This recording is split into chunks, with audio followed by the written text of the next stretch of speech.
Alright, and we are live. Today, instead of doing design, we are doing pure implementation, and then design, when we realize our design wasn't good enough to begin with. But, to start out, we're just doing implementation.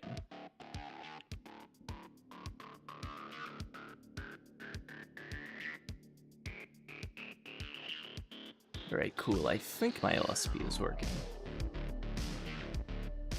Just want to check just to be sure, though. Yes.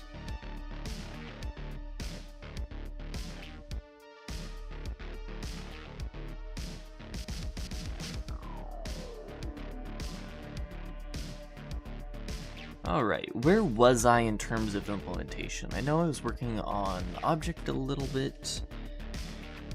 I think interpreter is the real place that we left off on, trying to figure out, like,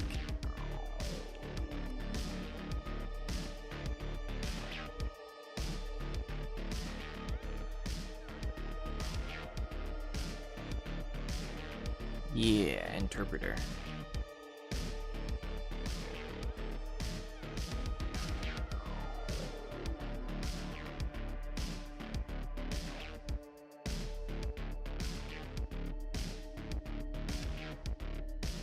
And what I was doing was realizing we don't want to pass in scripts as generic objects. We're going to have functions. The definition, and that definition can either be a list of label operations before just having a compiler value. Hello, how goes it?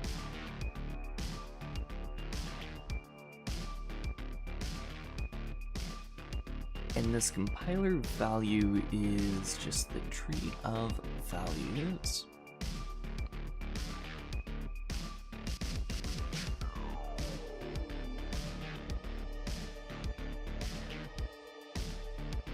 Or rather, compiler values are, this is essentially our AST, but without any information of where the values actually come from.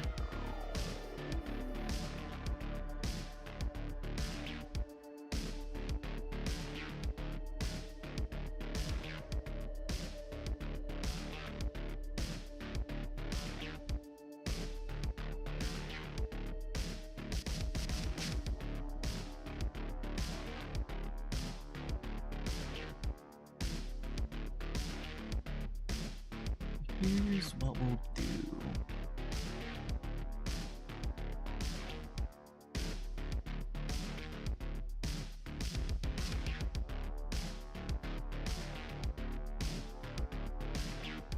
Wait, these are both the same file. Bring this back to our interpreter. So when we run a function, we need to decide how we actually run this function. How did I define intrinsic? So an intrinsic value is just a pointer. And then, okay, yeah. This was what I was trying to figure. Oh, wait.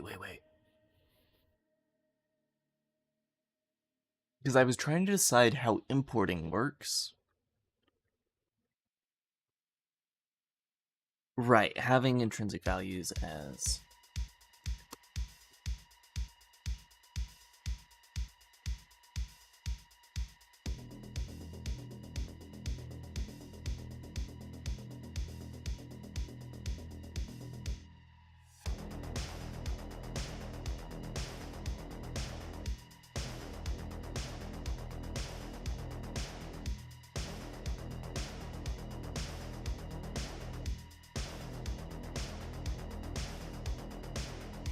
I'm going to change this signature so that it takes in reference to compiler values.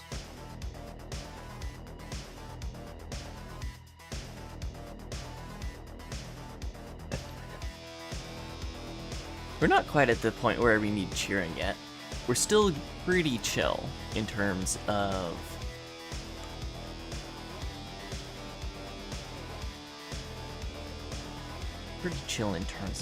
what we're doing. And I guess this returns another compiler value.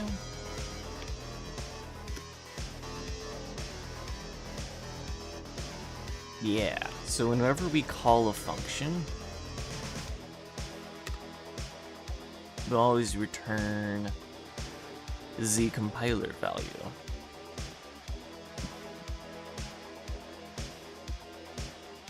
Returned by it, and I'm thinking that intrinsic, does this return a compiler value? It does. So now we need to figure out, for a closure, it's just label operations and then a compiler value.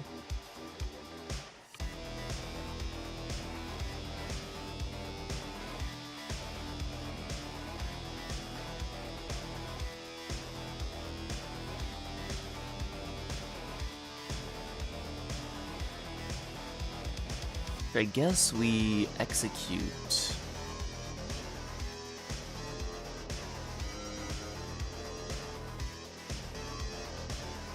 for op in operations.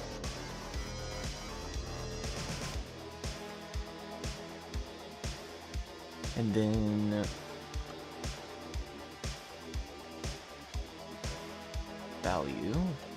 Let me guess, this is expected struct but found a reference to a compiler value. So now we need to decide how we evaluate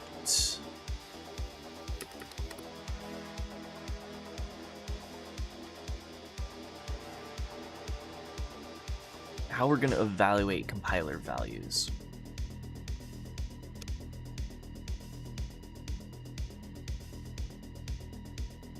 I'm going to create a struct called label context, and this is, well actually, do we even need a struct called label context?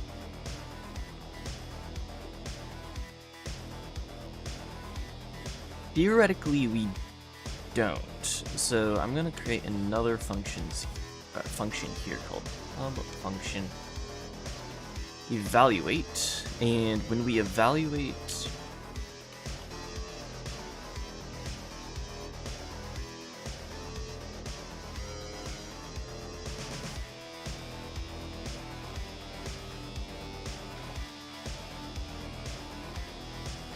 let me just make sure beta reduce means what I think it does. Beta reduction. So beta reduction in lambda calculus, which all functional programming is based on the concept of lambda calculus. So yeah, this is the math notation of what a function looks like. It's a different form of computing where you talk about what the data's doing instead of what the computer's doing. And I believe beta reduction is, yeah. Beta reduction states that the application of the form blah blah blah reduces the term to the term blah blah blah blah blah blah.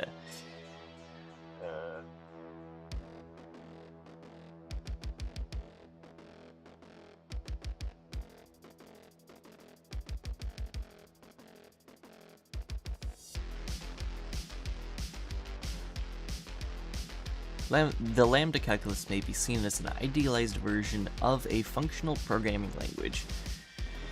Under this view, beta reduction corresponds to a computational step. This step can be repeated by additional beta reductions until there are no more applications left to reduce. In the untyped lambda calculus as presented here, this reduction process may not terminate. For instance, consider the term omega equals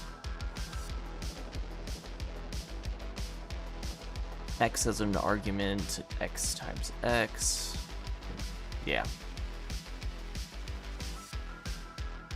Basically, I honestly can't understand what this is trying to say here, but what it means is you run as much of the functions as you can, and whatever you aren't able to run is what you have left over, essentially.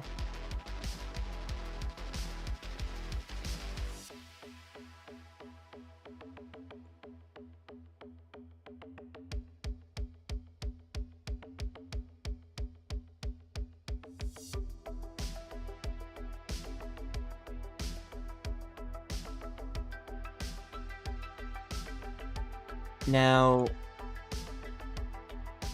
do we have error, like just straight up error as a valid value?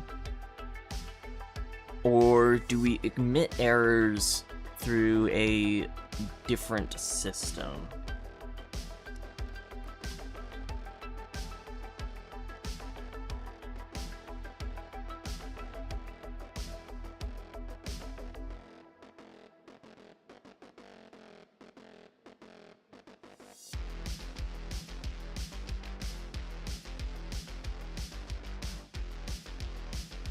Can I do that? No. Can you not clone anyhow errors?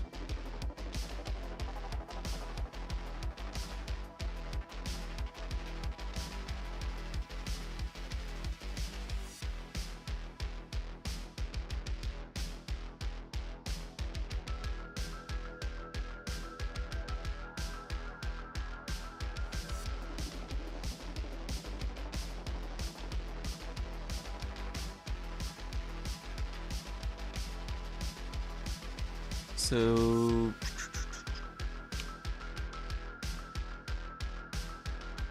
well, how I imagine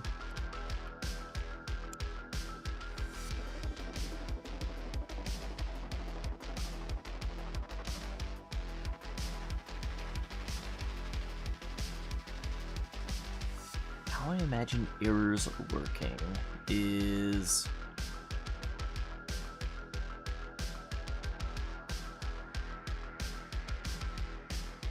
first, we need a source for our error, a message for our error, and also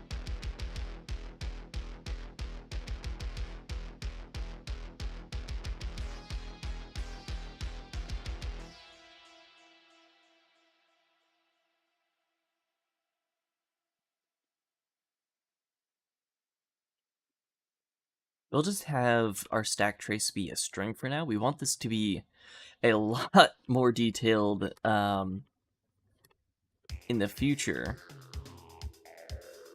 We want stack trace to be a lot more detailed than just error or string.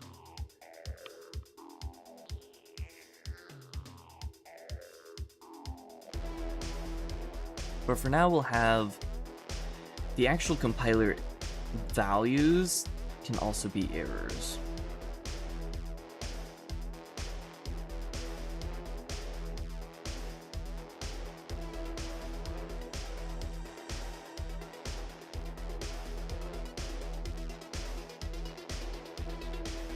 So beta reduction also requires a mutable reference to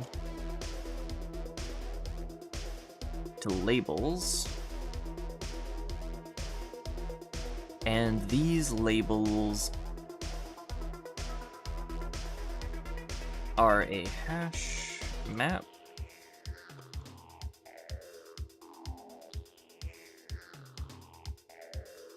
of string of the label itself to the compiler value. And to actually evaluate what a value is, we do need a reference to all the labels that this value has access to. Okay.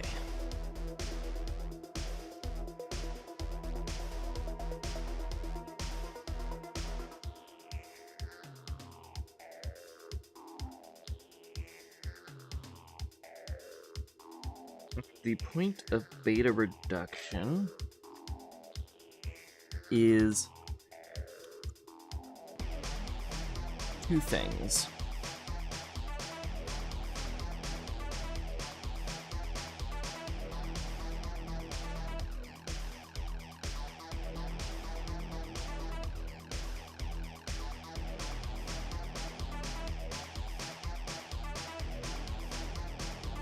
So we try to simplify a value as much as possible.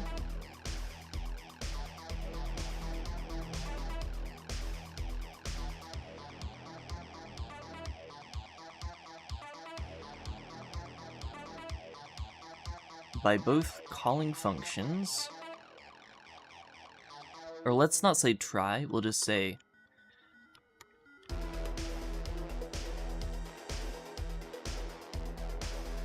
simplify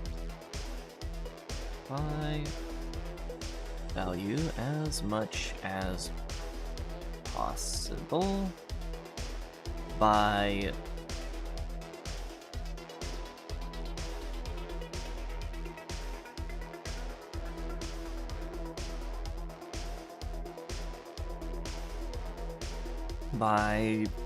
Brane, work with me here. What's it called when we take a label and we directly, by resolving labels and evaluating functions.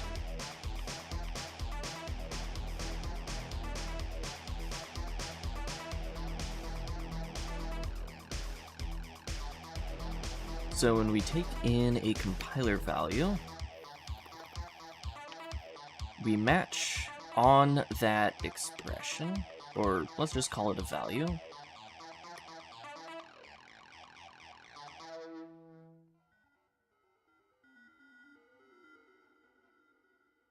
I'm just going to call this evaluate.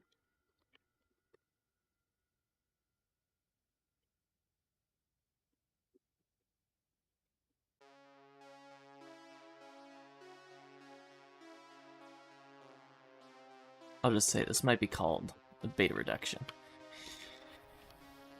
And then when we match on the value itself,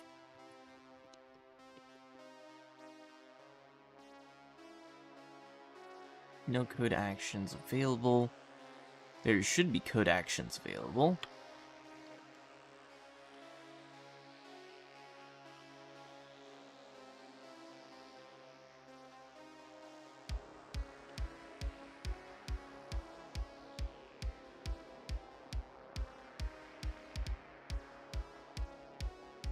Let me wait for the LSP to boot up.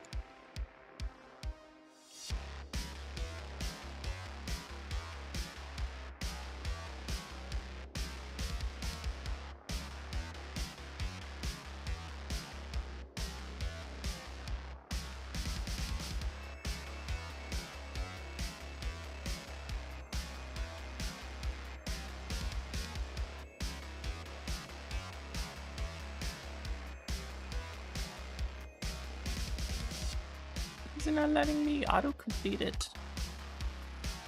I'm useless.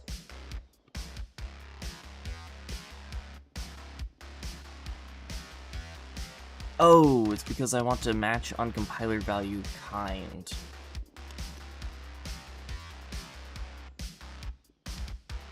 There we go. Much better.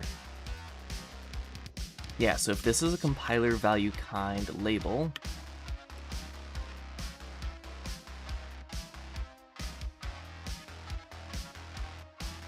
then we want to do labels dot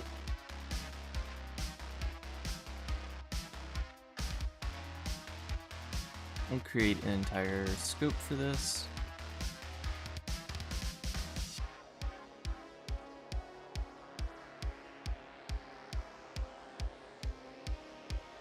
Get label.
So what I'm gonna do is, if a value with that label exists, we are going to consume that value. And here's the thing. What we should do is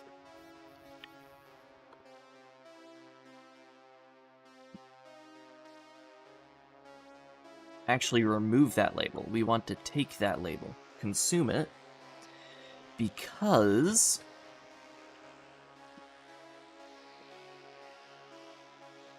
specifically because that's how affine type systems work. Affine and linear type systems work is as soon as you use a value, it ceases to exist. It's been consumed. So we're just going labels remove, and if a value was removed, if a value existed, we are going to return that value as the evaluated value of the label. Otherwise, we're going to say label does not exist in this context.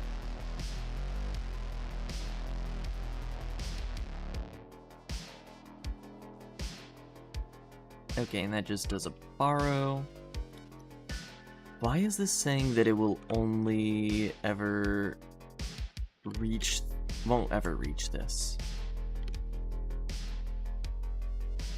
It removes the key from a map, returning the value of at the key if the key was previously in the map. The key may be borrowed from any form of the map's key type, but a hash and equal of the borrowed form must match this. Okay. So I see no reason for this to always evaluate to the same branch, which is what it's claiming it's doing.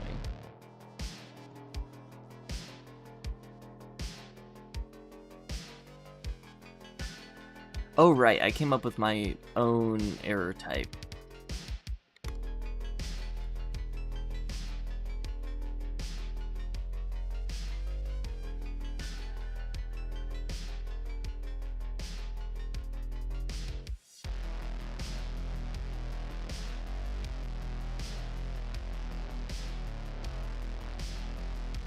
So we have a stack trace, which is going to be vec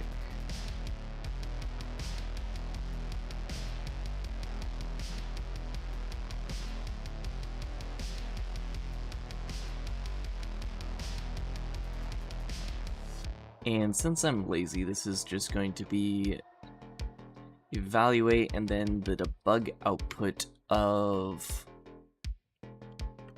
value.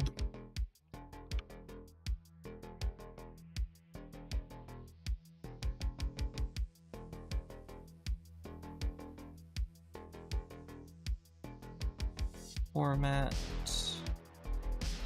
label, this does not exist in this context. Why do I keep wanting to say label? It's a label. Field is private. We can fix that.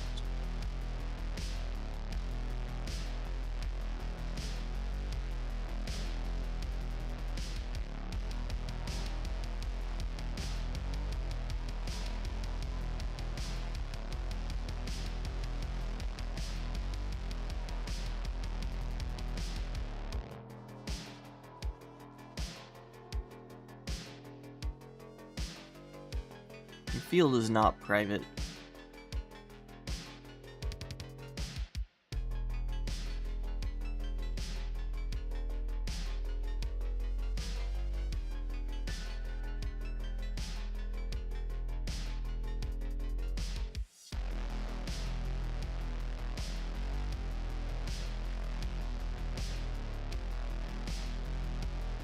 So why is this unreachable?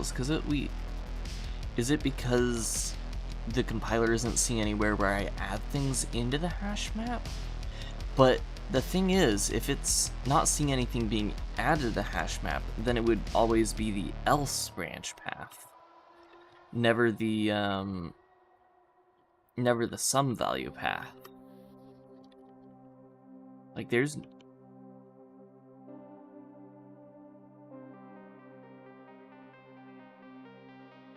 no reason this should only ever be that.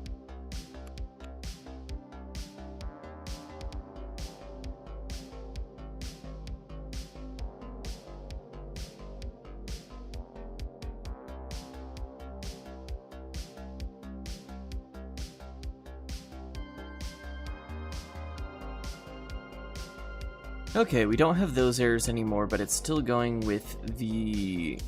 This is unreachable. I don't know why it's unreachable. Because we shouldn't be able to infinitely remove things from the hash map.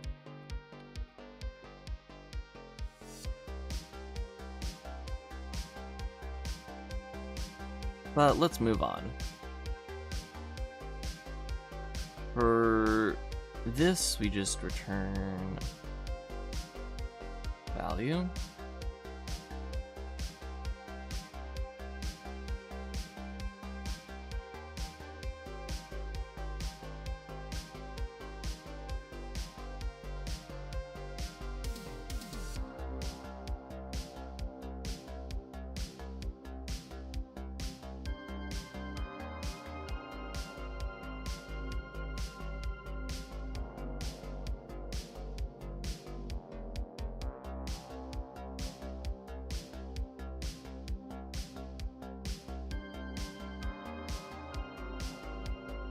For anything that is an actual value, we just want to, you know, straight pass it through. And then we get to actual function calls. Actually, yeah, functions, we would just pass those through by value as well. Since you don't evaluate a function value, you evaluate function calls.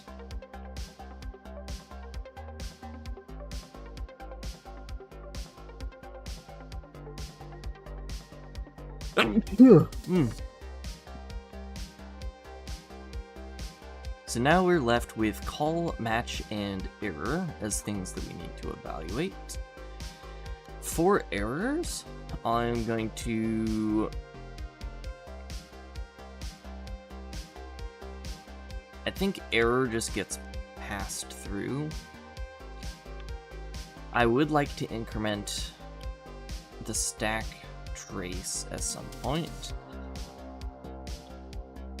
or data path, or whatever.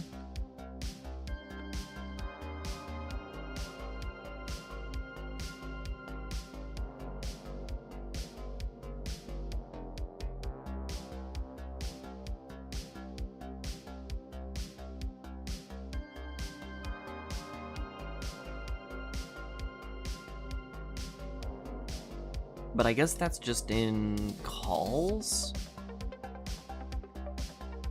and matching.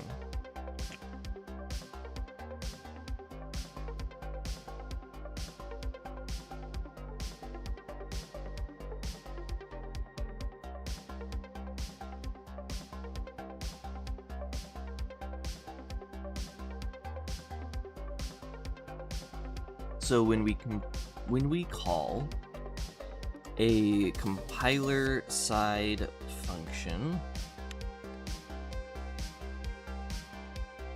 we must first evaluate the function value and then args.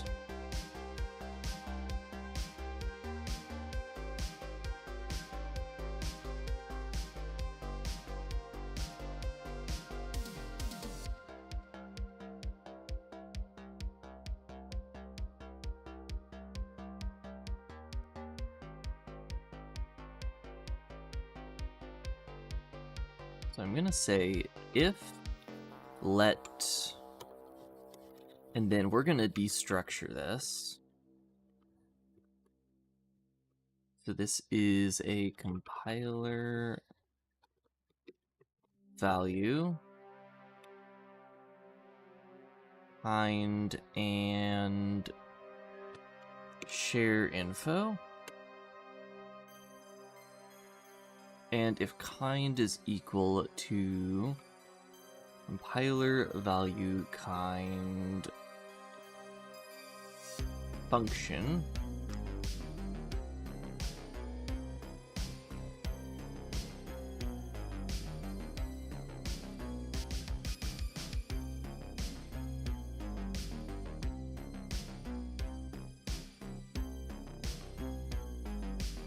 and we need to self-evaluate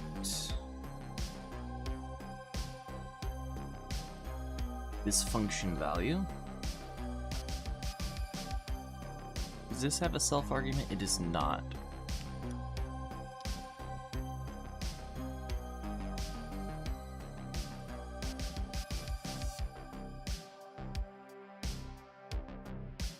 Why did you choose Rust as the language to make the compiler in? So I would say, I mean, you have your obvious Rust reasons like, oh, I want this to be secure of memory vulnerabilities because we're making a sandboxed coding language, and memory vulnerabilities would be pretty bad in a sandboxed coding language. Those are the boring reasons, though. The main reason why I enjoy building compilers in Rust is because of enum data structures and the match statement. So Rust is really, really good at making tree-style data structures where leaf nodes can be different value types. So it is really just, I really like the Rust enum data type, and then how all the different ways you interact with that. It just feels like a much cleaner way to interact with the main data structure type that you're going to be using the most while you're working with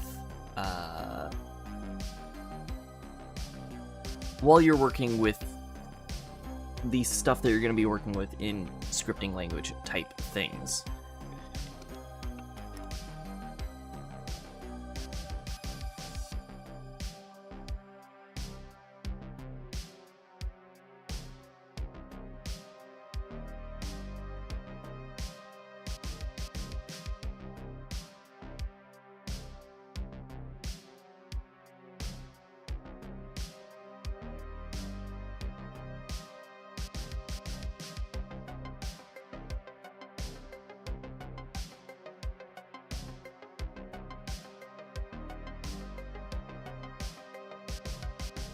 Reference box compiler value.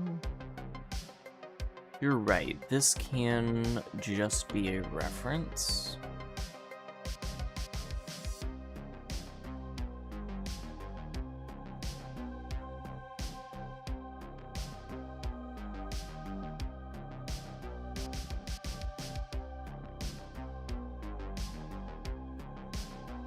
And I'll just do clone here for now. Technically, we could consume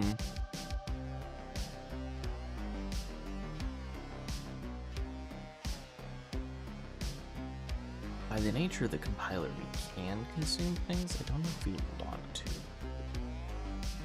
With the way that functional programming works, we should just do by reference as much as possible. Yeah, so clone works here for now. Function value labels, and since this is a reference, that's not complaining anymore.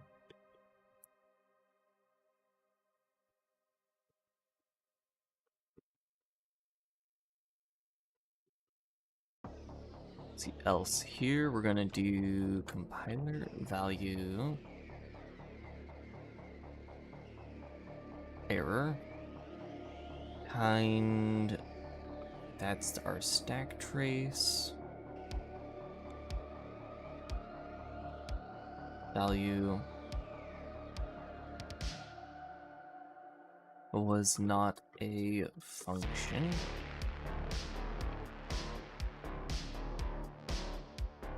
Cannot be called. We're just gonna say function value. And we need to do debug print. There should be a way to pretty debug print.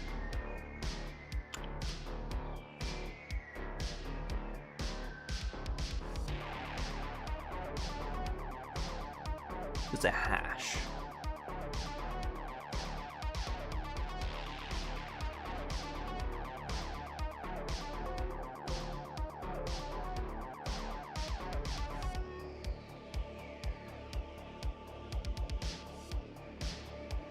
Okay, so it just says that it's available, not how it works.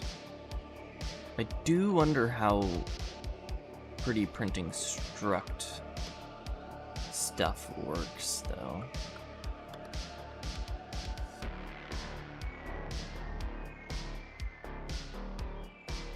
And what the difference is. But on this end of this, we now have a evaluatable function.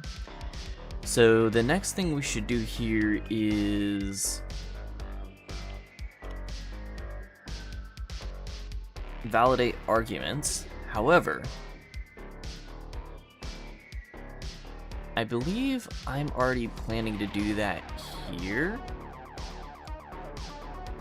So we should just do self call function value args.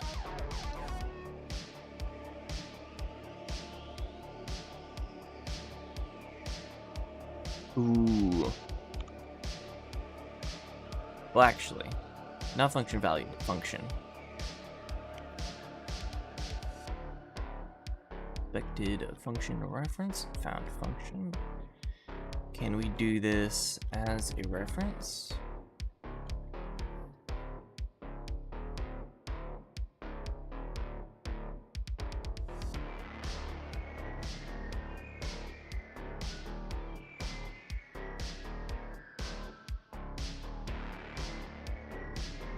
I'll just borrow it right here.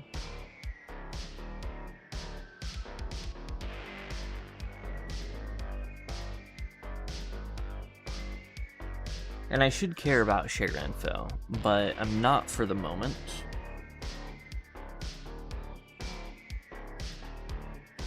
Because I just want to see if we can get something working before we fully enforce the affine type system. Or rather, figure out better ways to handle the affine type system, because the way I'm handling labels right here is very affine type system.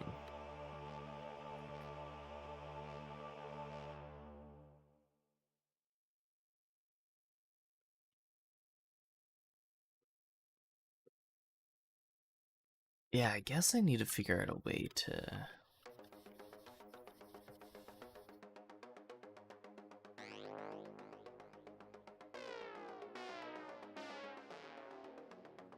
in share info, maybe store like if we do re-emit a value. Yeah, I don't know. We'll figure out how to do this whole like shared info re-emit thing after the fact.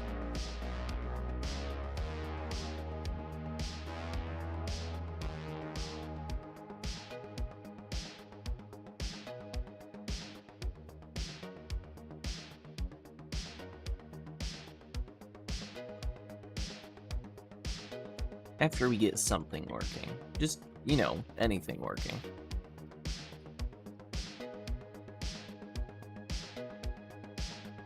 I think this implements evaluating function calls, though. So now we just need to implement match statements.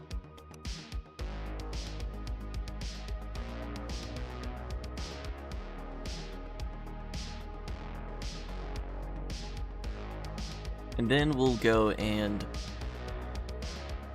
fully implement function calls, because function calls call evaluate calls, and evaluate calls call function calls. So I needed this evaluate function defined first.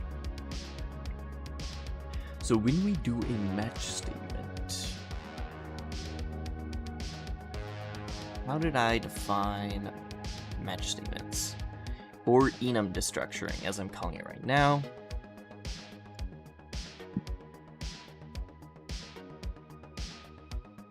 So the first thing we need to do is the first thing we do for functions. So I'm going to copy all of this and say value was not an enum variant.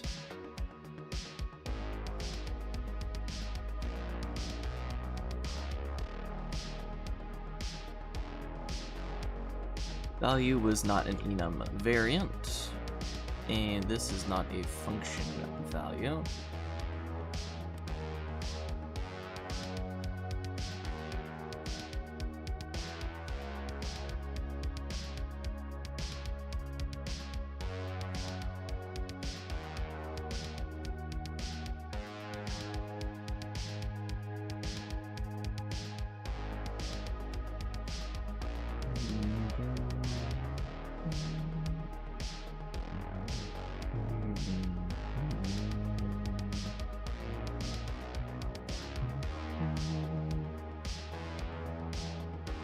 Enum variant.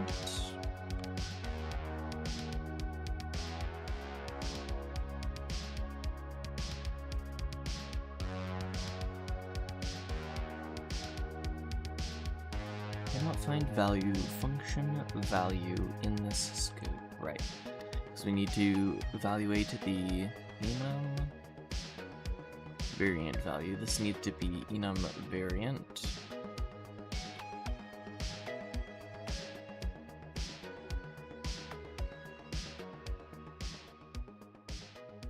Oh wait, this does need to be the value.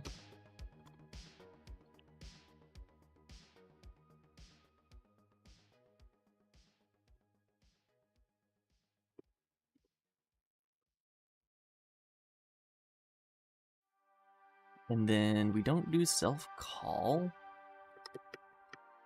Now we need to enum variant.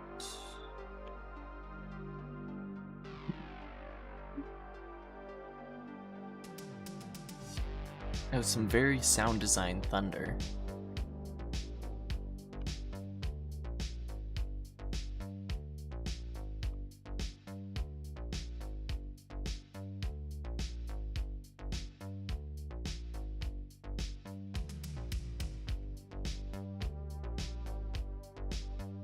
Let's see, how did I define branches? So branches are, we have a string, and then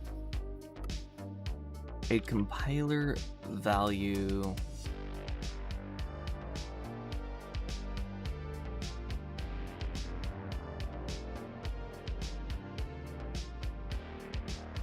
this compiler value should always be a function. It can be a function that just returns a single value, but it does need to be a function.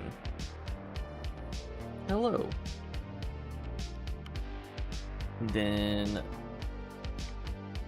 this can just be a hash map.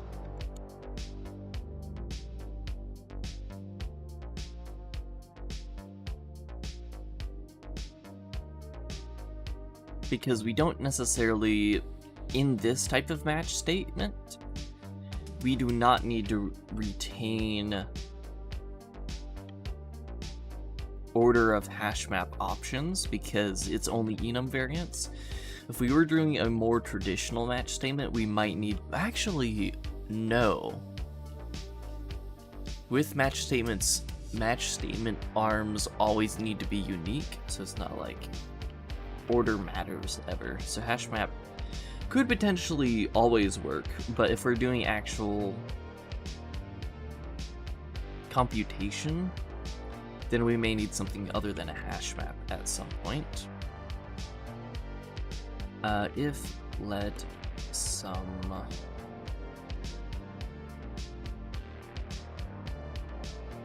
selected branch equal branch is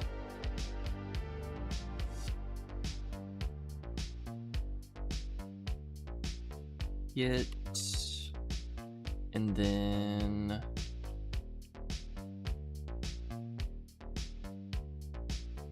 enum variant dot, not value, but label? Yeah, label. I think we need to reference that. Yes.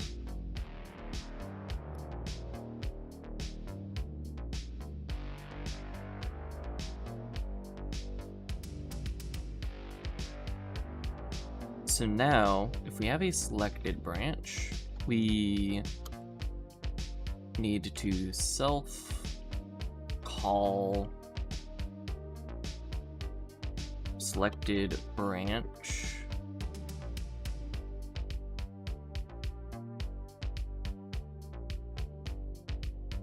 and into said selected branch pass in enum variant value.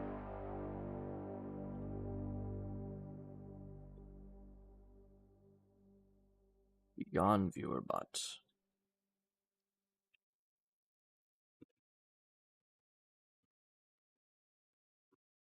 Then I think I need to turn this into, I think I can just create a slice and place like that.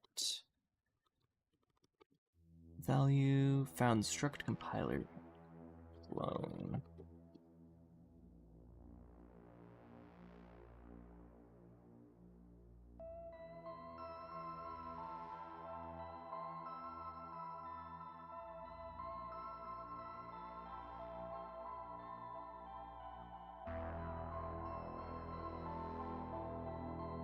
I want to make sure the clone happens after we unbox it, or dereference the box.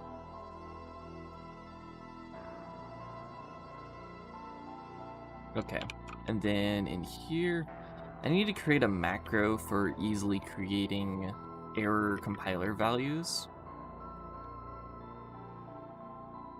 or something of that sort.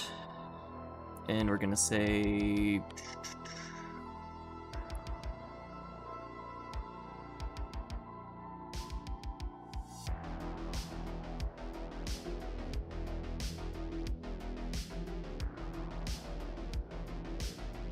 branch for variant enum variant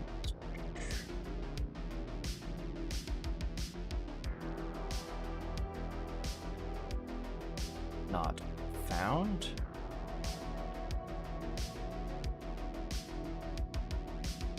And we pass in enum variant value, actually just enum variant label.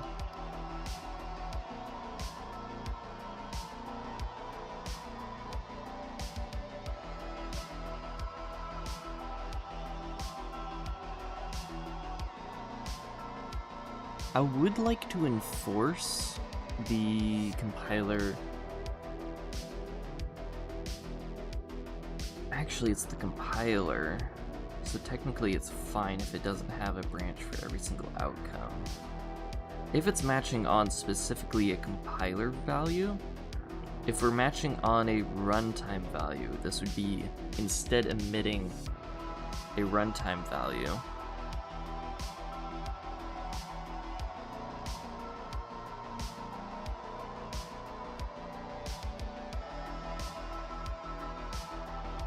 Because right now we're only, this is all metaprogramming right now. The only thing we're implementing right now is metaprogramming. No actual code is generated from this compiler yet. Also, why is it saying that all of my error statements are never evaluated? Oh, it's because of the to-do statement?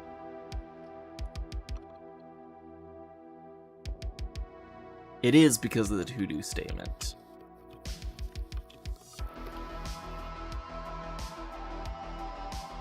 Well, after running the program for the first time, I would have figured that out, but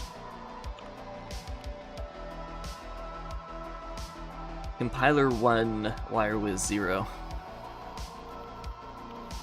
The score is probably higher than that, but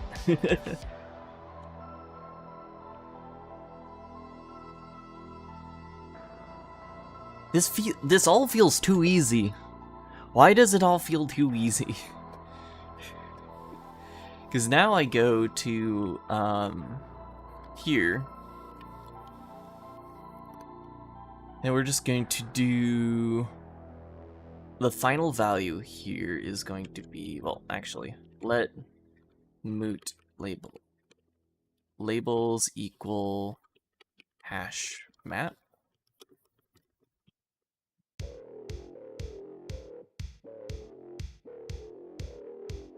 And then for OP in operations. Oh, do I need to add intrinsics?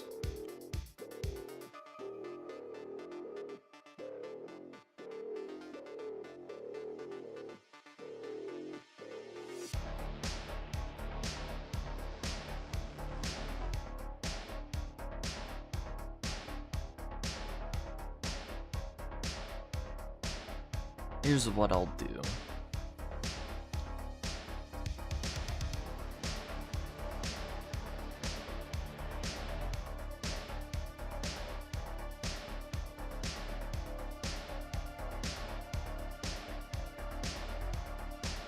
Wait a second, can I do labels remove or self intrinsics get label?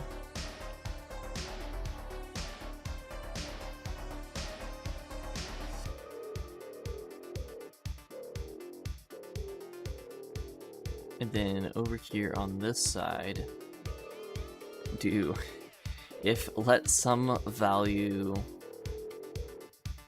none or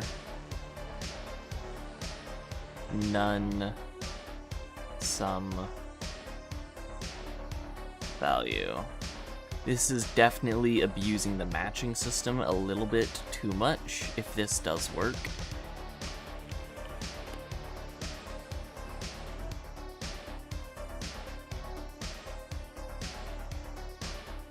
Does exist, but trade bounds are not satisfied.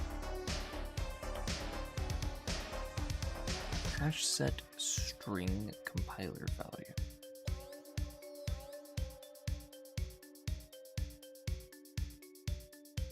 Oh, it's a hash. This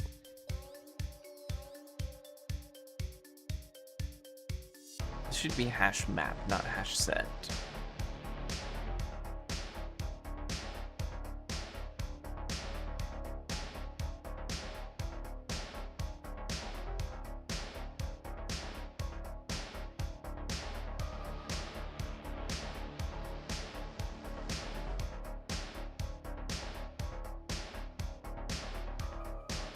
Option compiler value or option compiler value reference.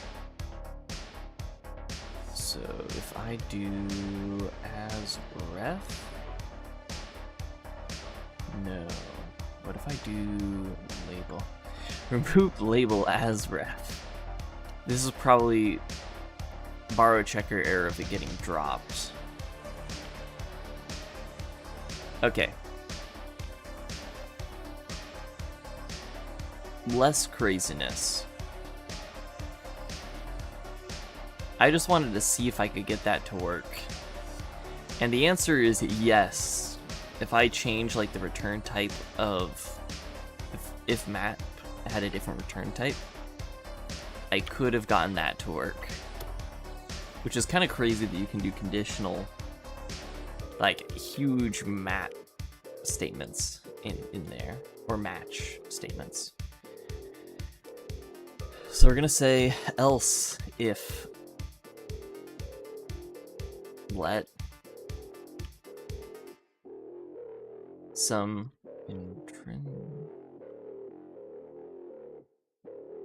intrinsic equals self-intrinsics get label, then just intrinsic else. Expected compiler value, clone.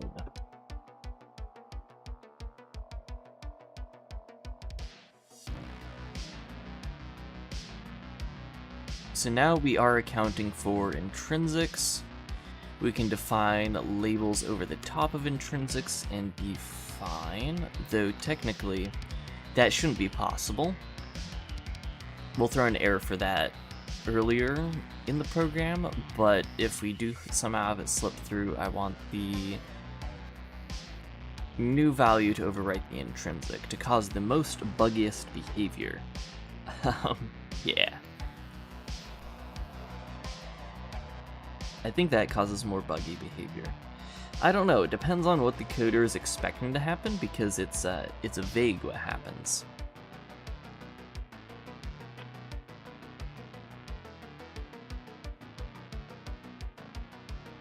Okay, and now we move on to finishing out this. So match op and operations. So will it have more or less footguns than C++?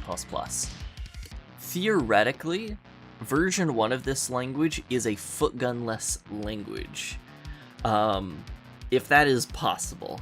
Now, APIs will probably have footguns, but the language itself will be overly verbose to the point where once you're done writing it, hopefully no footguns. Possibly.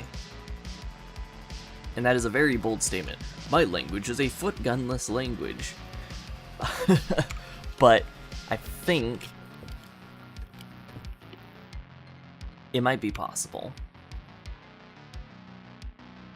Vulkan level verbose? Oh, more. Like, when you do a comparison on values, the result of the comparison also includes the values that were compared, because comparisons, at least on the compiler side, edit the values. That level of verbose. So we're going to evaluate value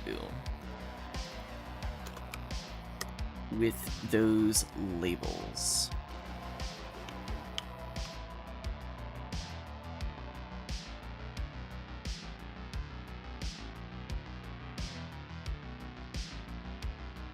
So if we label a value, no, this is what I come up with completely sober.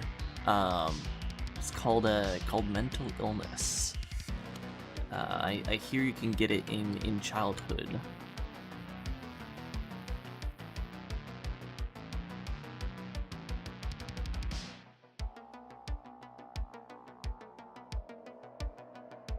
Okay, so if we are labeling, we just say labels dot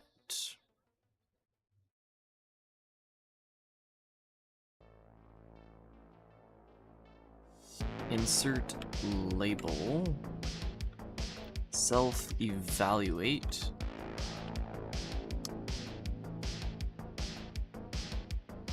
compiler value.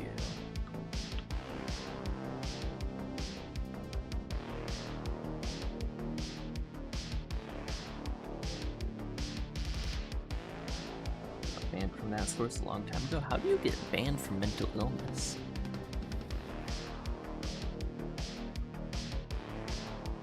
Genuine question.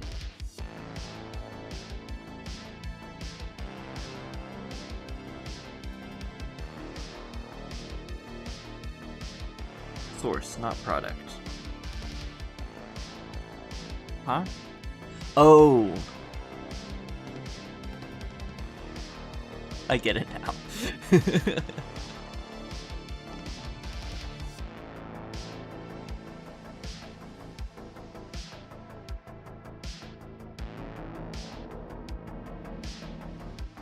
Do I have to clone label? And this code is a good source of it. True. A equals string, V equals compiler value. And this returns a compiler value, and this is a string reference.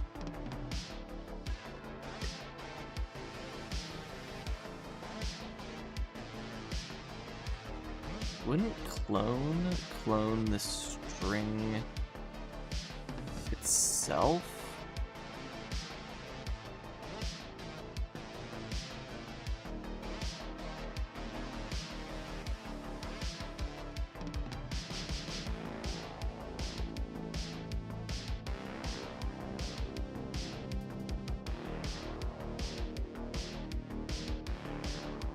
Oh, is it just complaining about return values of the bigger match statement? That what's going on here? Yeah, it was just complaining about the return type of the bigger match statement, right? Yeah.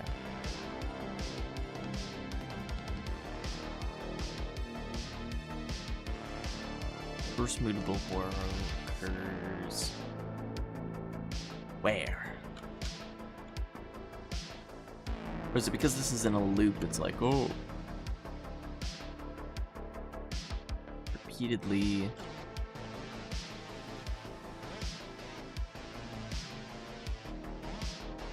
Oh, Rust. If I have a function call in the arguments of another function, that function scope is just in that tiny spot there. So if I'm doing labels insert doesn't get called until all the arguments are resolved, or at least it shouldn't.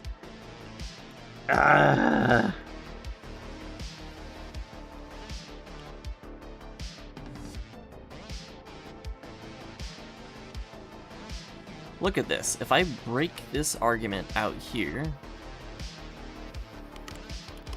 look, now the borrow checker isn't mad.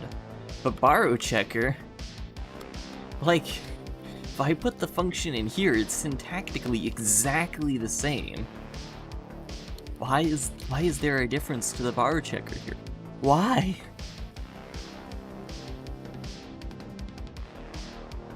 It's not the borrow checker I would write. But then again, I didn't write the rest borrow checker, and I'm explicitly trying to avoid writing the rest borrow checker. The solution is to quit Rust and come back to the same land of C++. No, we're going deeper. We're creating our own language.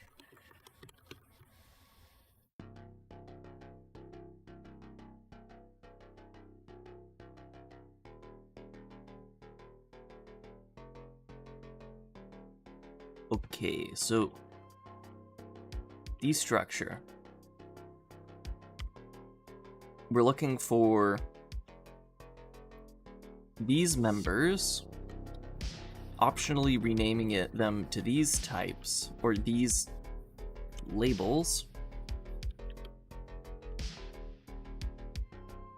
and then setting these struct members to be those compiler values, or that compiler value.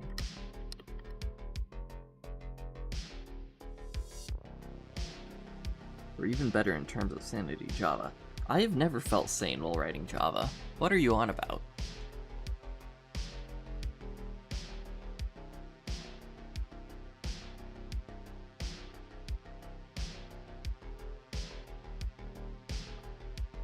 Okay, so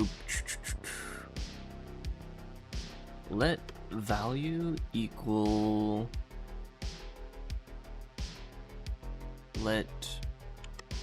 we need to do one of these.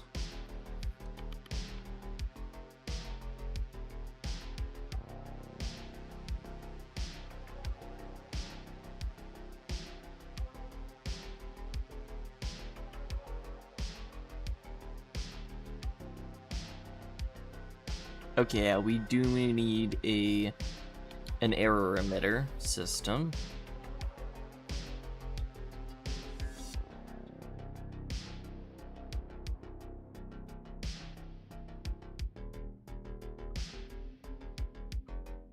Because our an error in this statement breaks the chain of values.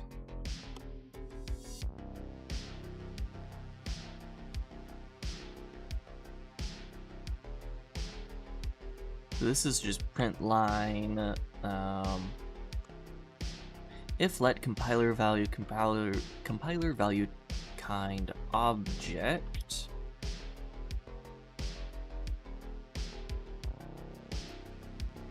Alright, see you around. Why is my code doing what I could it do and not what I wanted to do?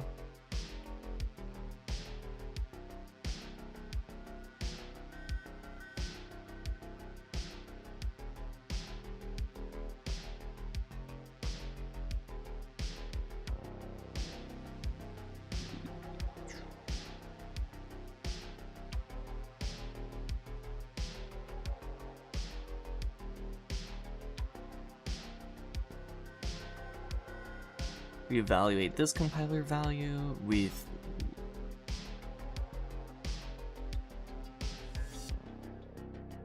those labels.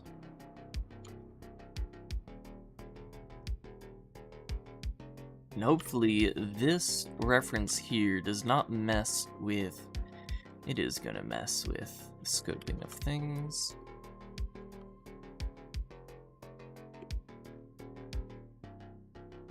Was not in an object and cannot be destructured.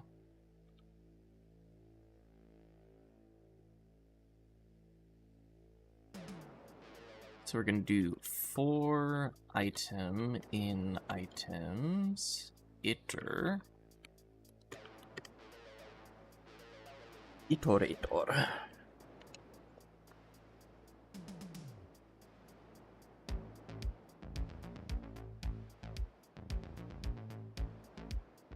Labels.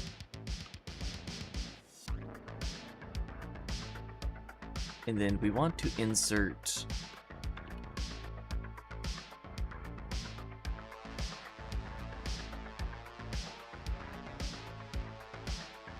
member label.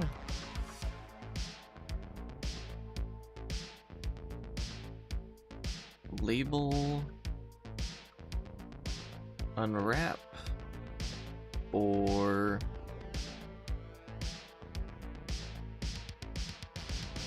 member.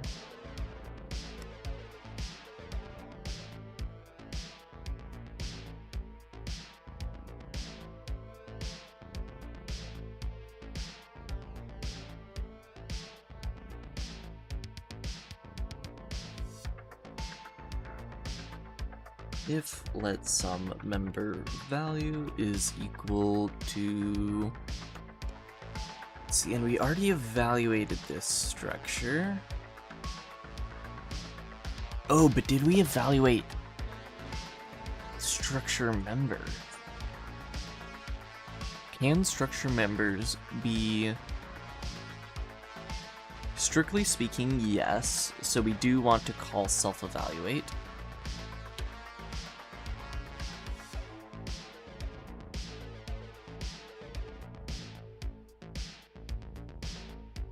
Self-evaluate.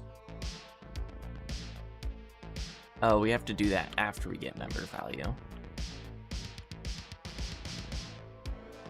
Alright, well, see you around. Thank you for sticking around while you could.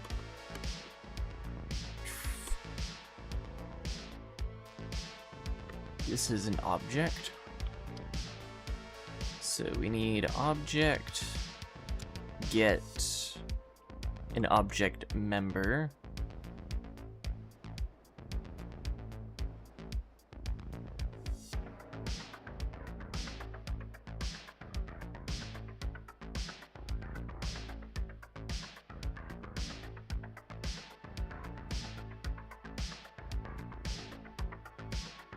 And then here we'll say object does not have member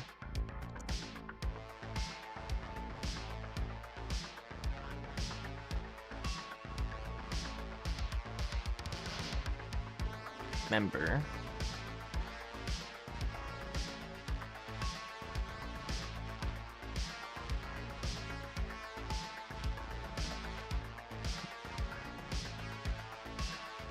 Value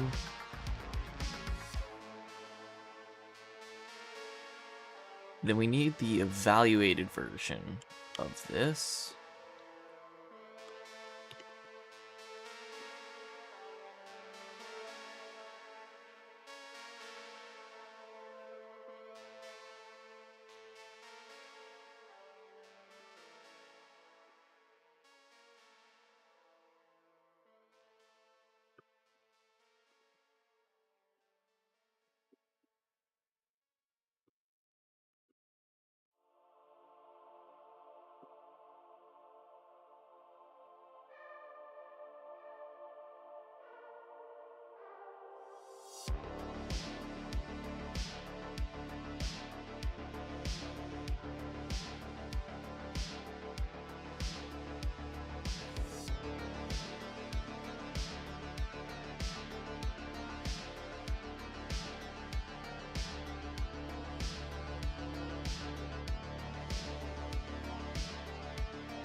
Okay, and the thing that we're going to be inserting into here is member value or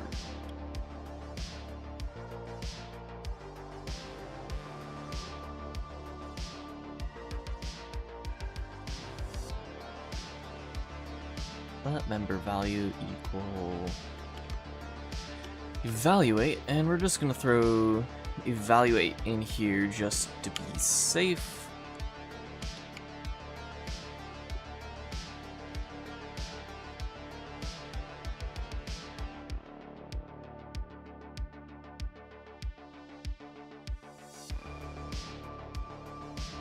And this is object member.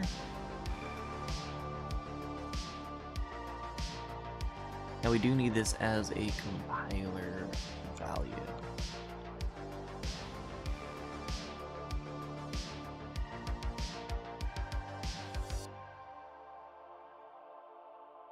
Now we'll just evaluate that.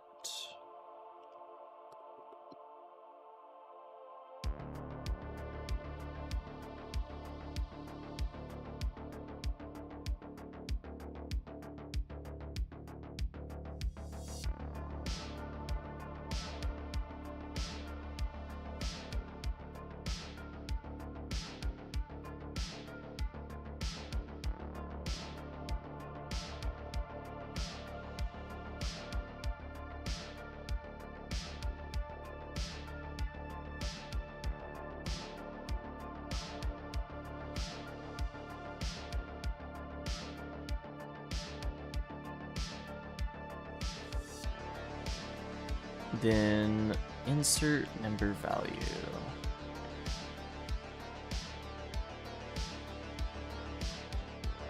Nice. So we now have compile time destructuring. Not runtime destructuring, but compile time destructuring.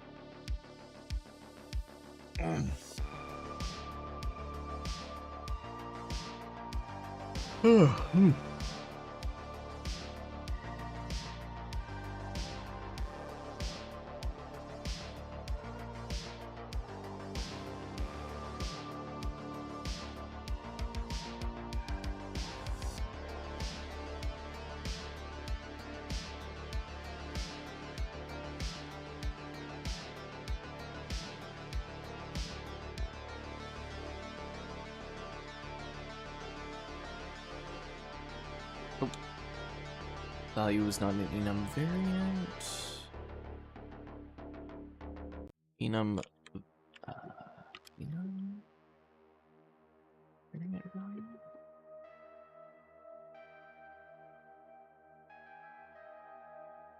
And I think we want the evaluated version of this for the error message, so I'm just going to do that.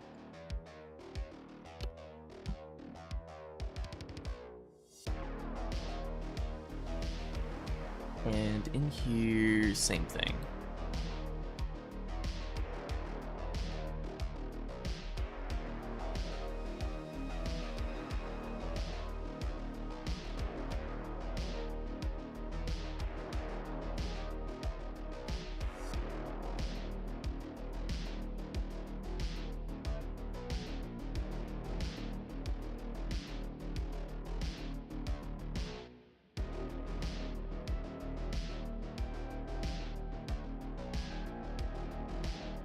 Holy crap.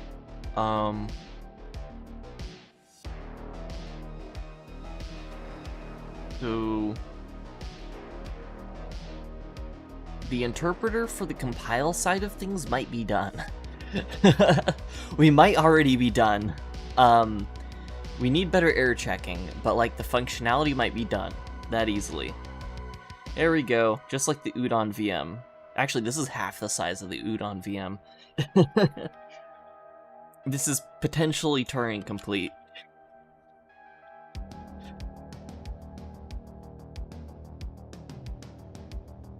No, it's not Turing complete. We need to add in more function calls, and with the addition of some intrinsics, then it will become Turing complete. Because we need actual intrinsics to be able to do things.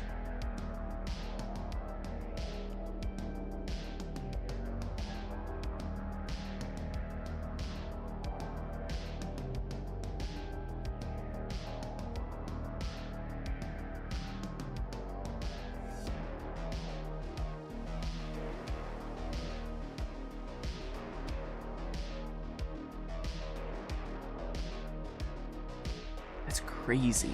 I should plan stuff out more often. This was super easy. And maybe it will work.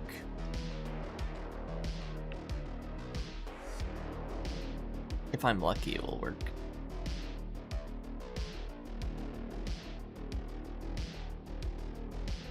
The one thing I'm missing so far is constraints. We don't currently have a way to implement function call constraints or label constraints. So yeah, I'm going to go do something and then be right back, and then we're going to add constraints into function calls and then start implementing intrinsic function calls and running scripts. Depending on how fast I can write a parser for this, which will be fairly fast since I already have reference, we might be able to have compiler scripts running by the end of the stream, which would be crazy. I would be like, legitimately like, oh, we have a working language, just already.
Right.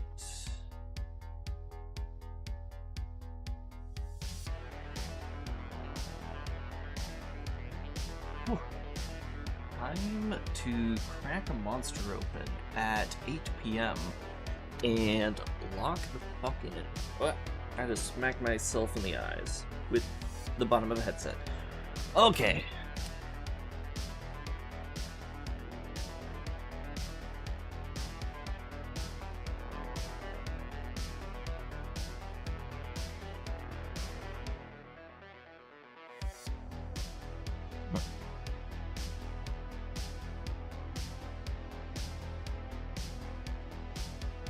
All right.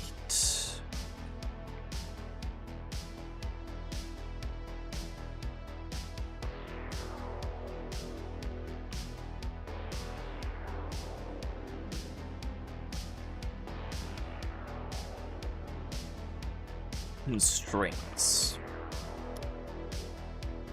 So, the way that constraints work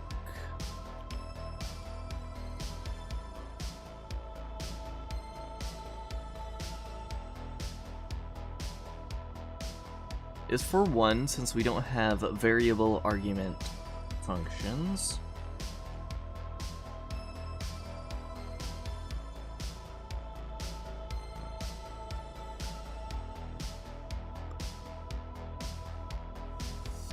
we need to say if function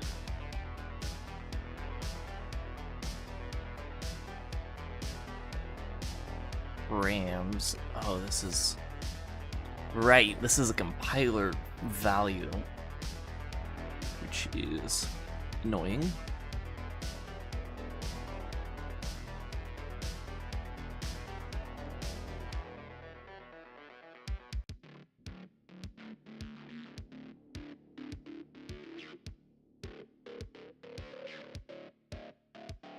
Because we now need to individually yoink each one of these.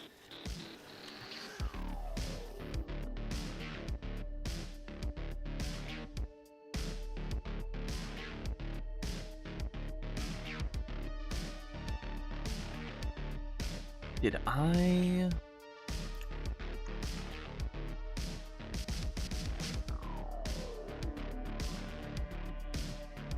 Constraints.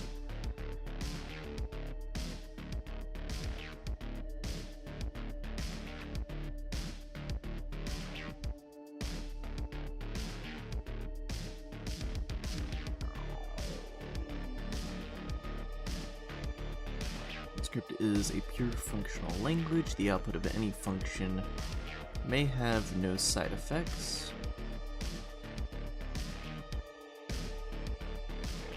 May not have side effects.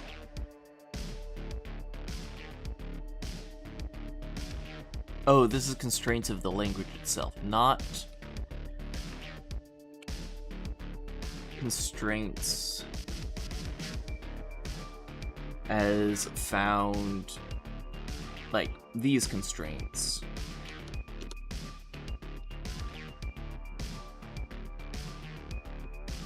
Do I ever define how constraints work, though?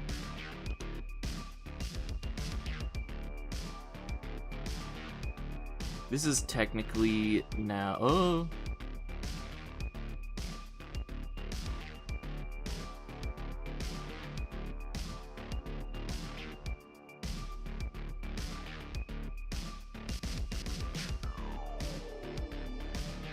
Yeah, I never defined how constraints actually work. I just had this vague idea that we have this thing called constraint, which is how we do type checking.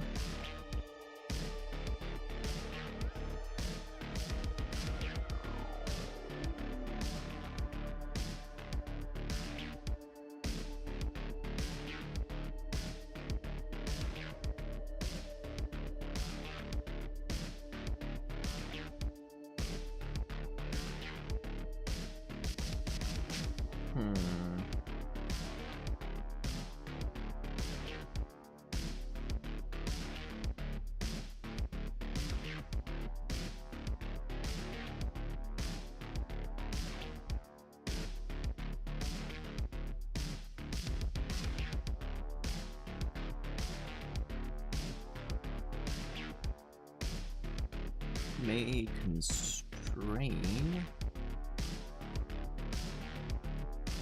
the allowed value types.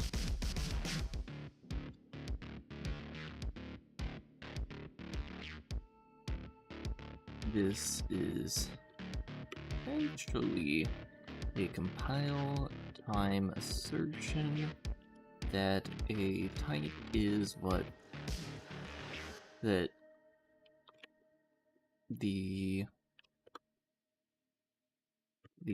data held by a compiler value is what we expect it to be. Whether that be the shape, the height, a specific type, a struct with a specific layout, or having certain traits.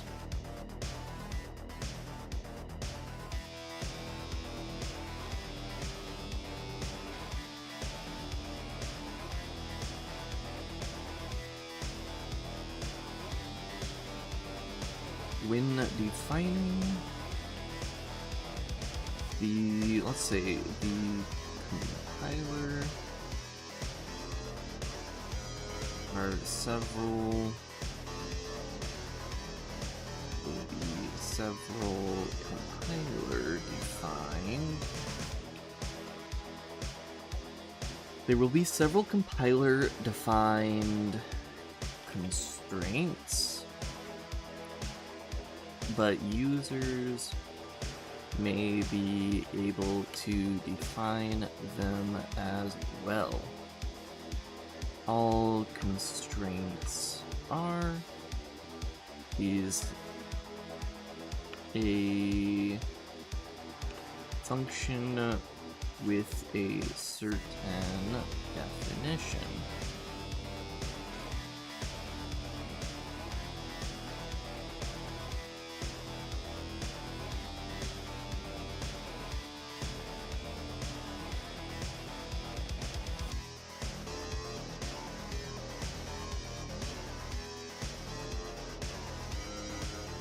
All constraints is a function that, and we can make this really easy on ourselves. All constraints is a function that takes a single compiler value and returns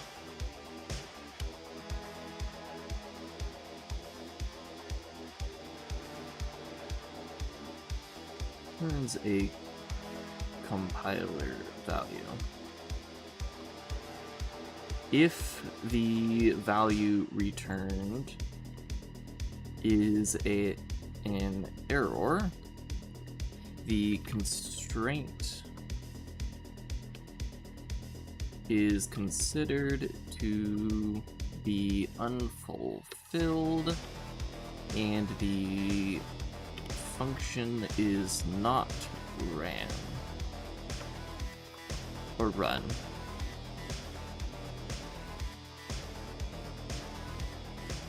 If the value returned is not an error,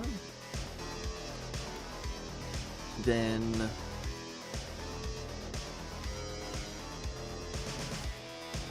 the function will be run, will be executed.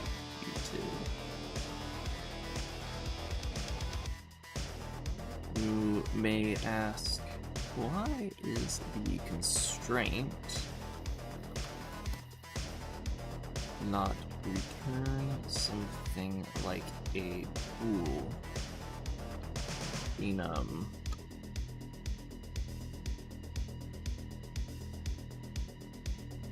We want to account for if the constraint itself errors, has unexpected errors while executing. If so, then that's still the constraint. That's still... that should be treated as the constraint being unfulfilled. So we can just treat that as the intended.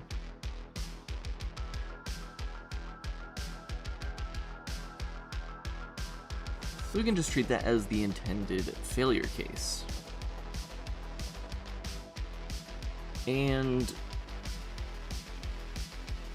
having the return value be any value we want allows constraints to modify, to cast data or map data if necessary.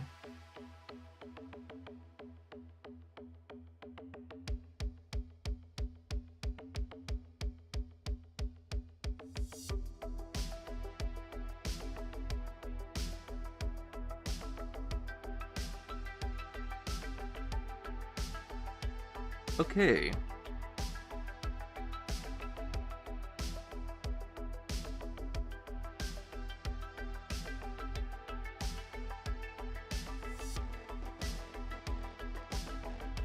This technically means that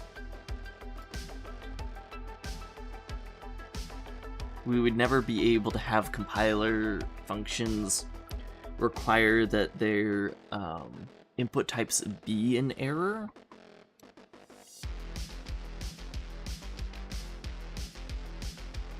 But that's a level of metaprogramming I don't think we need to worry about. I don't think we need to worry about metaprogramming based on if there's a compiler error.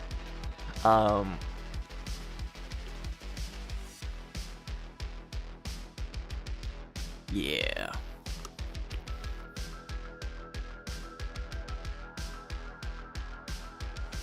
I'm gonna say if args length not equal to function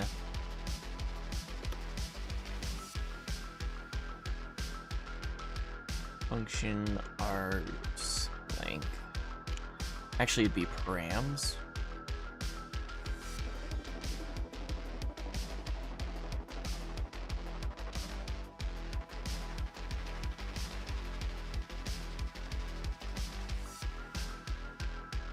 Then here we need to return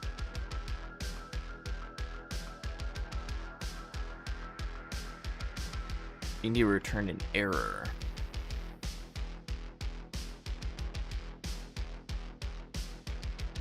Actually, here we would return an error as well. We don't need to continue execution.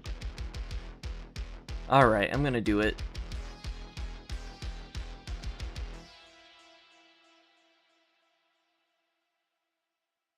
We're turning this into a Rust macro.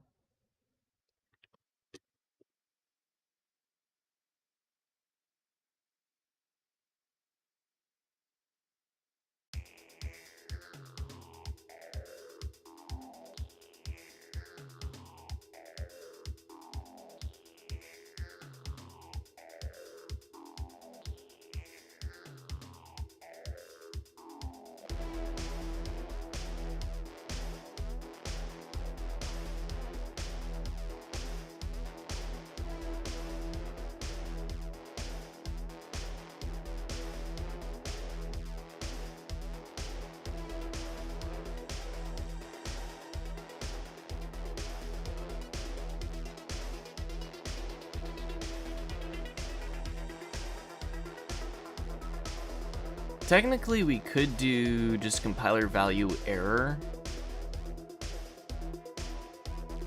But then we wouldn't be able to do the format. Which is what I want. And have the input. Well.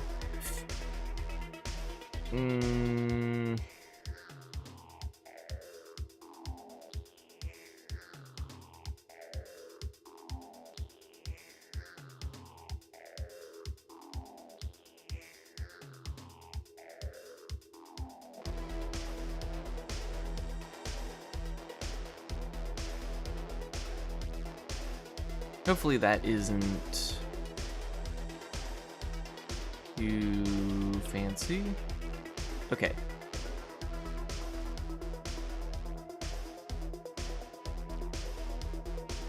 There we go.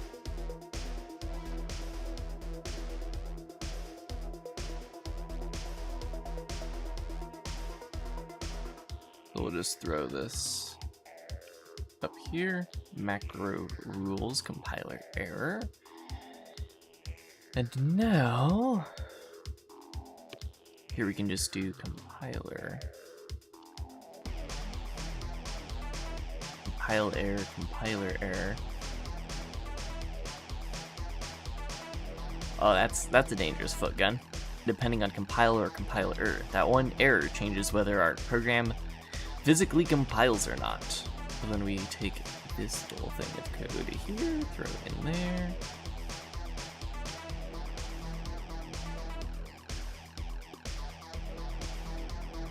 And theoretically, that's the exact same code.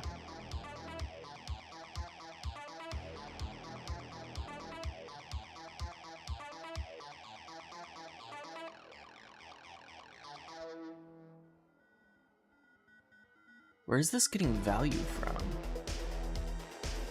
Oh, it's matching on value kind.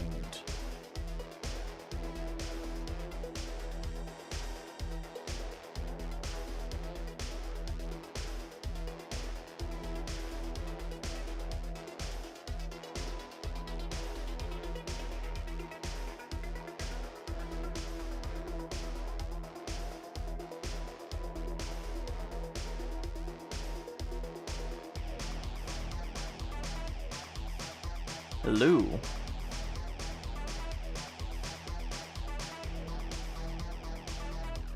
Cooking pancakes? Let's go. Now, are they the really good kind that's like fluffy and slightly doughy when you finish cooking them? Nope, it's the cheap kind. Those can still be good. It depends. It can be good. Employment cakes. Real.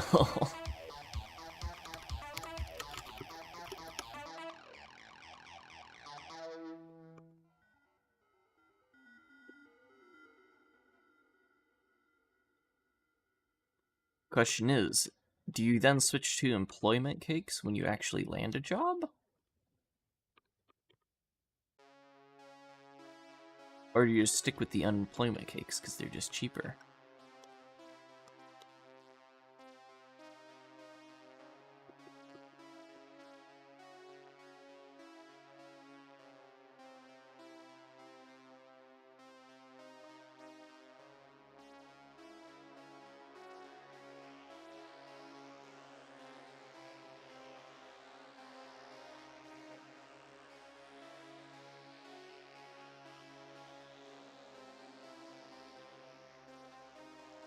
I'm eating unemployment cakes when I become employed. The status carries over, it inherits the title. Are you saying you become what you eat, and if you eat unemployment cakes while being employed, you also become unemployed?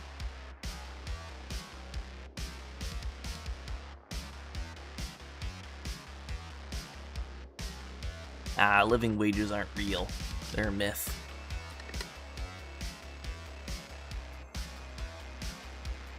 Propaganda.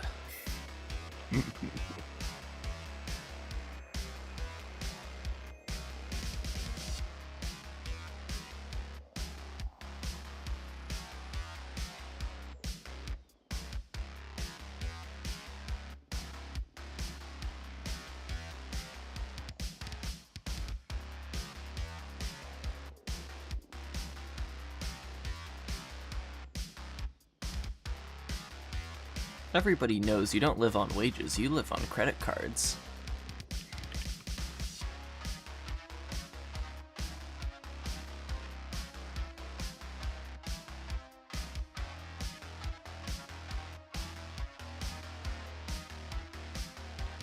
I guess I'll put object in here.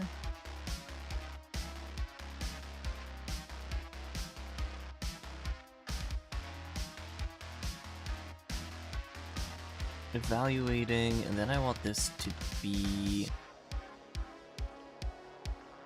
Let's actually return the function.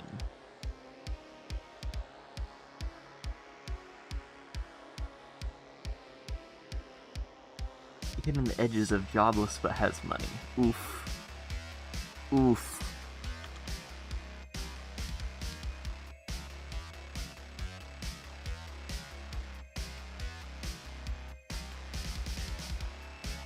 Oh, check the XR group chat. There was somebody who literally said, because of all the layoffs in the industry, we're actually like looking to bring on a few team members. And I threw you and Ian under the bus there. It's like, I highly recommend you guys.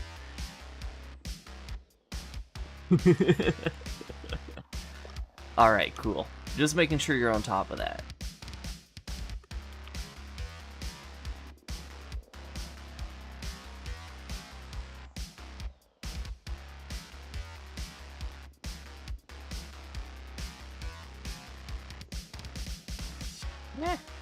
Function.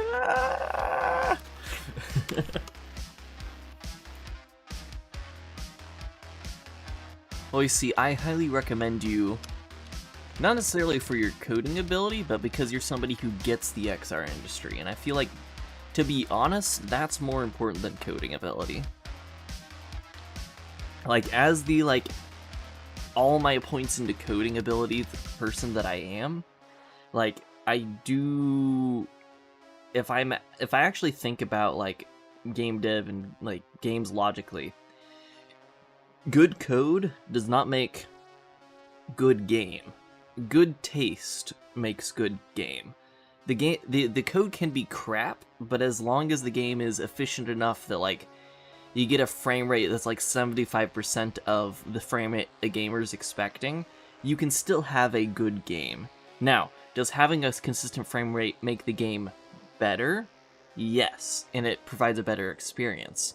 But, like, the storyline of the game, the art style of the game, the music of the game, all of that stuff is a taste thing. And those are, like, the more important factors than, did this person write the most efficient if statement, or most efficient system for this, or any of those other things. Yeah, so I recommend you based on taste. You're somebody who gets it.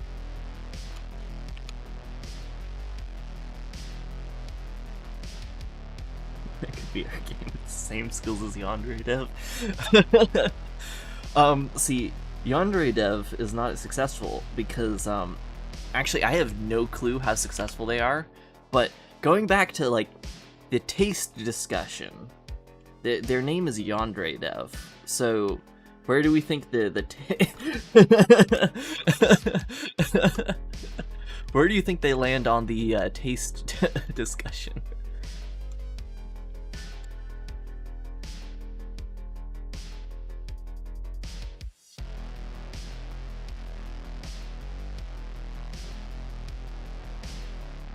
On top, beautiful taste, totally good. Alright, I'll take your word for it, since I have not done too much independent research.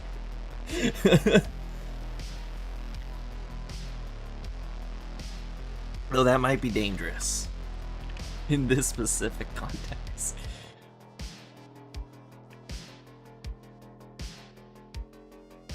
Return compiler error of function.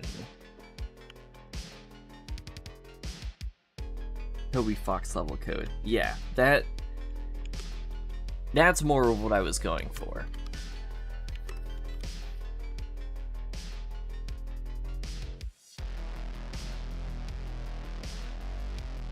Function call was expecting n args, but was passed x args.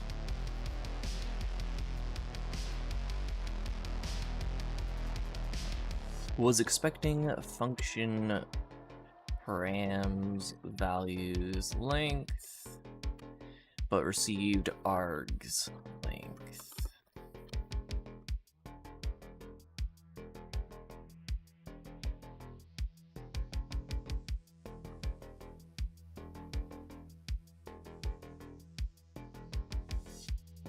Then we want to do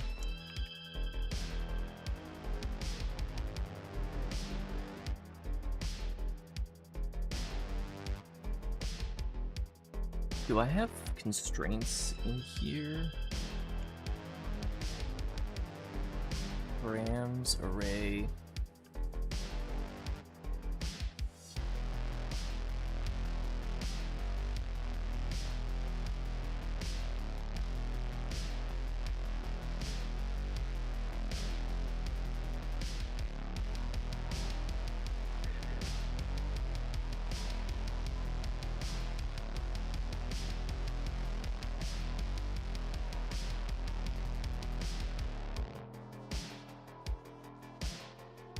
What is my constraints data type? Because each one of these compiler values is, in this particular case, for param in function params values iterator.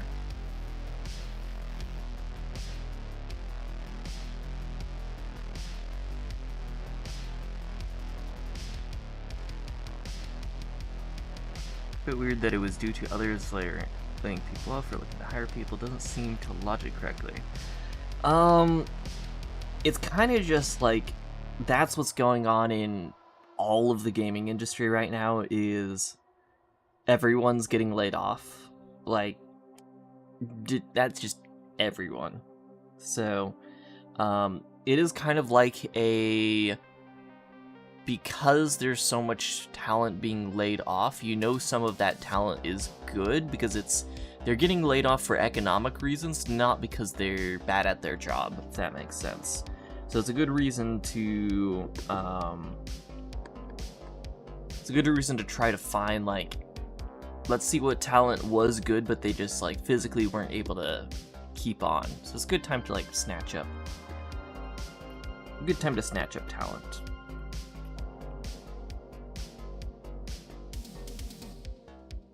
Not great for those who have been trying to get experience, though. It's never a good time for people who are trying to get experience. If you're a junior dev in this market, you're just kind of screwed.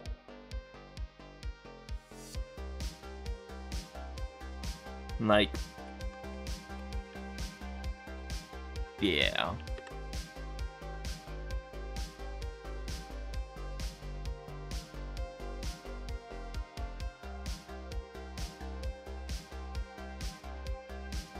Luck is the most important stat in the games industry.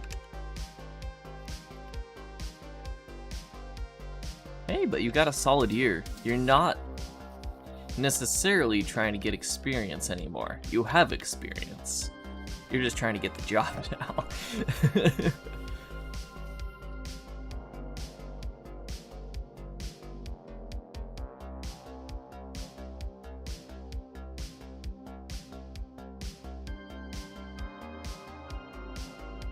Indeed. Keep velocity.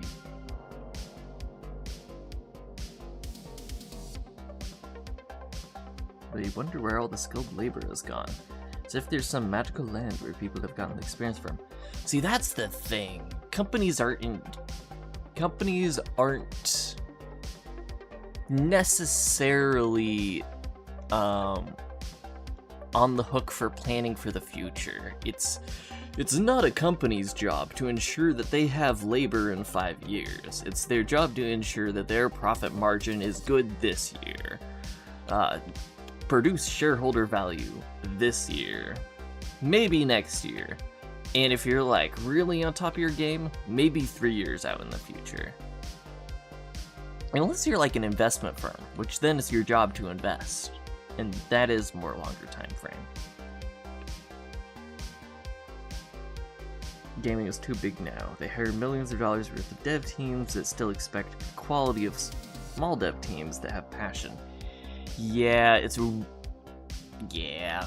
is really hard to scale. It is really, really hard to scale passion.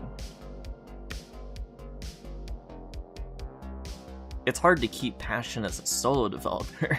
Now you're trying to get that on like a team of 100 and have them work together. Bro. If you can pull that off, that's a Fortune 500 company.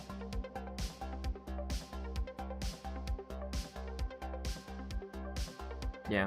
And I feel like that's partially like the expectation of the people going into it. Like if you hire somebody who's expecting a 9-to-5 game dev job, you're just not going to get all-nighter game dev performance. Not that, you know, we should be glorifying all-nighter game devs, but it's just kind of like all the cracked people just all-nighter. It's like a, it's very toxic to expect that. However, it's kind of just what's required. Alright, I need to figure out how am I defining constraints? So, when I have a function, this function has its parameters definition. And these parameters are essentially checks on values. Right now, parameters are just a generic array object. And I'm guessing my intention was that each one of these values of this array aligns to one argument. So per parameter, we validate an argument. Whatever happened to those 5-year plans? Now companies don't plan 1 year out. Well, you know what? I am not going to make any excuses for companies. It's like, I don't have a 5-year, like, solid 5-year plan. I'm winging all of this. And it seems like that's kind of just how everybody's going. Is everybody's winging it.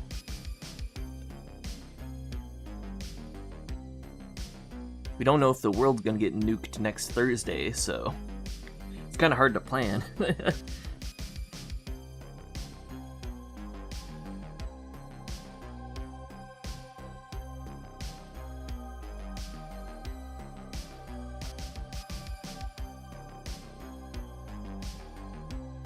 Ideally, what I have here is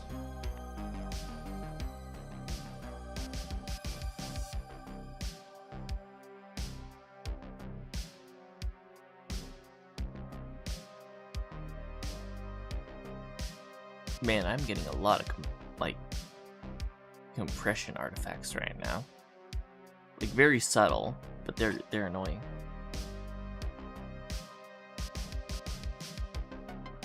See if I can reset this. Okay. Nope. Still a weird flickery compiler. Not compiler. They're not compiler artifacts. They're compression artifacts. Get it right. Oh, that is so annoying. I'm seeing ghost code in my left eye. And right eye.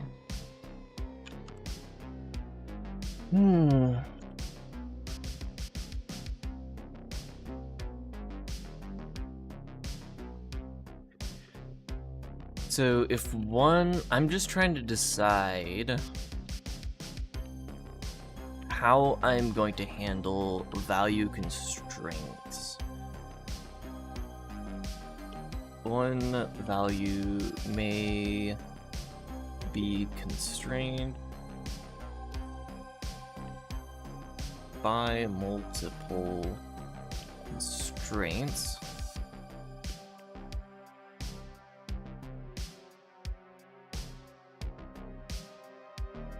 Or, you know what? I'm going to take the absolute easiest route here. One value may be constrained by a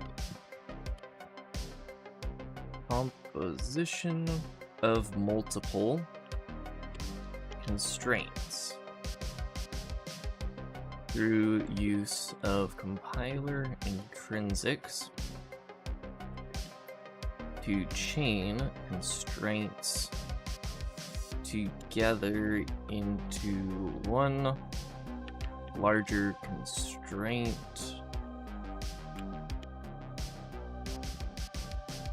object.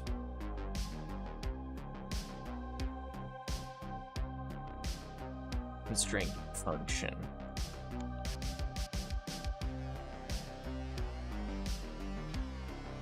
So I'm going to take the easy route of each constraint is going to be its own individual function, and if we want to apply multiple constraints to one value, the way to do that is to create one function that calls multiple constraints. So basically a combined constraint function.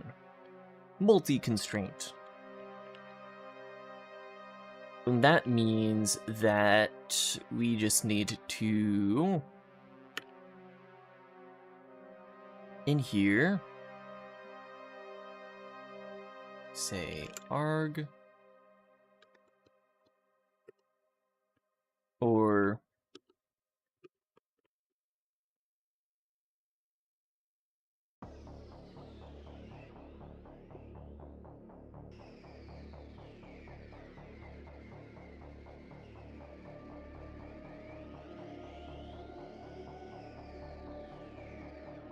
let args equal args into iterator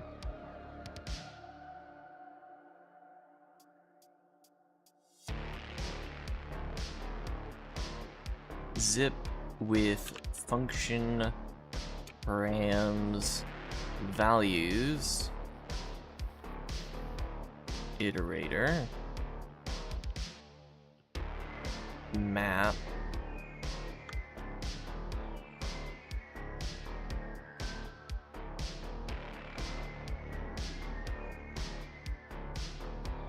arg and then constraint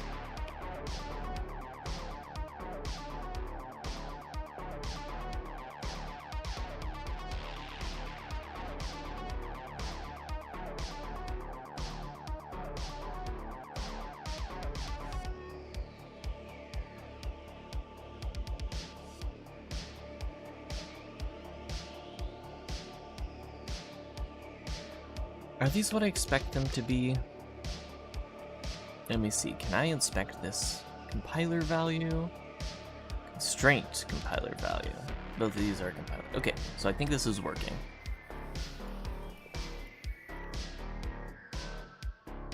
So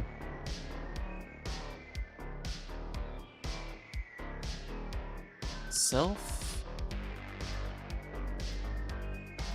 all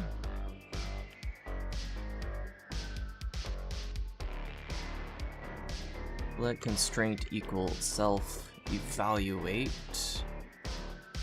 constraint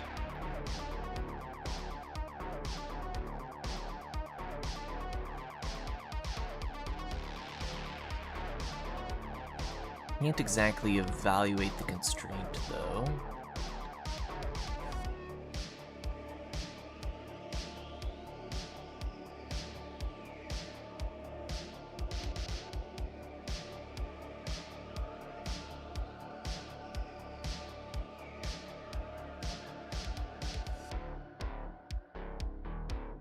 Thinking about it,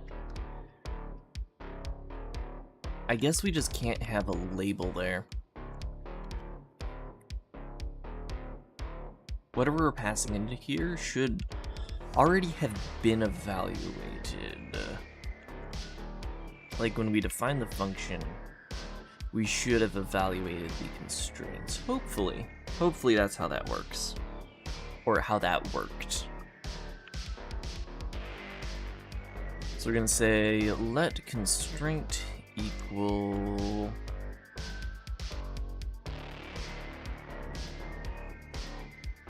I might have to add that into evaluate to check function parameters.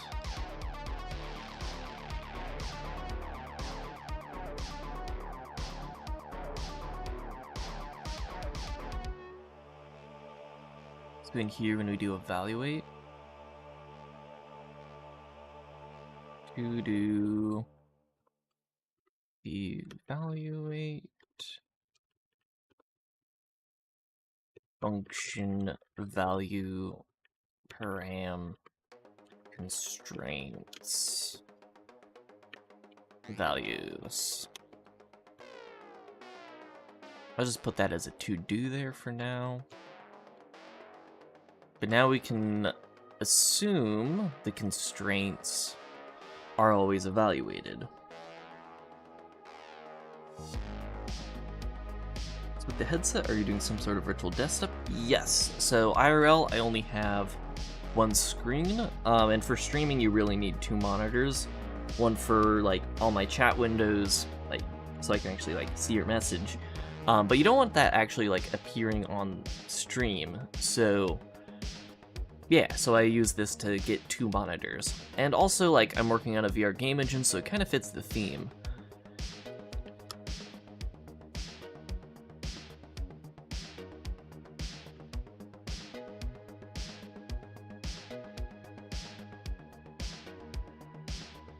Wait a second, I wonder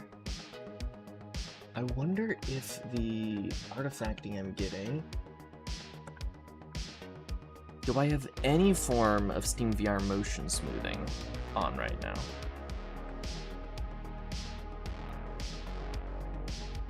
Sampling, overlay render quality high.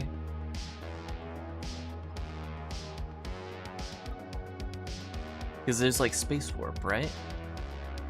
I wonder.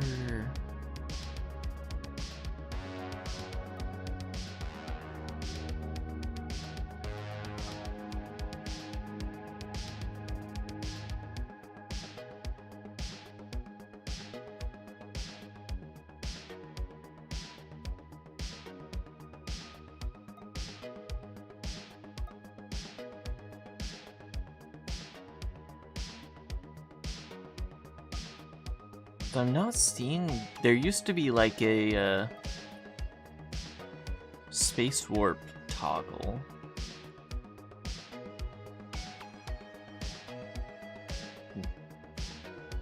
Yeah, I have advanced settings shown.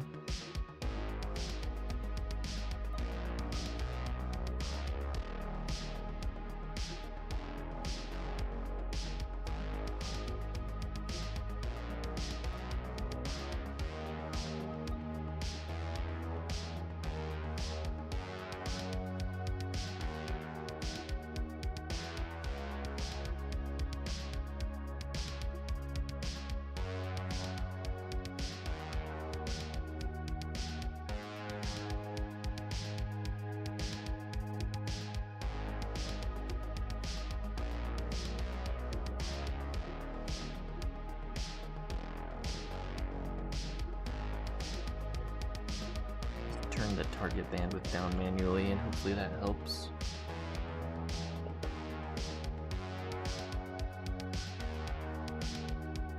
Alright, and we're back. So constraint is very hopefully a function. And since we already check if it's a function, we can just do self call constraint.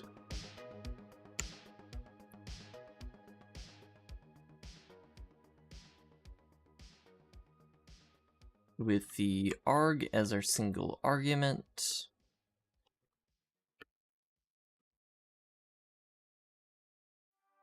And then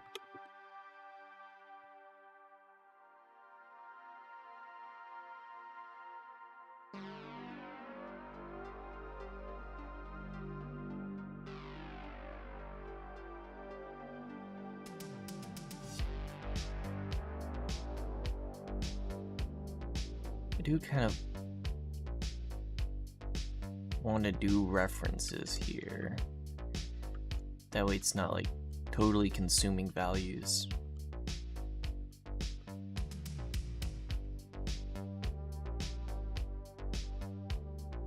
Because that is causing a fair amount of cloning to ensue.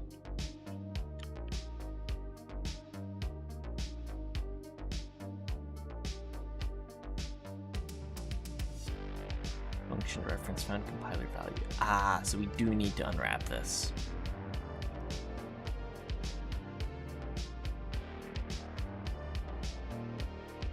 Unfortunate. If let compiler value kind function definition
Okay, let's see. The found closure. The found closure. What does the found closure mean? Yeah, it's a closure.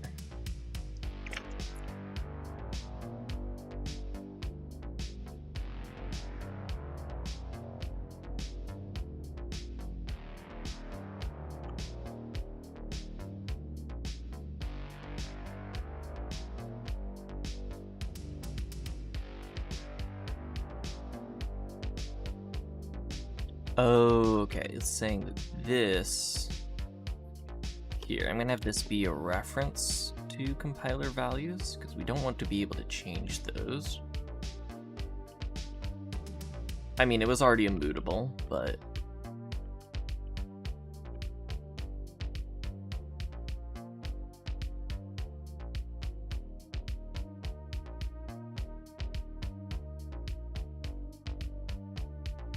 see, the real solution here would be to have call take in an iterator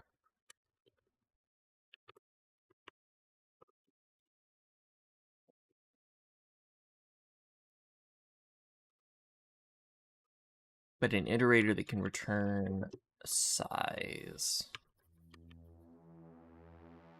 So we also need to do for arg in args.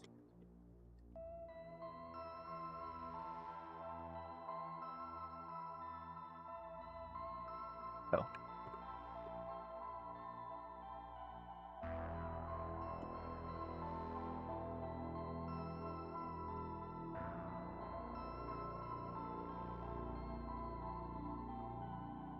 What type do I want to collect this into?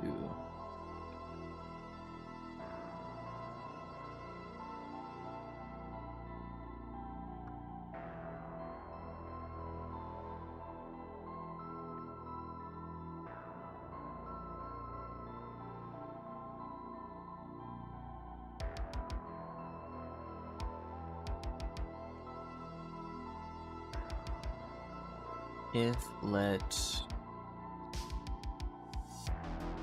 this compiler...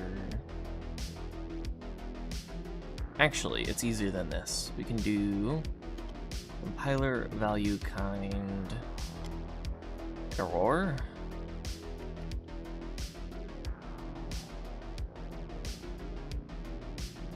Equals arg, then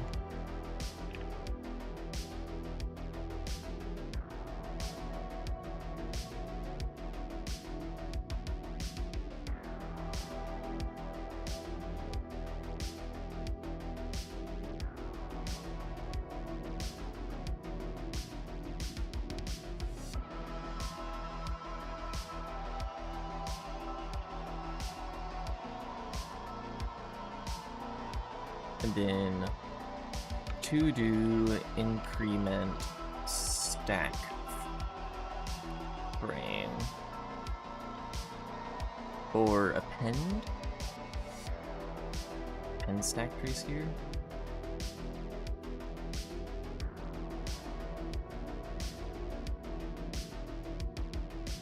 Any of our constraints fail.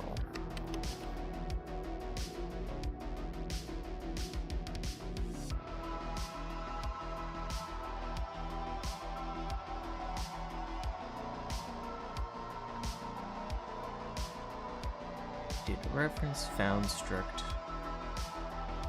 vector compiler value.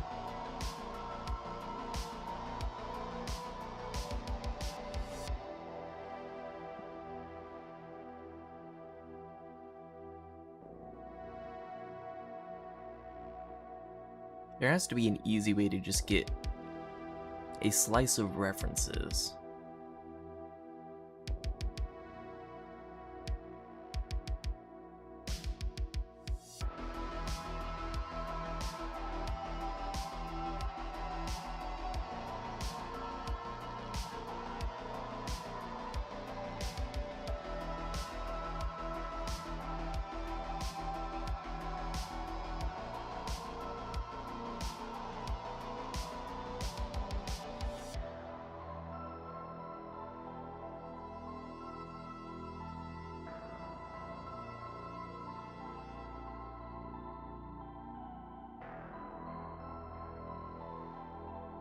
I guess that is a micro-optimization, trying to avoid the amount of cloning that occurs.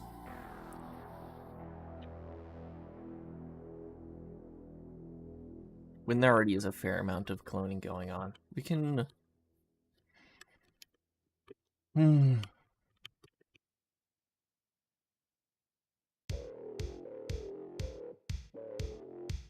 We can figure out ways to reduce cloning later.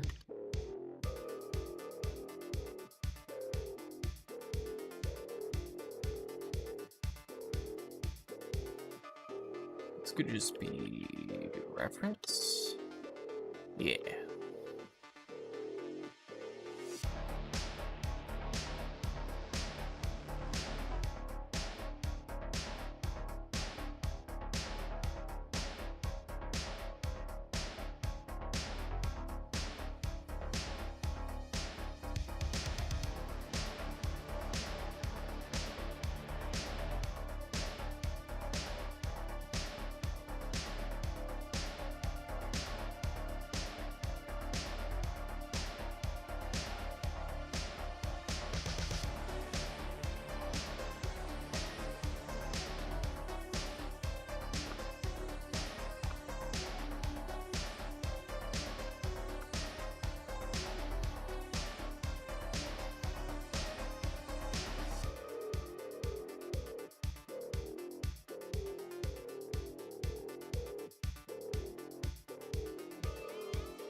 Ah, yes, I have seen that. And has anybody else noticed it looks like the, what's her name from Death Note? Like, do we know if Elon's a Death Note fan? It'd be kind of funny.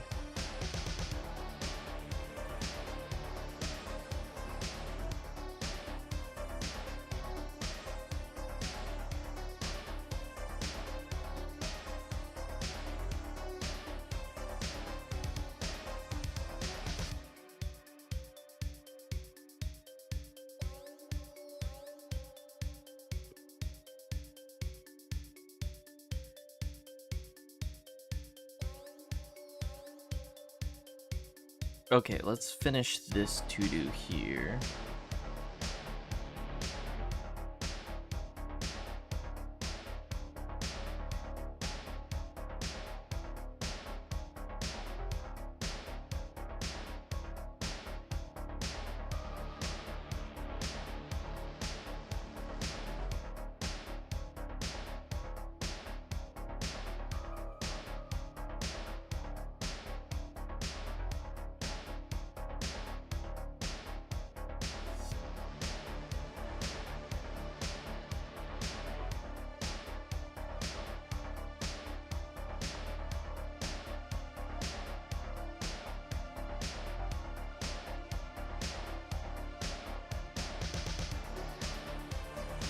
If Light Yagami was also the world's richest person, with his social company way. It is kind of funny in that way, yeah. He's not doing a good job at his goal, though, if that is the case.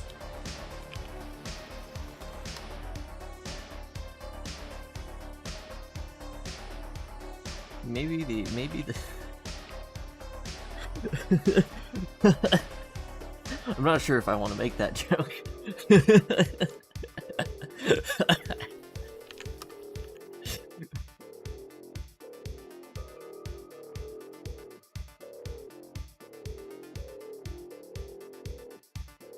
Joke had to do with a certain list and a certain note.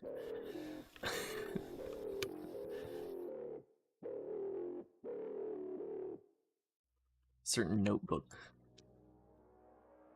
That it'd be really good if like a certain list was copied into a certain notebook, you know, just yeah.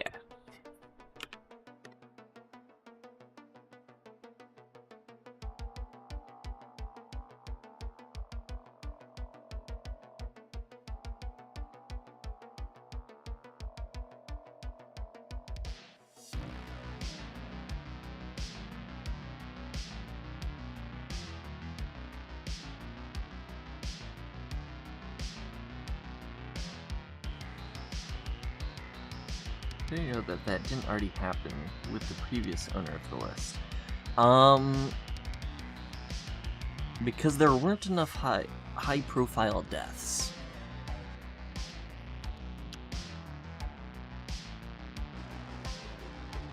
It's like pretty obvious that hasn't occurred.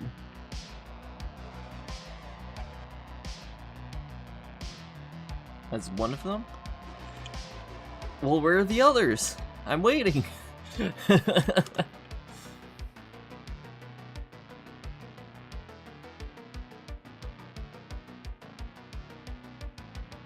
Dang it, this isn't a mutable.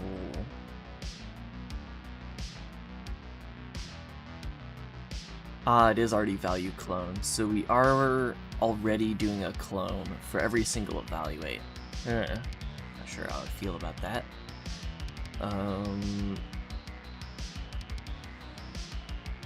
I guess I do have to pass all these by value if I don't want there to be a ton of cloning.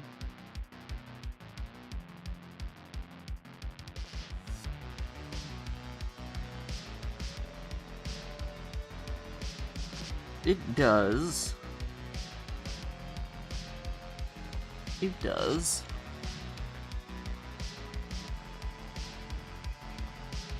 Also makes sense within the context.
No, why would I want enum variant here? It's only ever function. Then function parameters equals a function params iterator values iterator and params is equal to array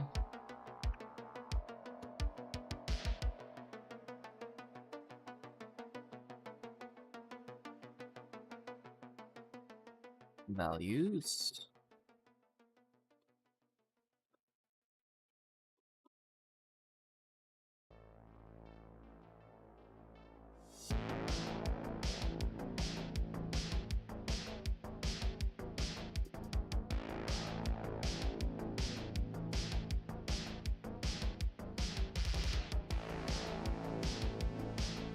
then we need to map these.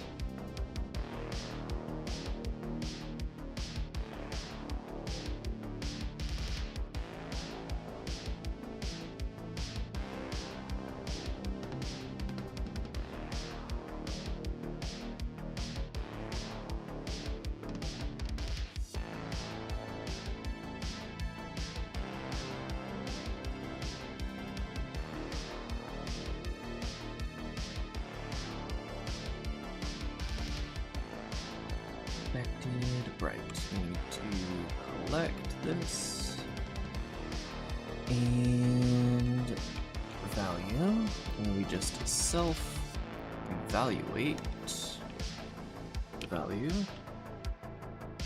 If they did just steal the character from the anime, at least they won't be running out of any time soon. I'm not quite sure what you mean by that. What do you mean by that?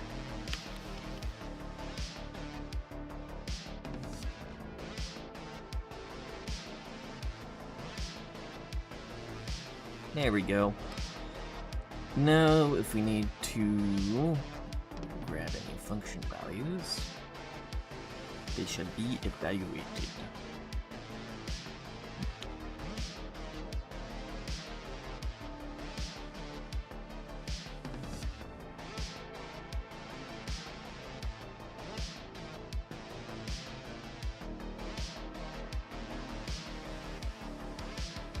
Okay, our interpreter might possibly be done. Alright, I'm going to run real fast, and then when I come back, let's work on a parser real fast, because I don't want to manually construct objects for this, aside from intrinsics. For writing actual behavior, I do want to actually just write scripts, and I don't think that will take too long at first, since we're not handling error checking correctly at this point. It's gonna be super fast. The error checking is not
potentially too much water, but I don't know. We're on a roll. It's fine. Okay. Whew. See, guys, do we actually get code execution by the end of stream? I think we get metaprogramming execution by the end of stream. I don't know if we get actual code execution by the end of stream. Here, let me see, I need to recenter my space. There we go. Why is there a controller floating in front of my face? Right here. That's it. Thank you.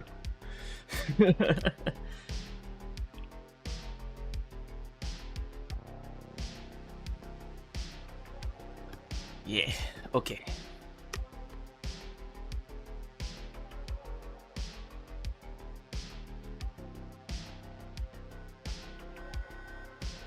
Let's see, interpreter.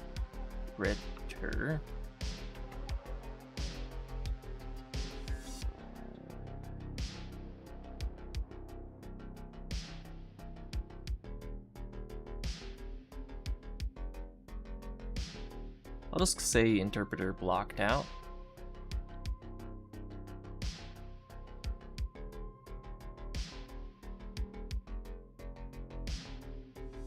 And now we need to go into parser.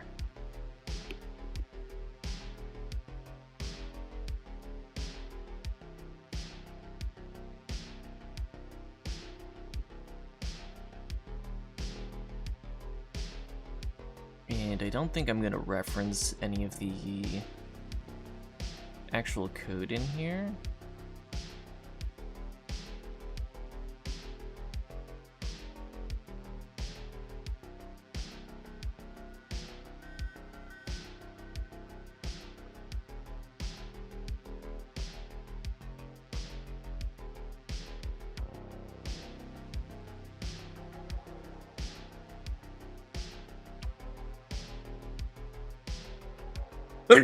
Whoa,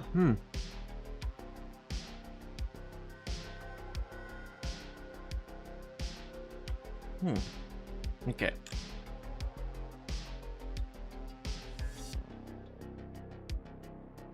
So I believe this has a dependency of Brane C, since we need the types to output the types. So Brane C. And then this is half.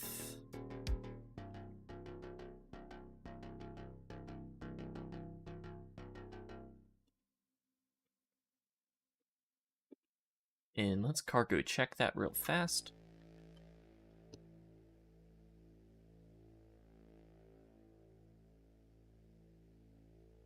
Well, we're getting errors, which means it's fine.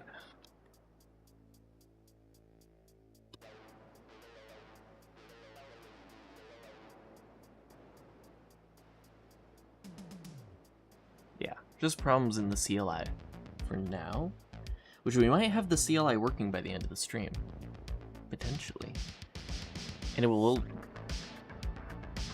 actually be like actually running the CLI.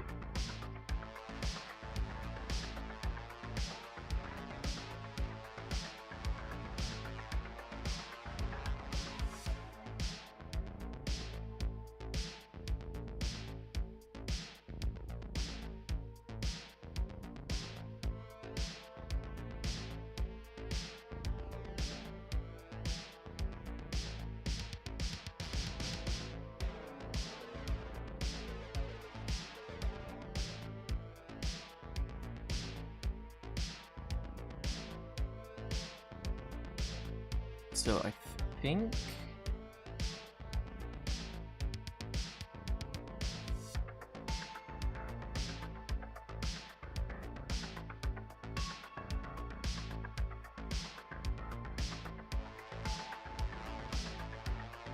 this is what I want to look at. Maybe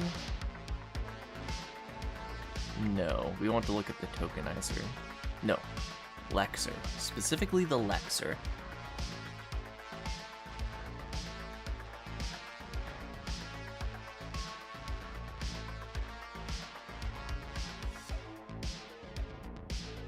Except even the majority of this we don't use anymore.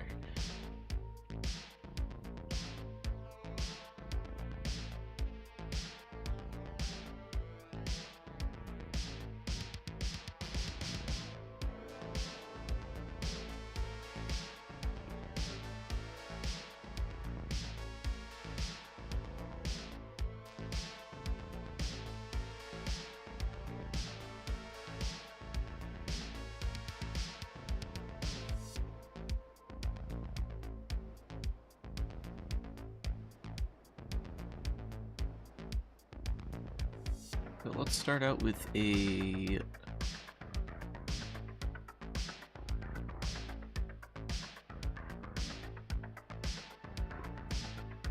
not Lexer.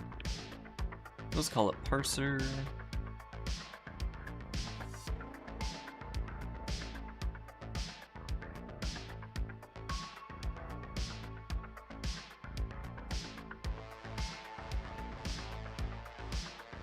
What is M in this context?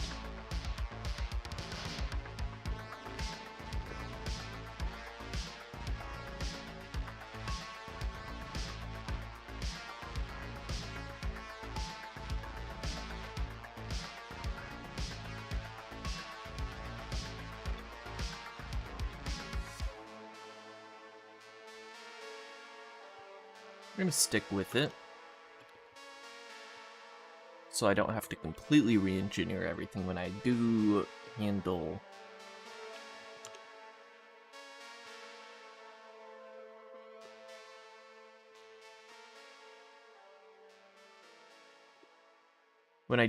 error checking correctly. Map span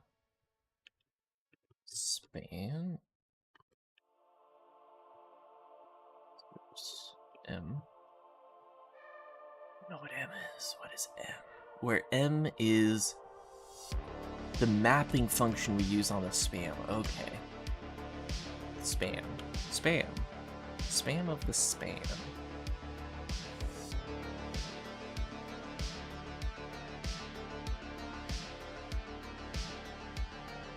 And the output of this parser is going to be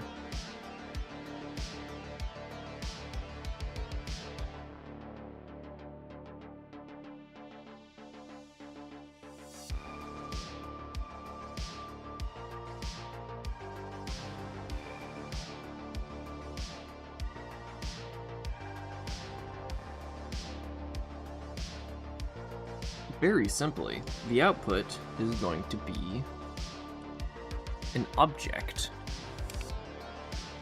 A compiler value?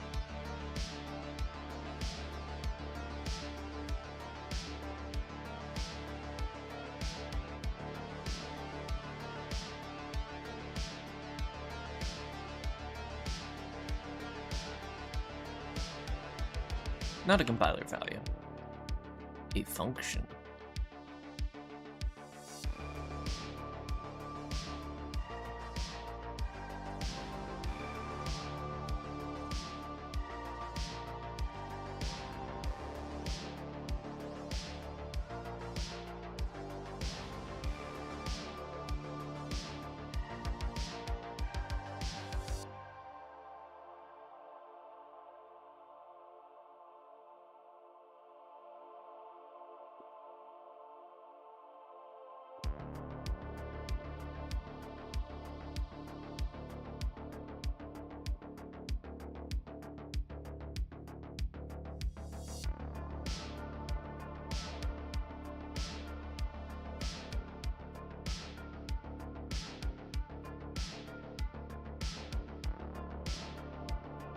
Missing a right angle. Indeed we are. Are we missing more?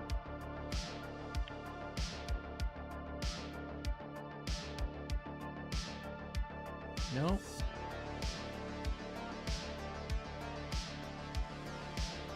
Expected type found, comma.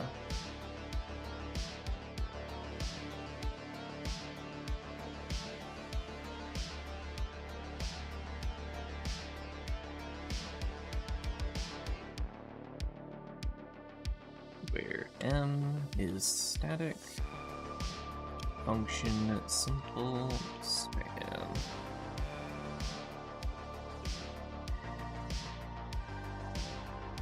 Then do I define what span is? Brane C source span. Yes. So this is my definition of span.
There we go, it's happy now.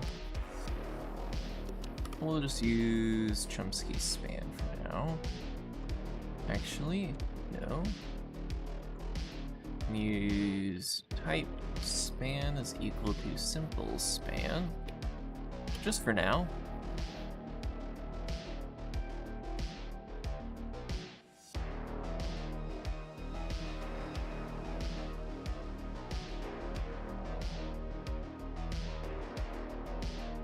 And no.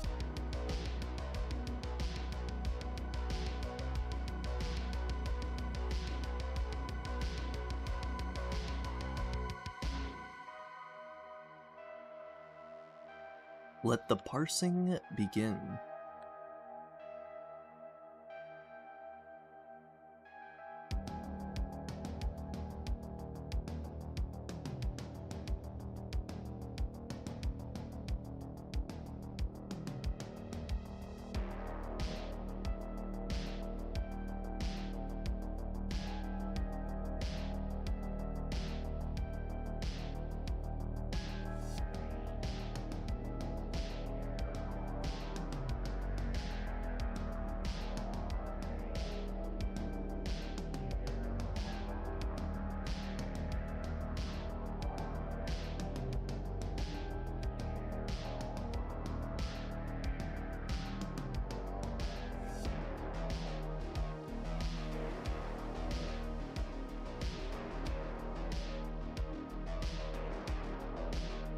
Why is everything so much easier when you design it to be easy? This is crazy. Okay, so I am just gonna bring up one more reference file here. Oop. So here we'll have our Lexer, and here we will have Brane C parser source.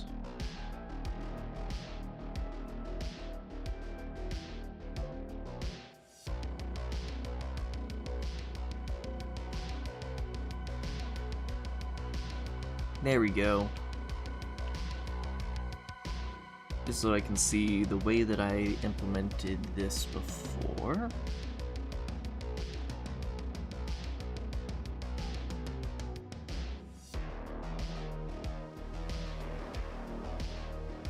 So if we are constructing to return from this a function, then what we need is to first create a list of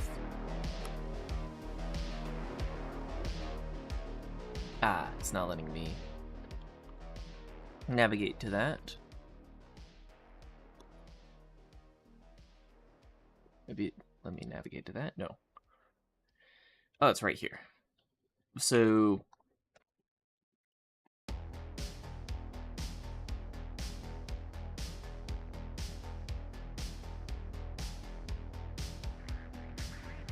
for now,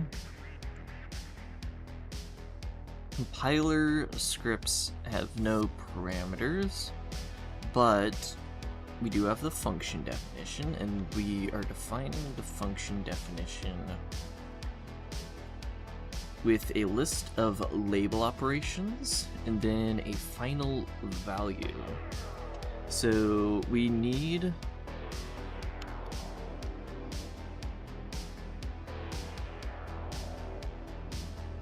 a compiler value atom.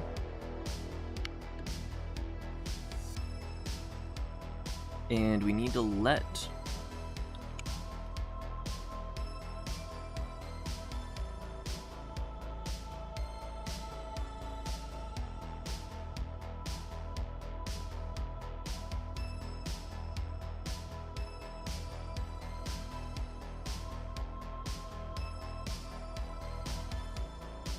I'm just trying to figure out what's our entry point. Like, what thing do I write first? Do we need to parse? Absolutely first. So we have compiler value, of course. And compiler value is basically our, not necessarily our atom, but everything is derived off of compiler value.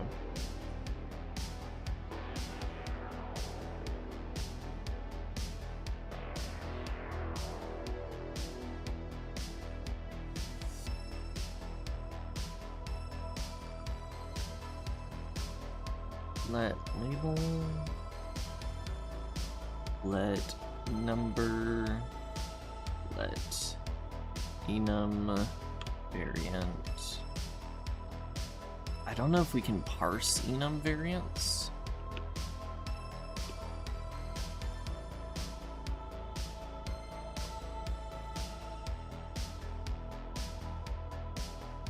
Do you have array literals?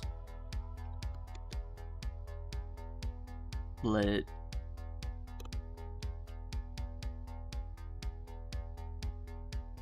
structure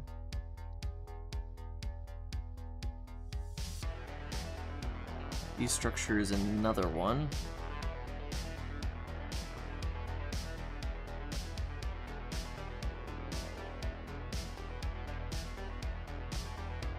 Compiler value needs to be defined before all of these.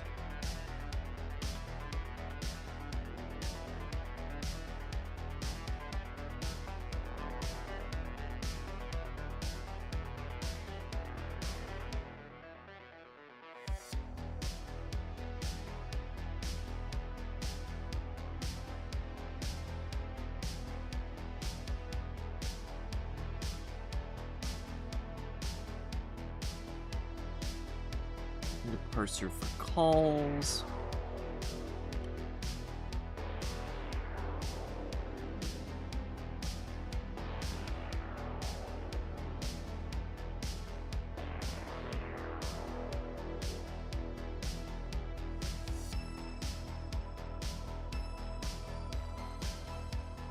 It'd be funny if I did, like, explicitly, like, an error value.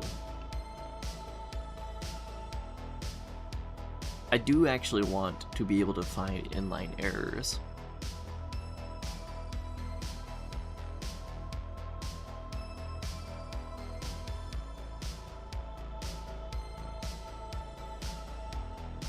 And we do need to be able to define functions and pipelines. Inline.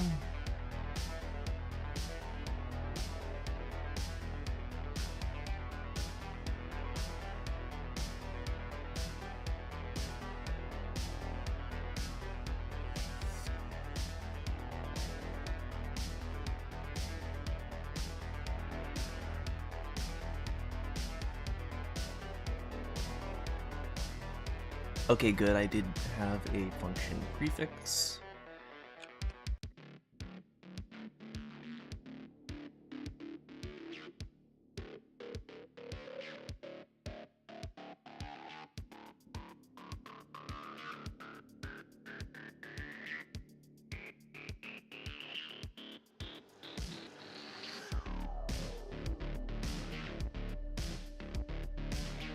And I think that's all the parsers that we need for now. I'm gonna drop this down here. And, okay, so... Man, this is a lot easier than the weird macros I had to do for the past versions. Okay, so...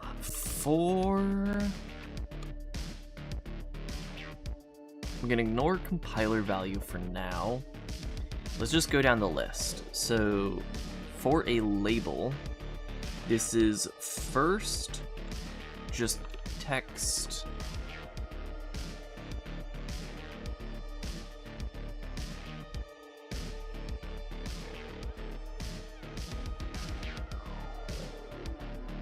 Just the label is an identifier, and then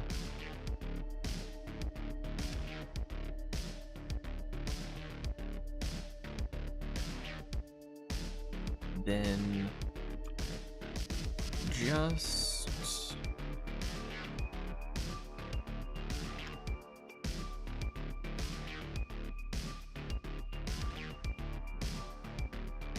ignore, then text, not text, then we put in a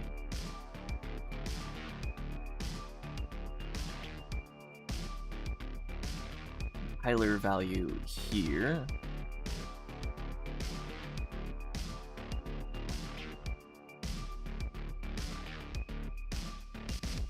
And okay, we do need compiler value to be defined so that we can start using it. So let me see. Okay, so it's called recursive. So just recursive. Is it declare or define? Declare. So compiler value is recursive. So we just need to declare, and then we're able to reference compiler value.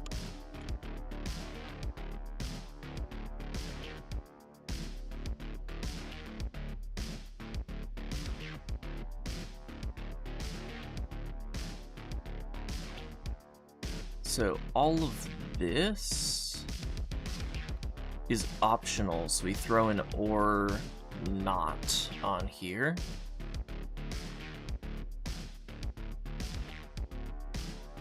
And then we need to ignore just and equality. So we're setting that label and that constraint, setting this label equal to, or labeling the value after this. Then compiler value.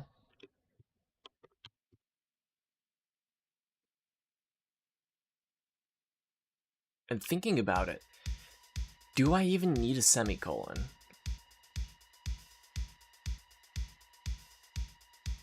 Technically, I don't need semicolons.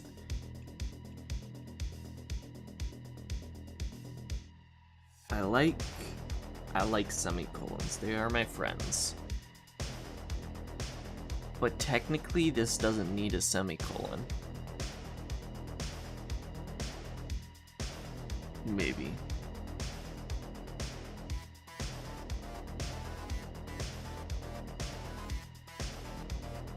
I am scared of just not putting a semicolon there.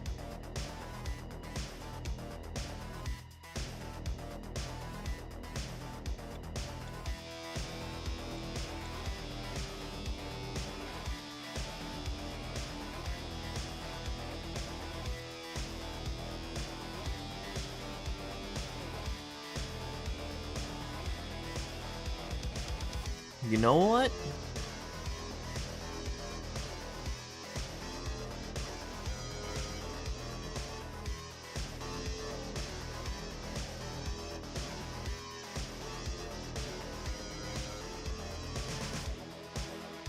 No semicolons. This is going to be a scripting language in the truest sense. No semicolon. For now. I might add it in later, but at the moment, no semicolon. Very likely that I will add it in later, but for the moment, no semicolon. So very likely that I add it in later. Okay, and then for number, this is just...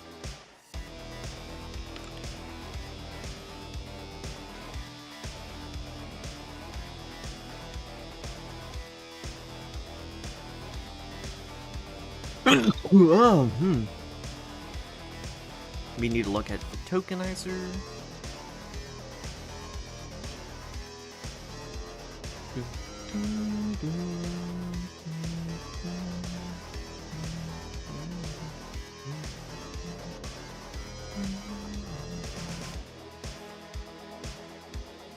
Text int.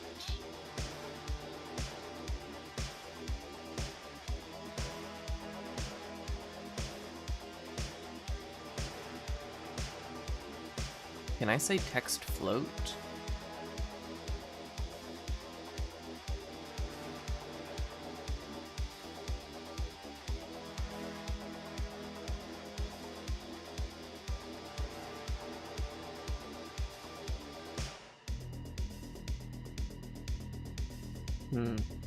No text float.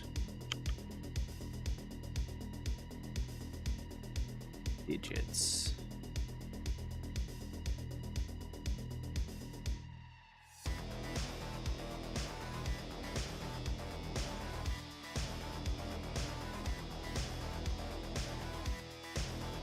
I'm just gonna look it up.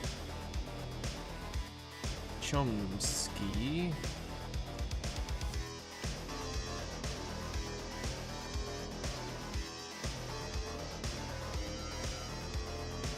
Oh, I could do Unicode instead. Probably should do Unicode.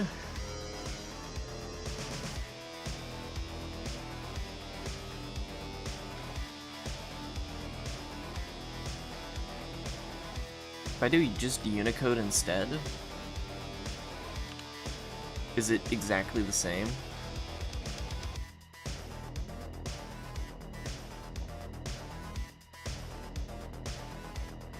Yeah.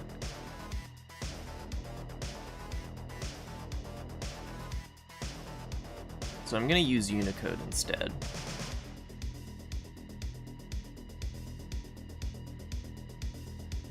Digits, ASCII digits, inline white space, int, accepts a non-negative integer.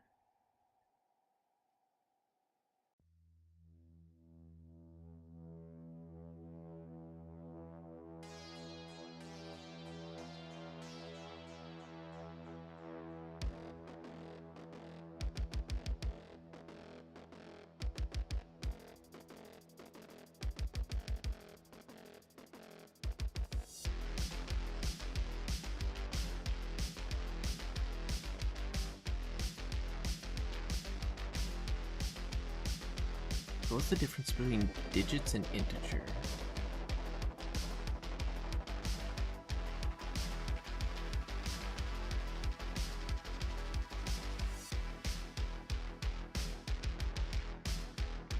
The difference is that integer can accept hexadecimal encodings.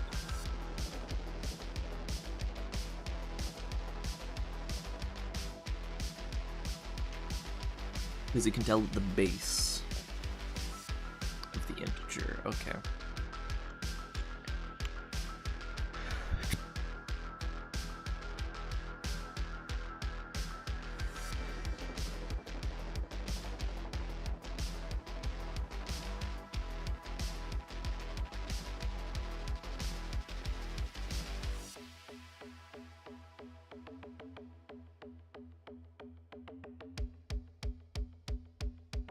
non-negative.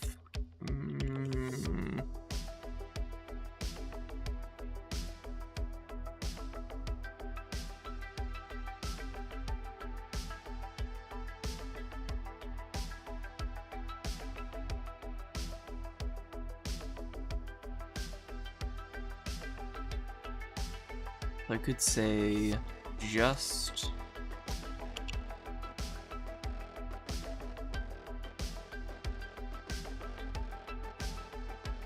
or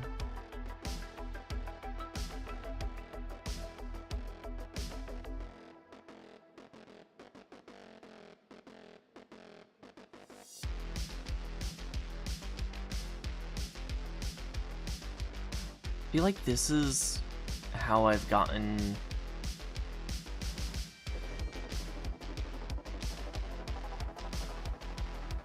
no, I think this will be fine.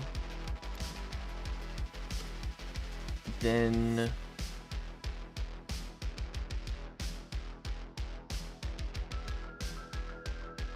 text int 10.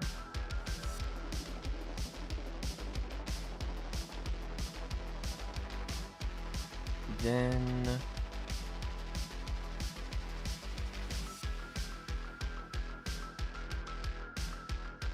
I do adjust here, just this.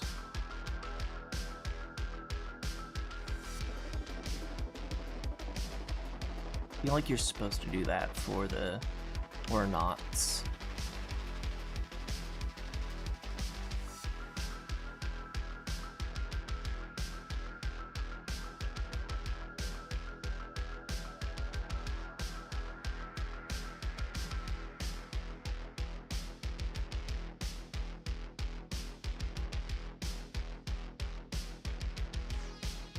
Then just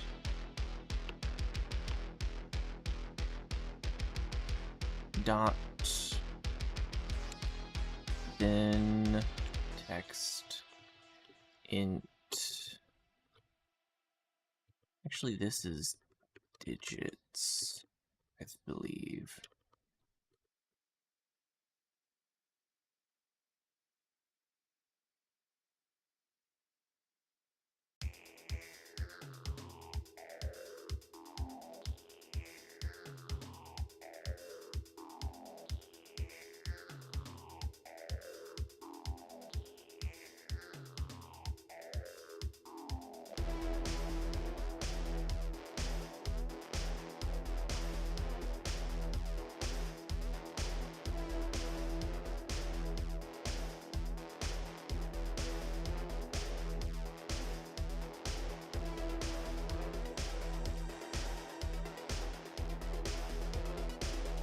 Then just this, ignore, then digits, n,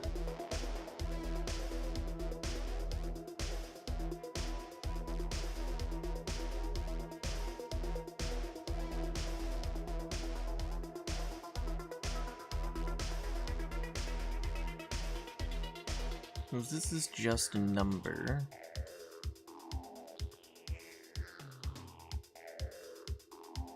Feel like this works.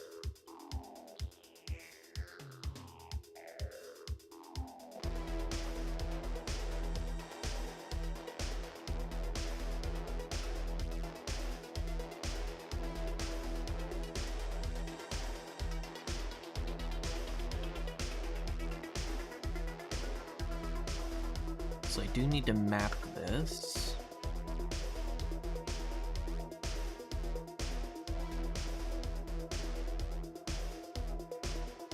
I'm just gonna fill in values here so the formatter works. Nice.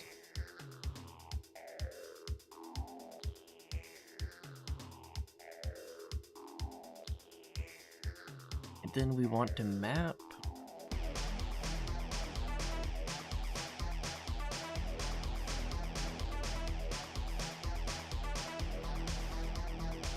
all of this code here to a slice, and then say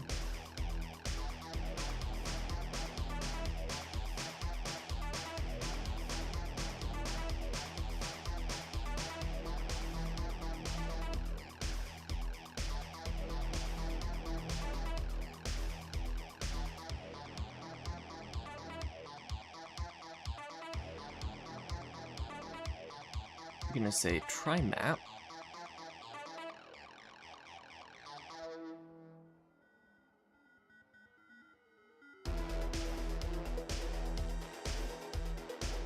Oh, the example is literally... The example they provide for this code is literally trying to map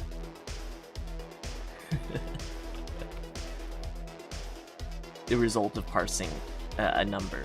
So I'm just gonna drop that in here.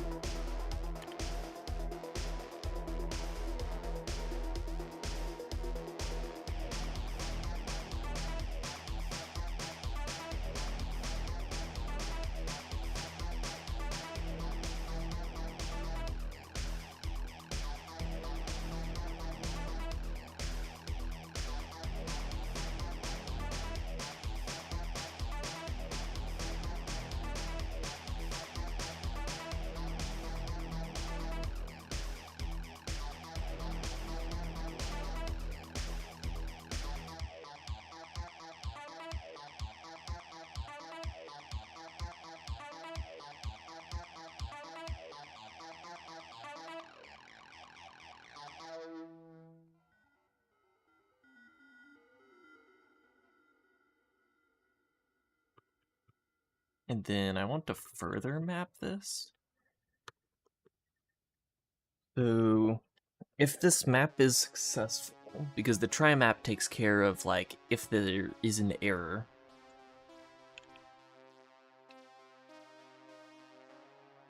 In parsing that as a float.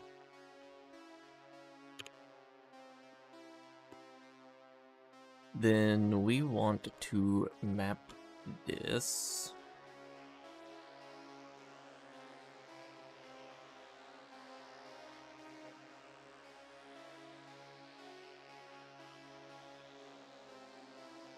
into a number.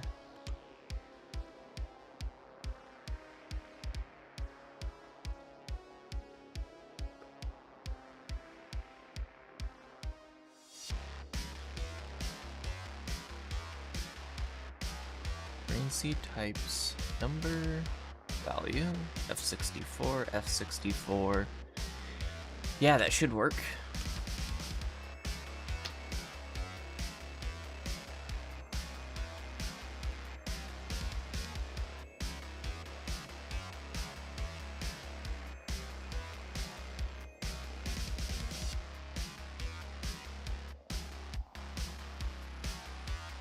But this is label I just wrote all this for. So we're gonna just throw this over here. And now that will actually work.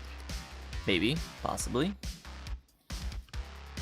And let's also throw a map on this. So this is going to be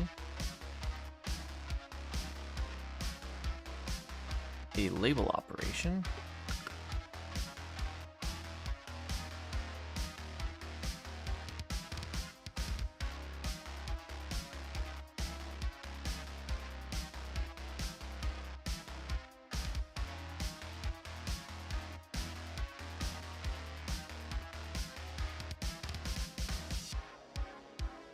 Let's see, can I get this? Okay, cool. Tuple of type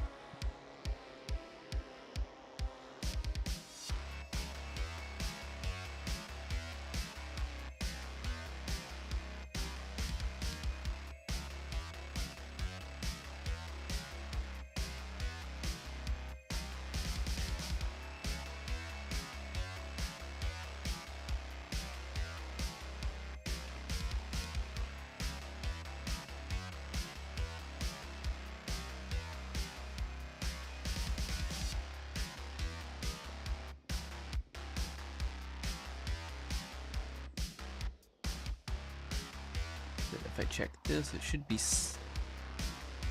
a slice.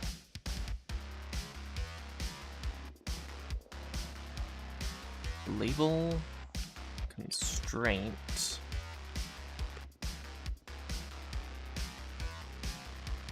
and then the final value to label.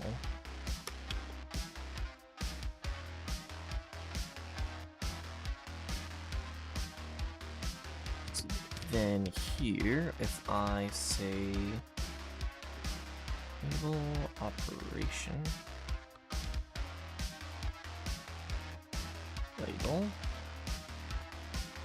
could pass in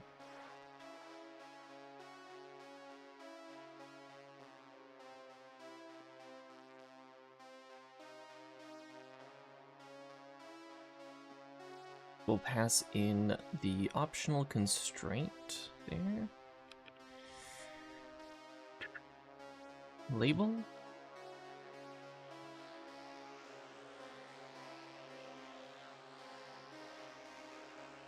Then constraints. Then just value like that. It might be that easy.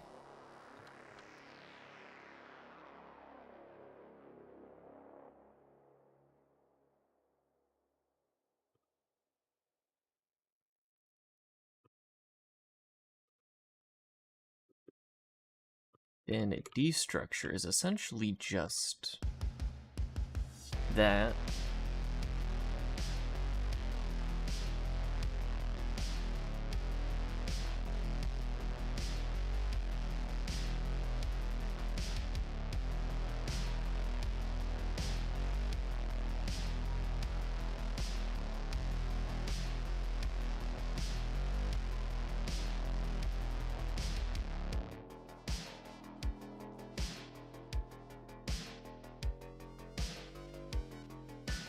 I'm gonna say constrained label is equal to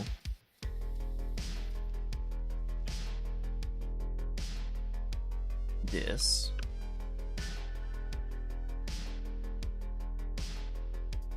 Or just label, and then this will be label statement. Then we'll just clone label, and then when we destructure, we can say label separated by just commas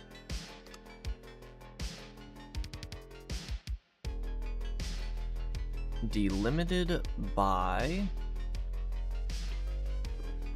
just an opening bracket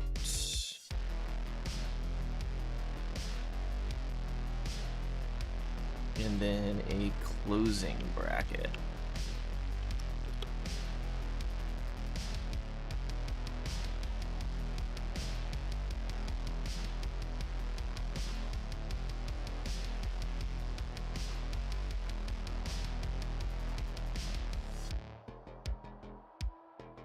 Want to clone that because I'm going to use it for function definitions as well. And then we're going to, well, actually, no, we need, then ignore just an assignment or quality, then compiler value.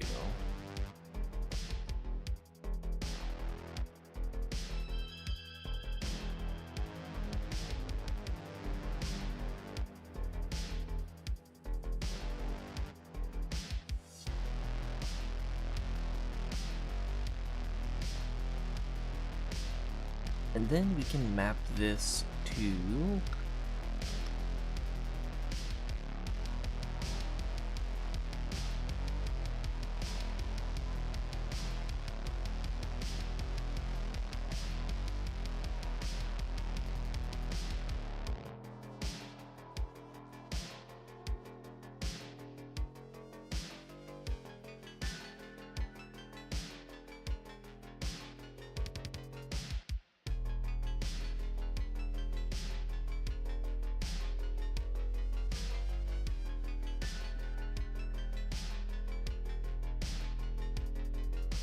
Cool. Now I do have values.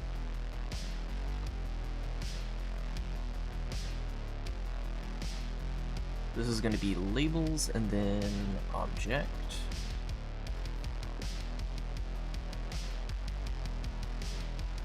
Label operation. The structure.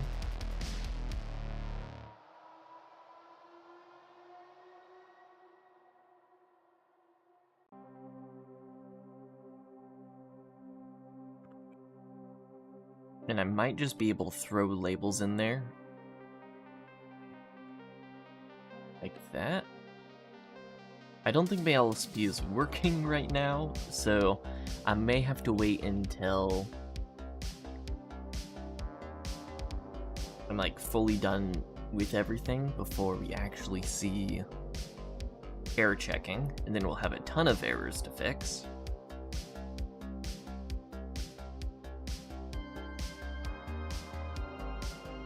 Actually, we have number, which is a value, and then we have labels, and we have destructure. So I think we have everything we need to consider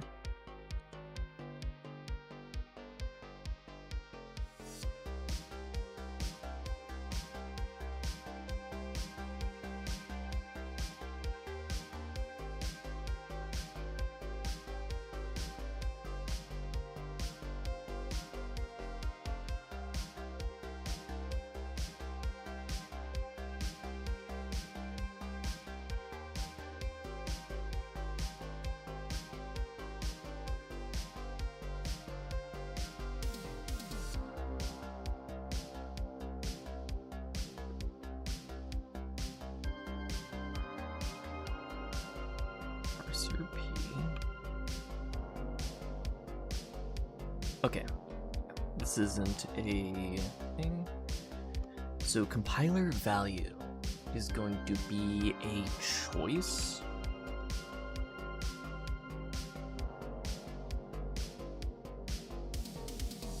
And the only choice here for the moment is going to be number.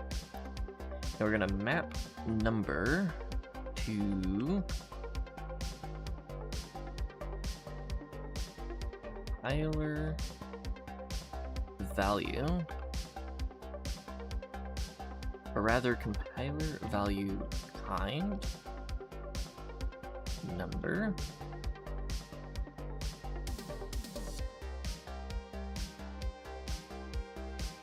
Then after this choice is done, we're gonna map all of these to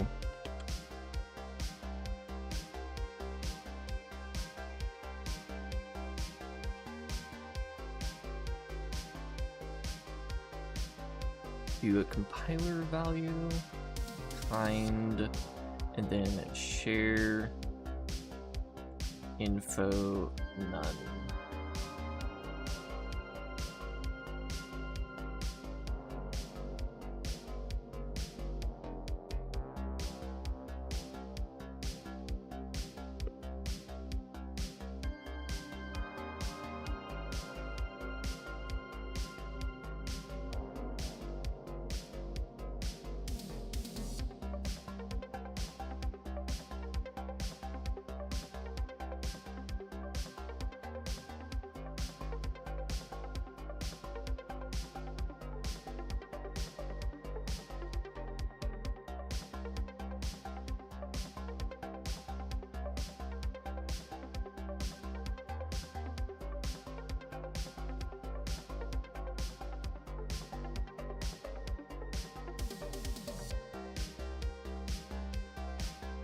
Now we need to just define the parser for the script, which is choice between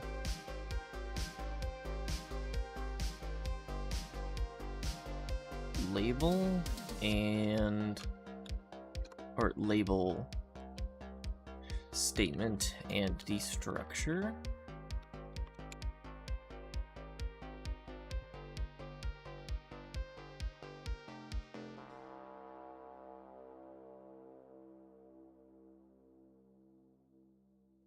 Then, actually, this is repeated. Select. Then we want a compiler value, singular compiler value.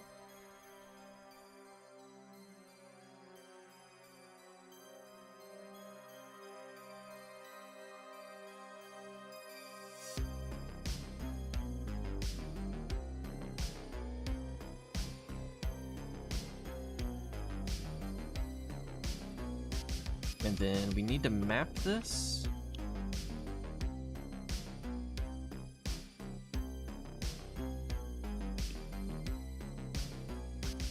as label, ops, and value. And then this can be defined as a function with params, array, values, vec, just an empty vector,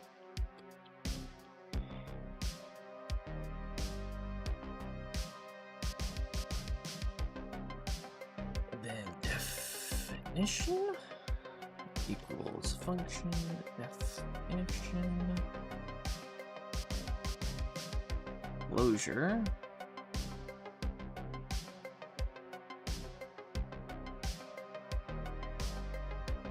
operations value.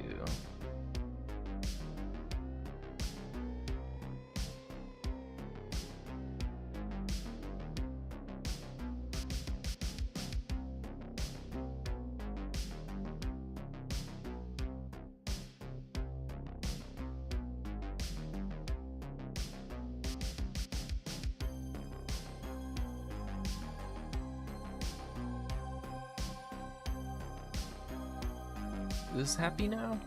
No.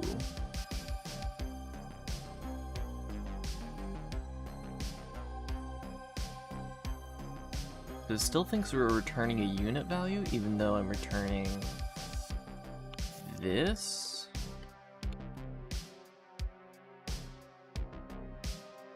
Okay. Environment is currently nuked.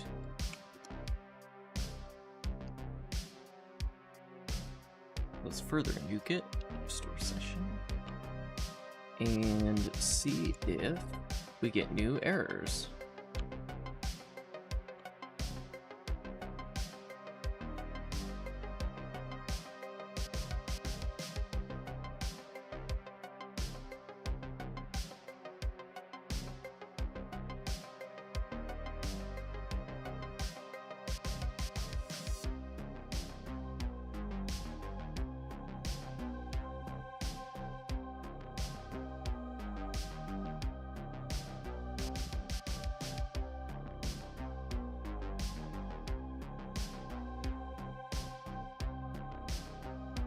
We need something other than just numbers so this becomes actually a choice.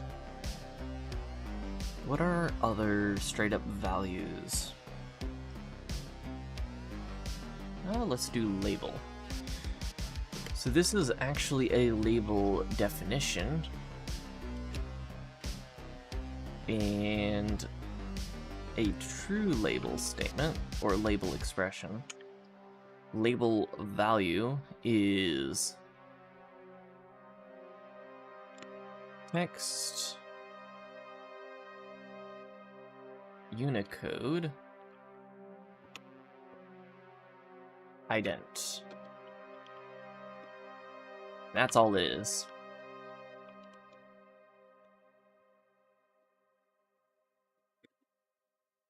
So now there's actually choices, but we do need to map this. to be...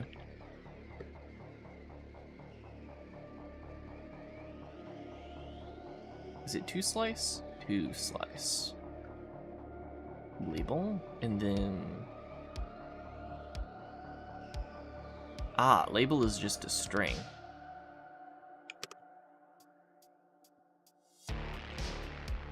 I'm gonna keep this as 2slice map.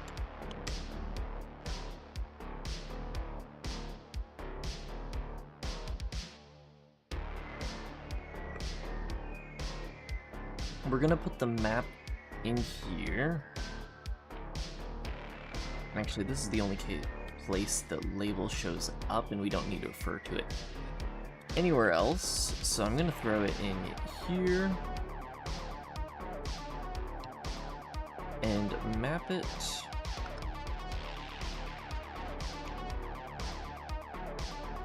to a value kind label.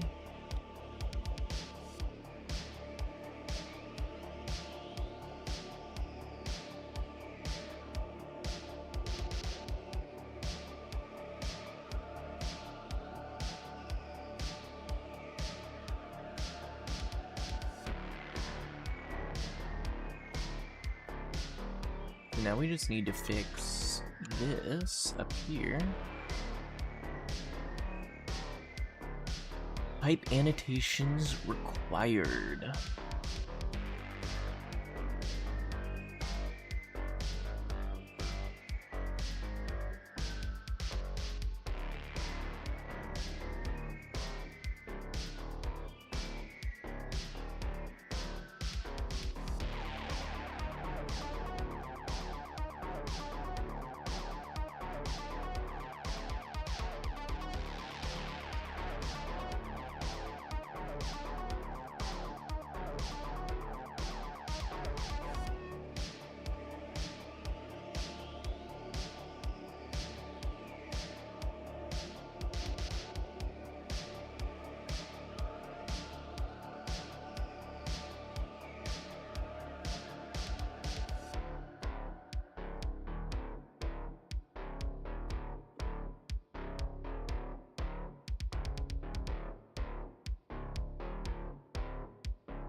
No, actually not constraints. We need...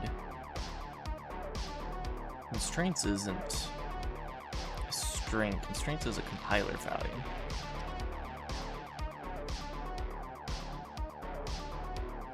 Indeed. I'm only at the 3-hour and 30-minute mark. I have another, like, 2 hours.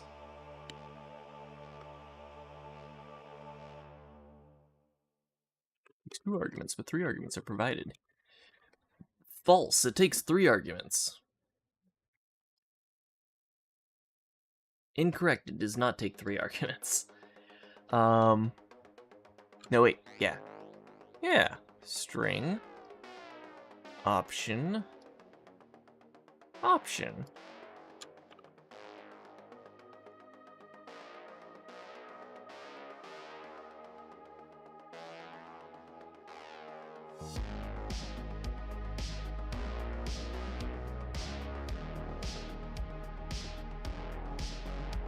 Type unexpected argument number 2 of type option string. But I changed it so it is no longer option string.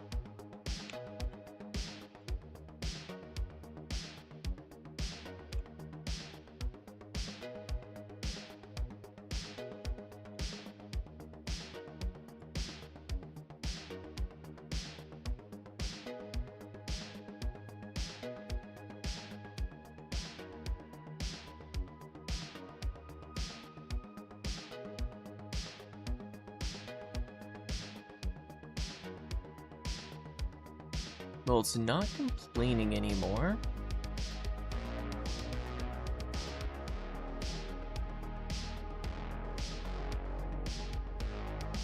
There we go. Now it's complaining. Is enum variant label operation.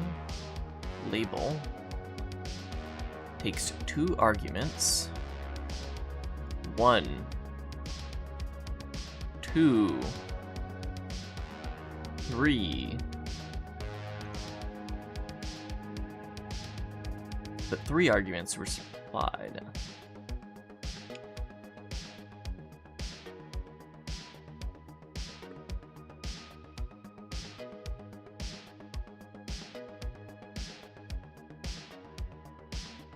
Label, option, compiler value, compiler value. This is an option compiler value. This is a compiler value. This is a string.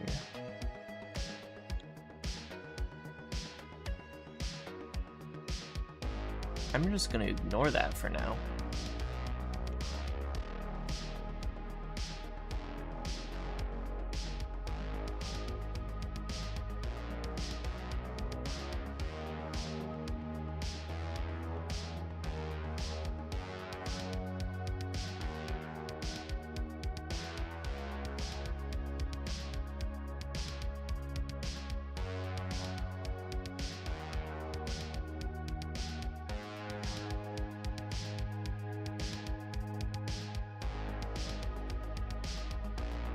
Maybe if I threw all of this in there.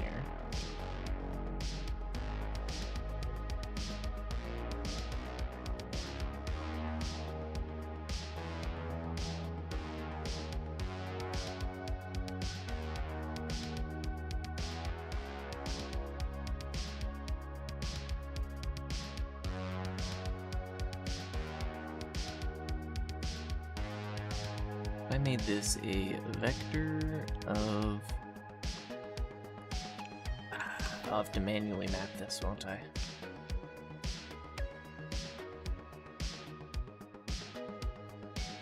If clone map.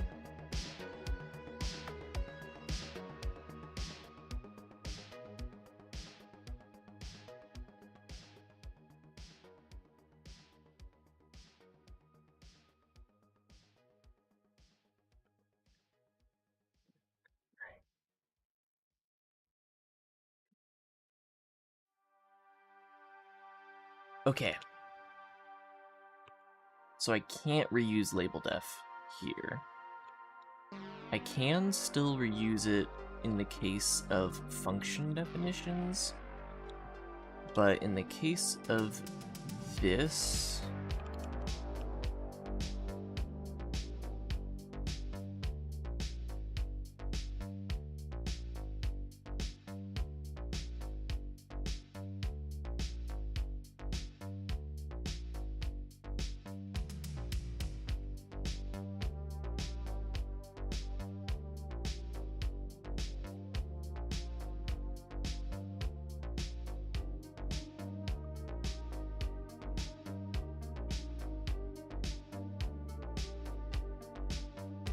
then we need to collect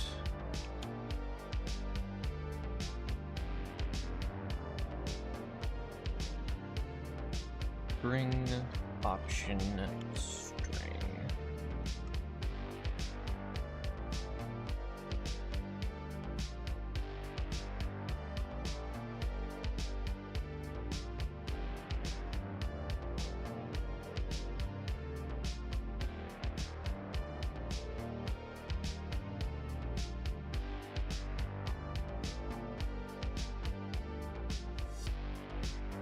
Then this needs to be not a compiler value, this needs to be a text Unicode ident.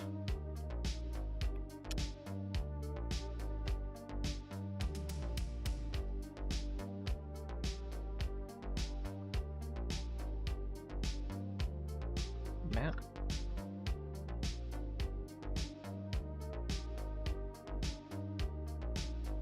Member label.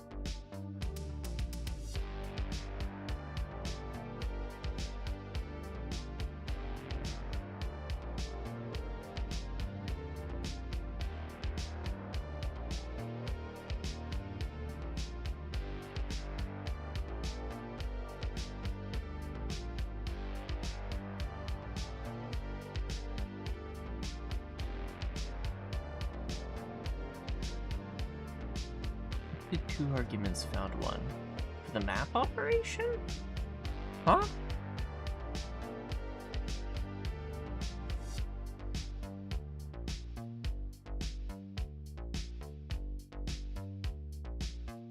Let me guess, here it's still saying that it takes 2 arguments, but 3 arguments are supplied.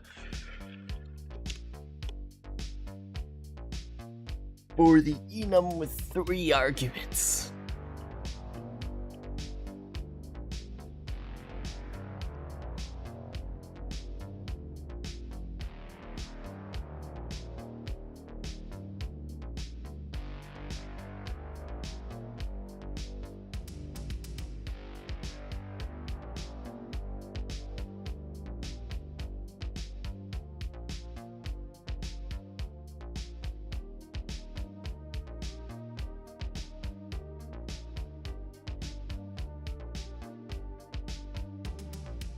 What's the next event you might show off the project at, if any?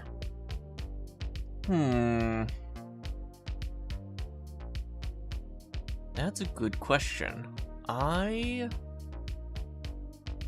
What is my next possible travel plan? The default is MIT Reality Hack in January, because I always make an effort to go there.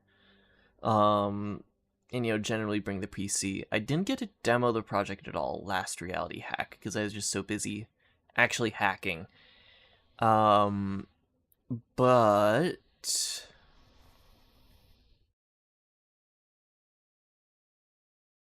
is there anything before then? I am planning on going to... there's a CES satellite event called the...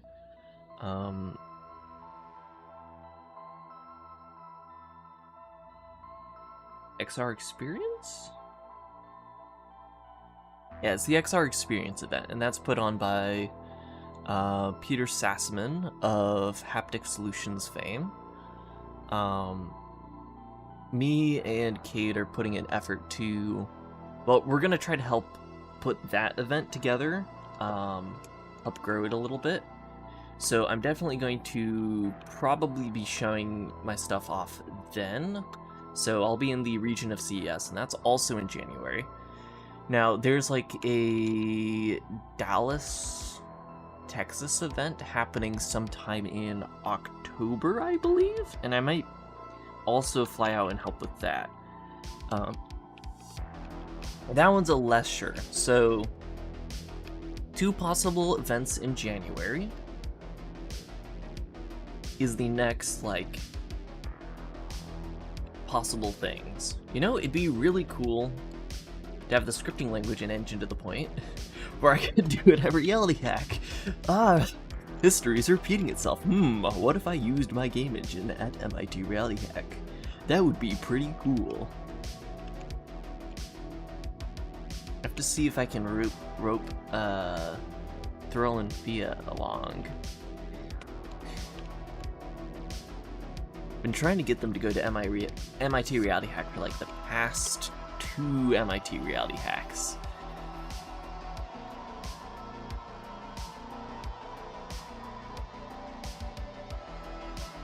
This time we'll probably get them to go though.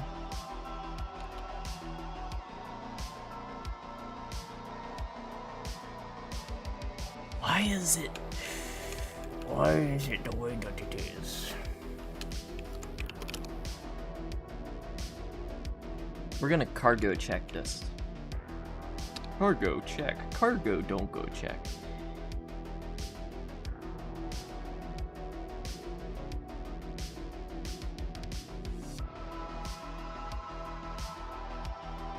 This enum variant takes 2 arguments, but 3 arguments were supplied. No! It doesn't!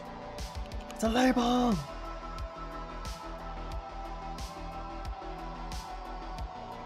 This very obviously takes 3.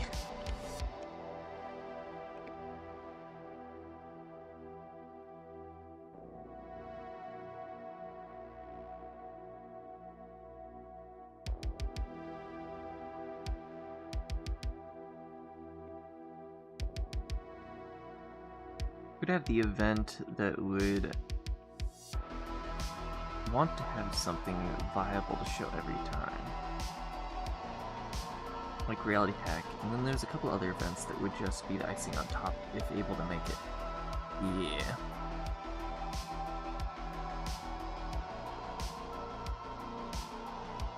Ideally, I just always have...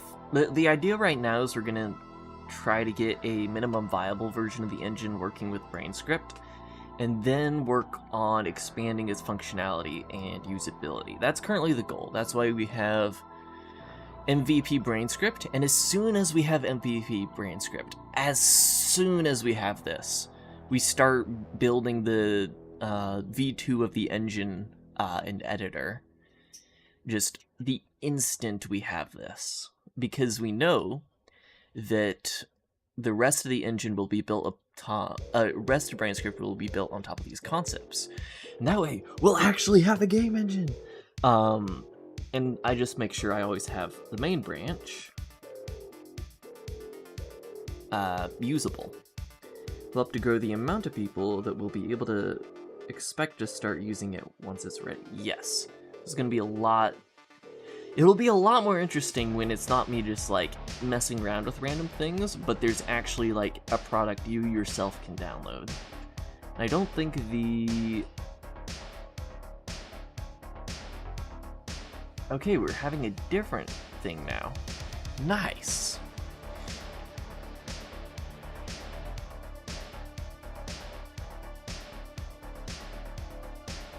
But yeah, I don't expect any like too much to happen until there's actually a working version of the editor out there. Or yeah. And that is what will happen very soon. Very soon. Very soon being months from now.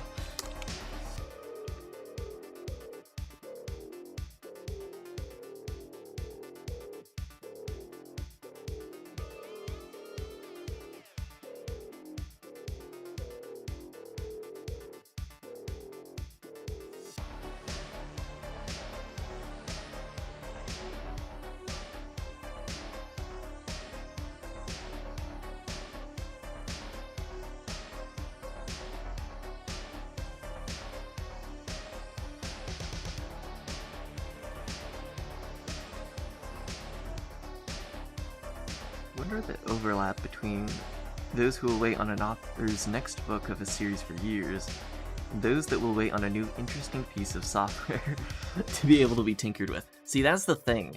There needs to be a first volume. I don't have the first volume yet. I have, like, maybe a short story.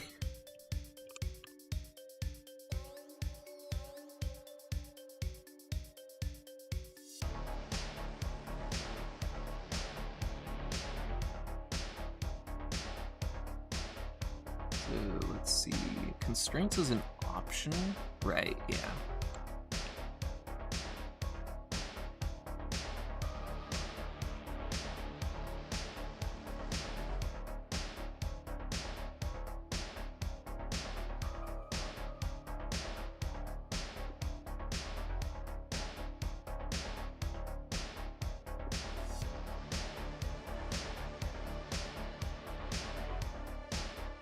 I am both, except on the author side. Nice. There can only be so many people with that level of patience. Yeah.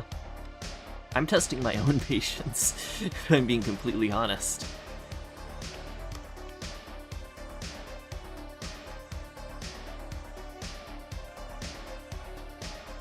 That's why I'm locking in.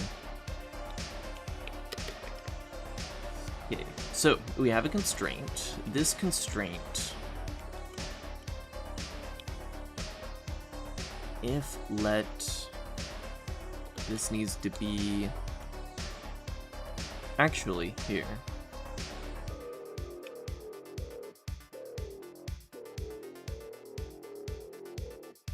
Here's our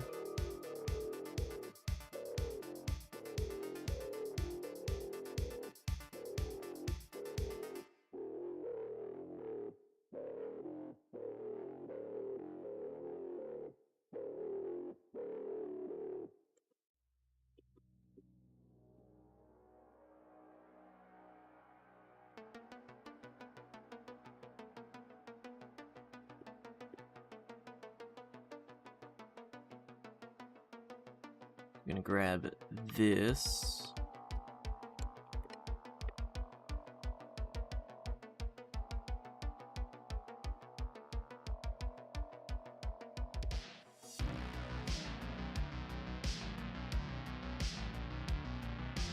And this.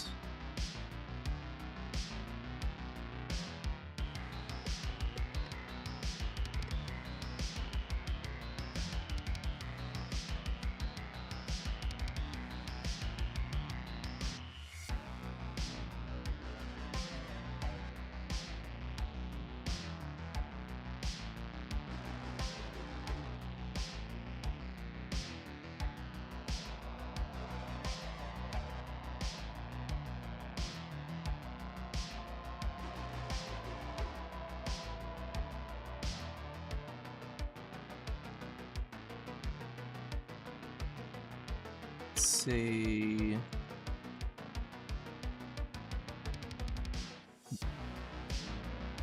let's evaluate the compiler value first, then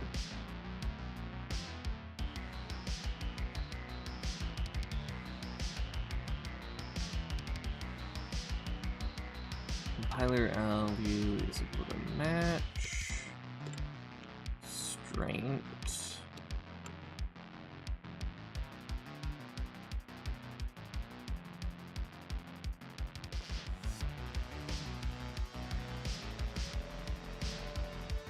I don't know, I just feel like more like a match statement in this scenario.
Unit.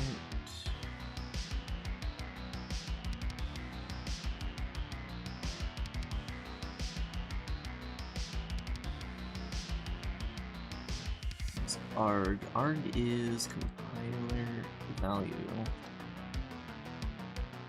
It doesn't need to be cloned because we already evaluated it. So it can just be consumed, constraints. Constraints.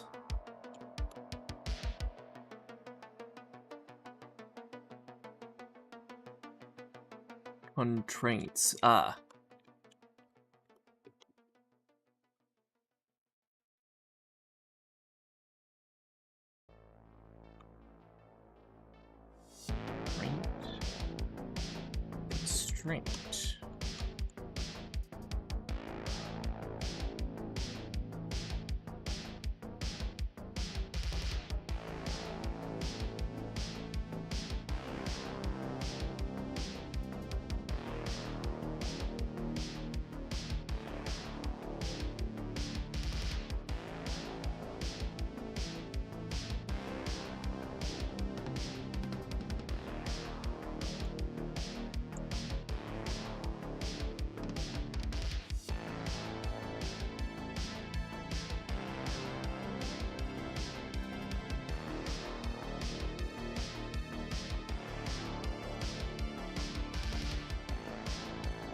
Semicolon.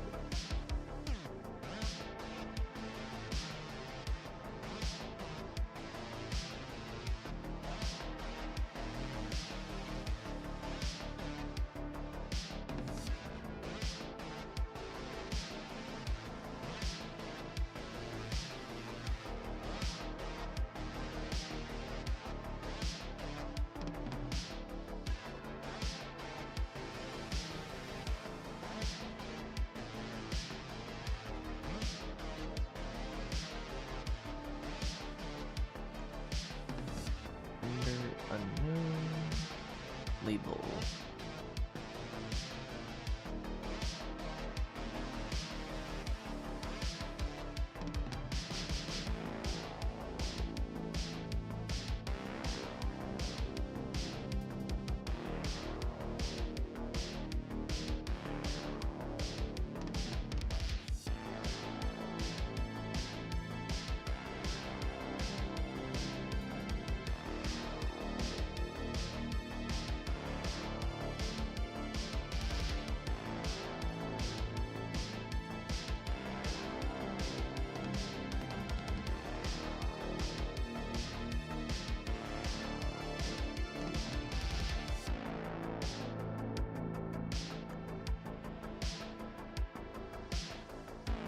The found closure.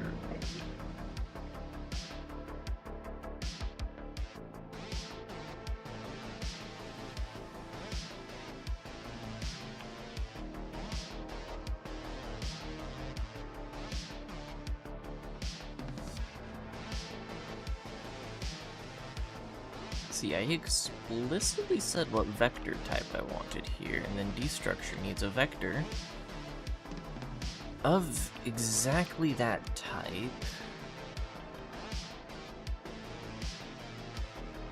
Cargo check this so that we get the found, collect, separated by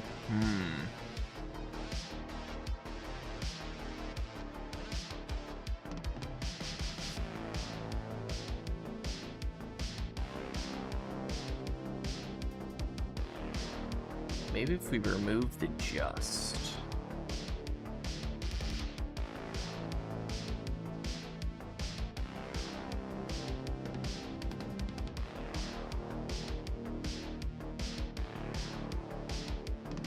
Never mind. Labels required. But it's happy as long as I label everything. Label unknown. It's a string.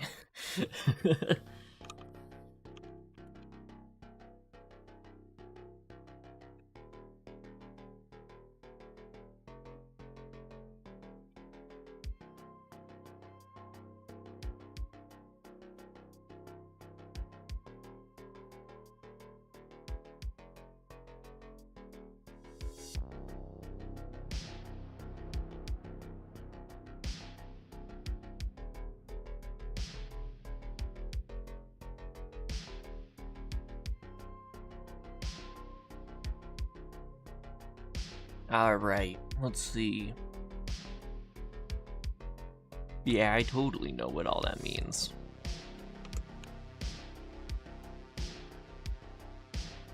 What is problem? No clue.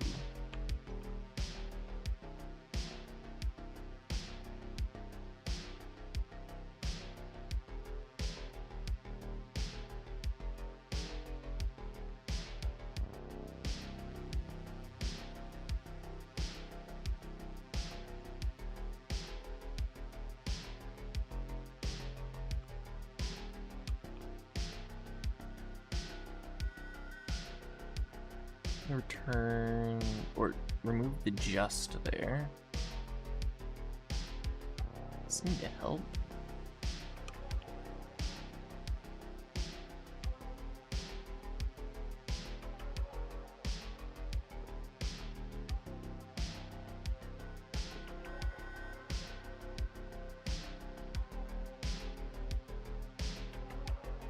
A, is it working? No.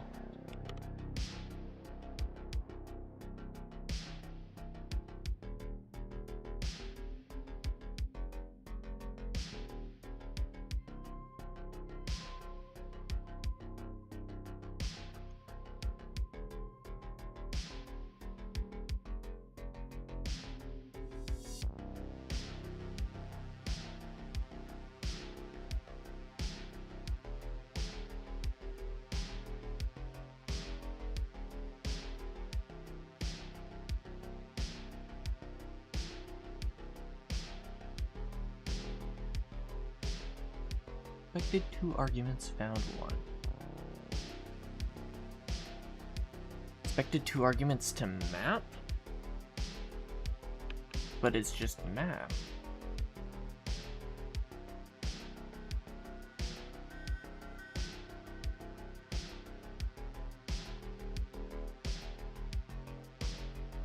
UI. Interesting. Why does this map function need two inputs?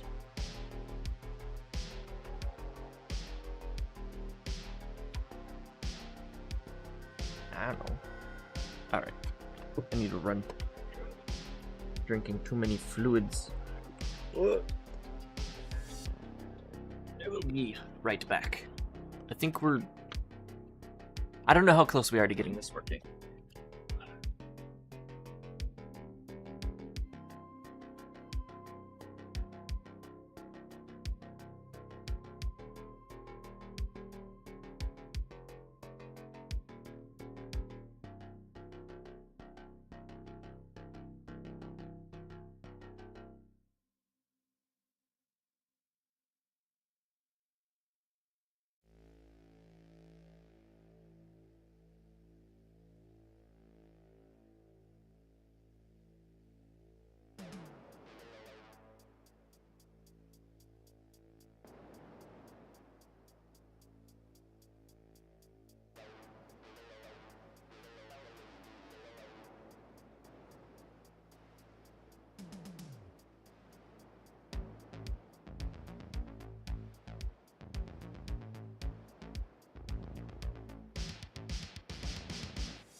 Back to it. Where did these screens go? My screens are over there. My screens should not be there. Alright, let's just use hand gestures. There we go.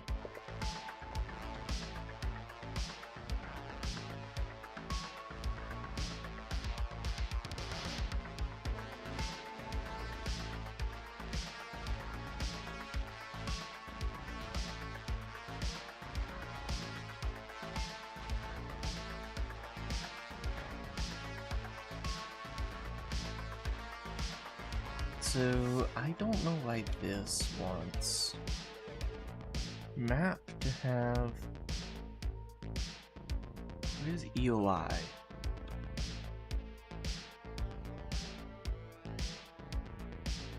Map tokens of the input into separate token and spam types in the provided function. This is a span.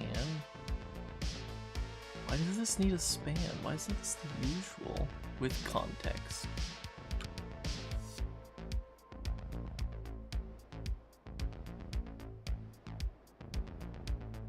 It's like a map input span.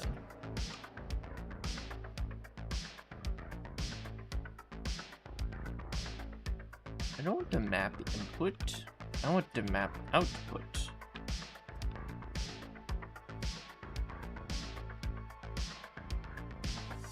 Oh, is it because I call collect?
This is a vec of label operations, which is what it needs to be. Okay, let me see how I handle repeat in my existing code.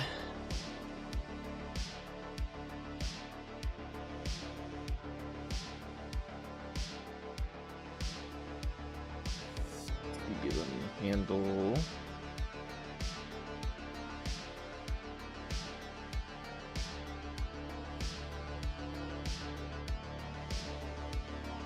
the problem of where is my other controller? For some reason, it thinks I am pointing at the other screen when I am not. I am not pointing at that screen.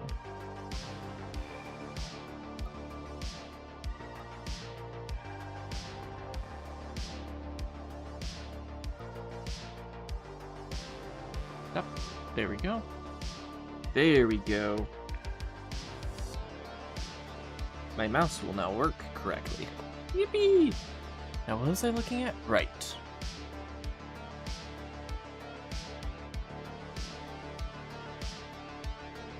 Repeated collect. Dang. Vec token. That's the only place I do repeat it there. Select map width.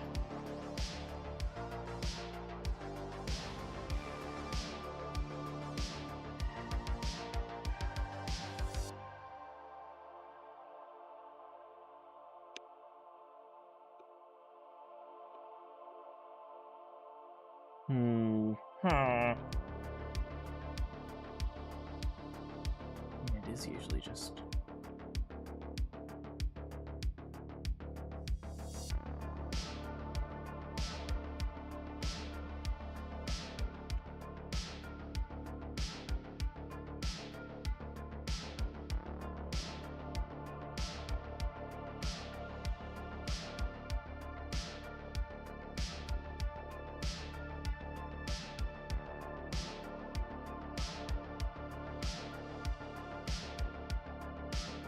I don't know why this map statement isn't working. Why? Why not work? Why not work?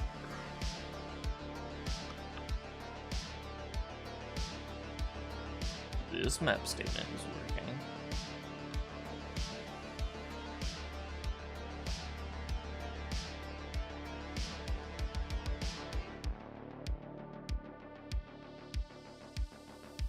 So these are label operations.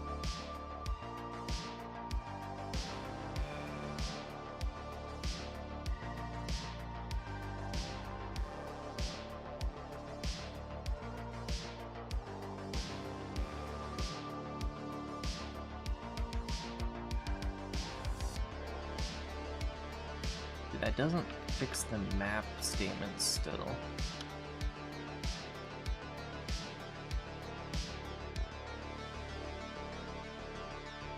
If I do that.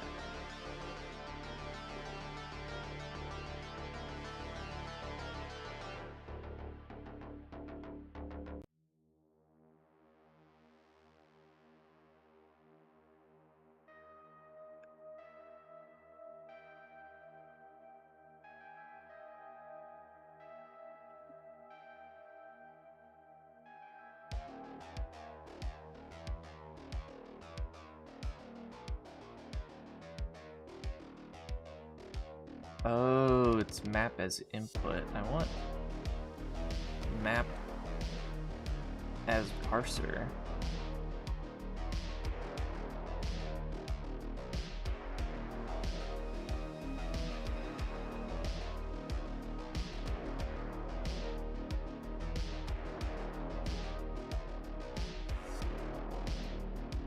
This will just do that since it was getting it confused so much. The problem was it wasn't sure which trait to use.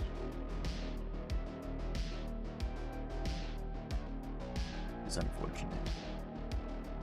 But There are no longer any errors in this file.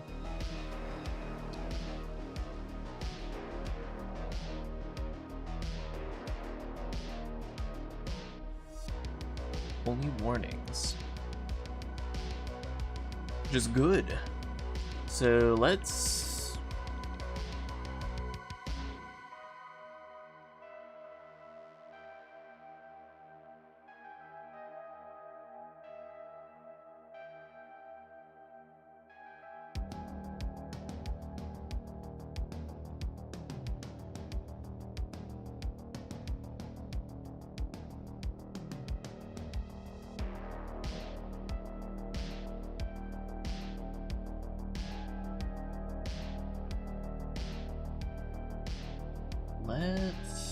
do we fill in the rest of this? I don't know if I want to do array literals right now.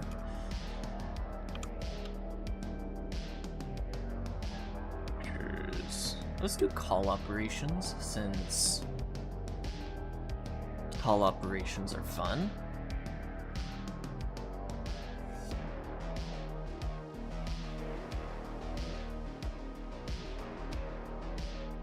We need this one, call.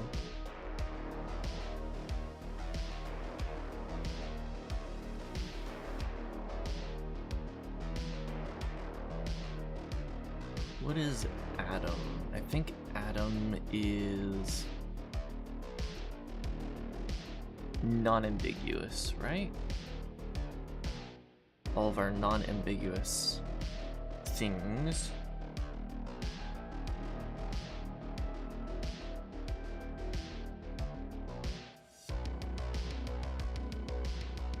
I think we could do compiler, value, clone, hold left,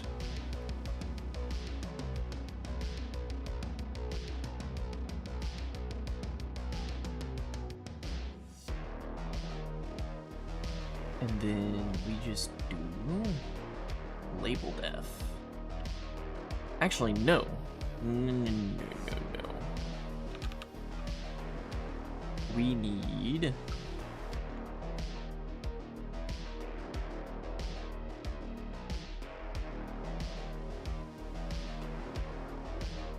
field expression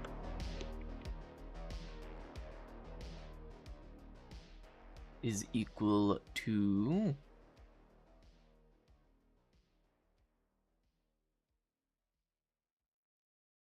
actually no, because I'm not parsing that way. We just need to do compiler value clone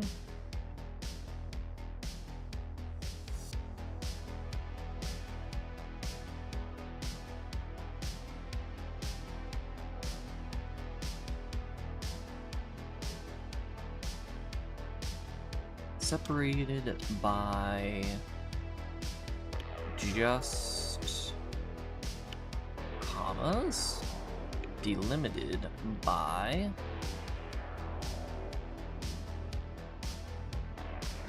just open parentheses,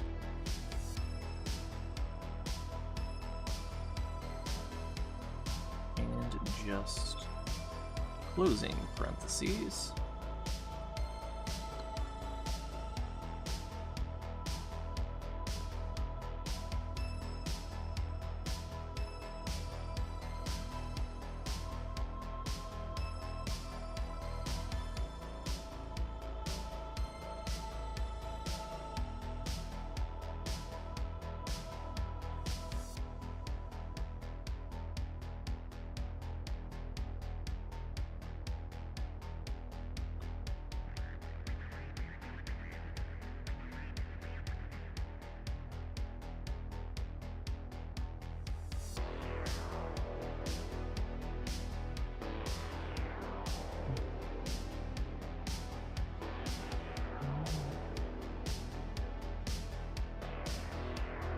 Repeated.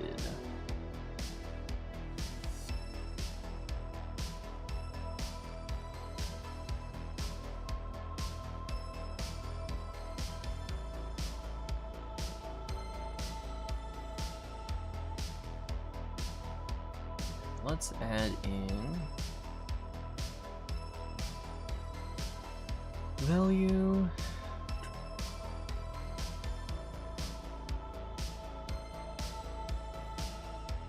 This is our function.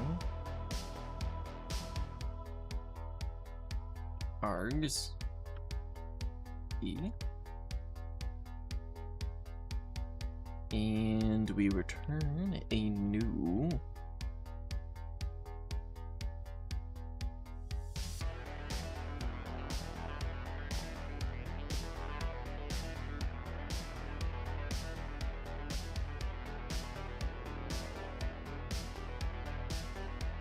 compiler value kind call.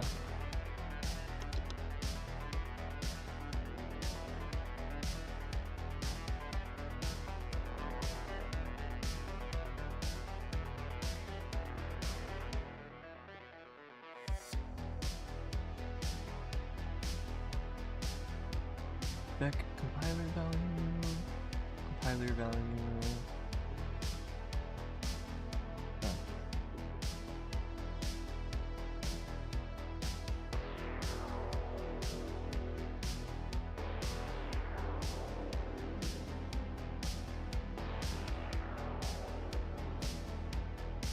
But what is problem?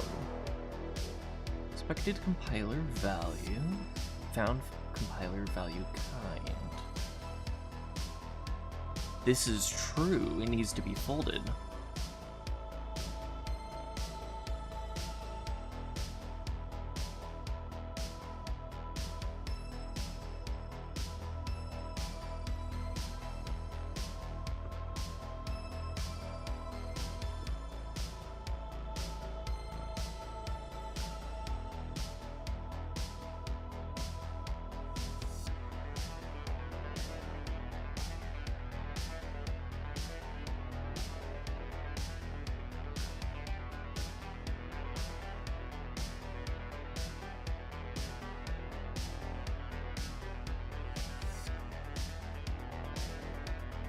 So we can now call compiler value repeatedly,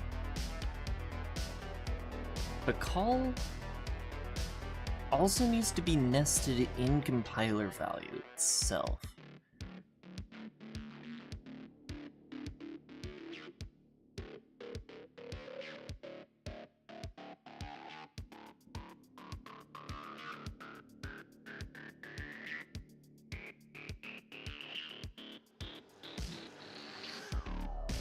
Means we need to do the whole like atom thing.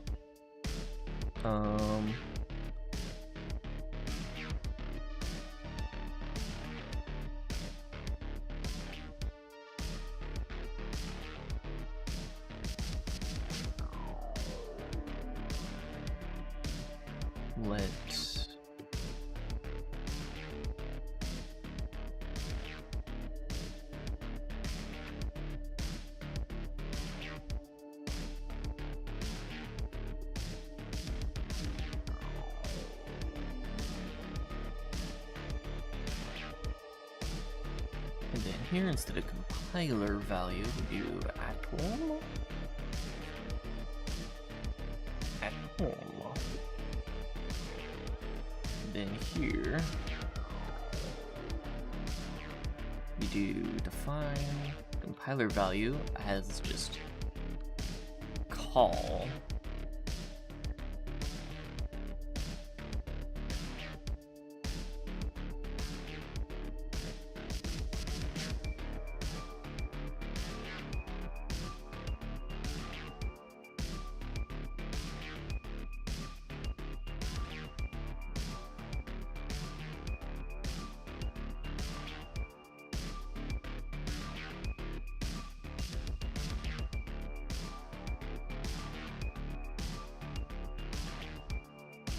I think match expressions happen here.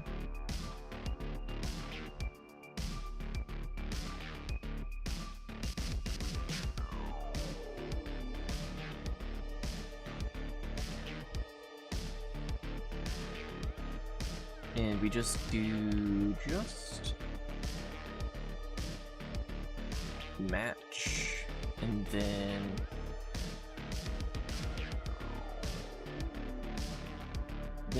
compiler value.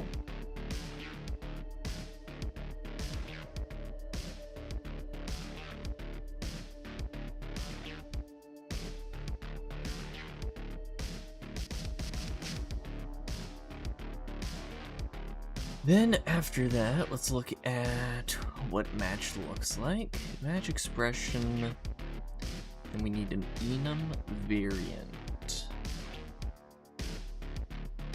We need an enum variant label.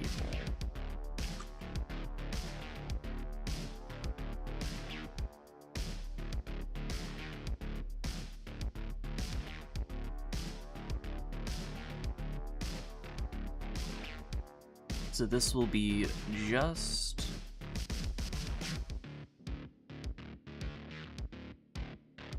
text Unicode ident.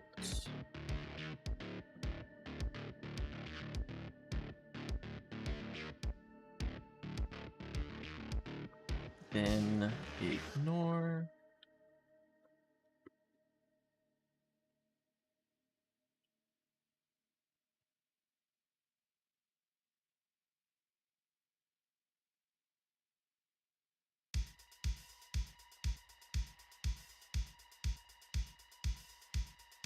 Then we can actually just compiler value, because this is a function, mapping function.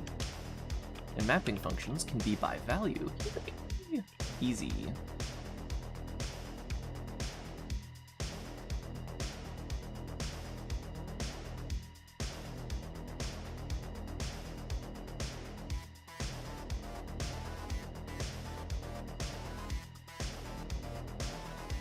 Need to be just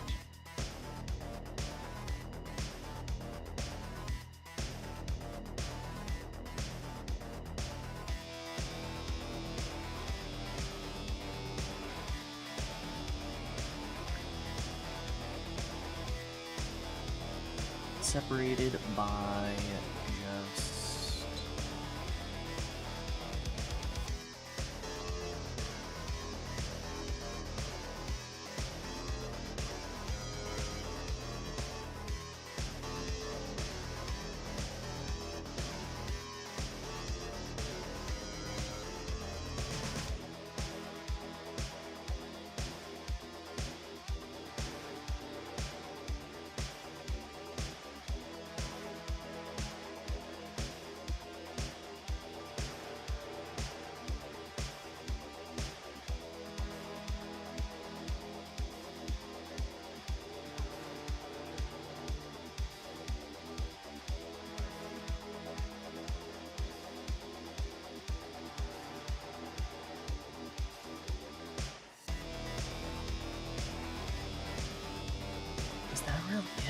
Is it that easy?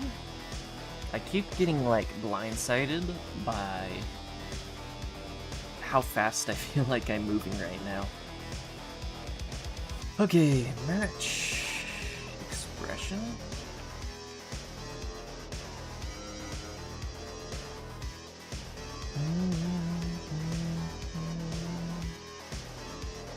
Map. This will be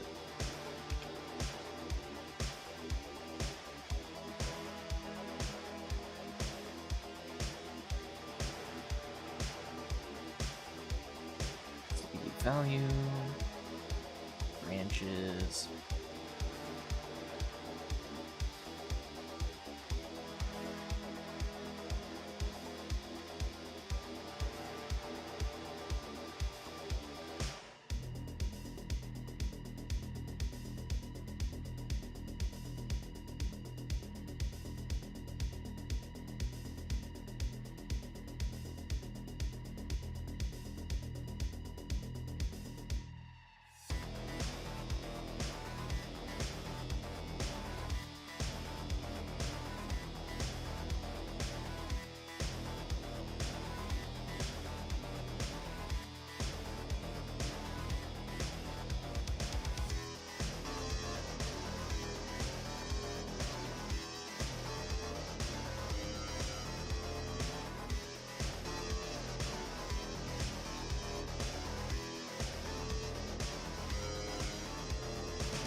which is a compiler value. Then from this we want to return to string branch, just like that. And then when we collect this, we want to collect this as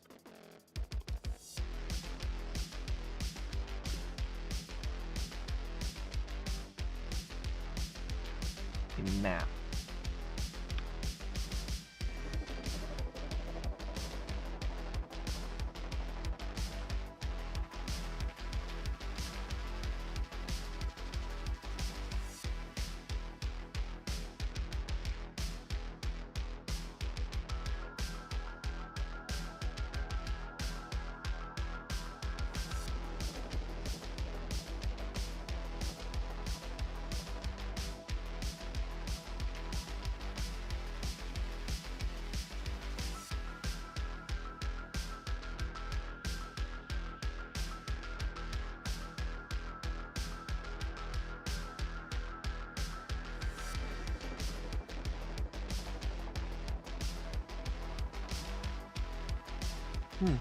Aren't we able to collect?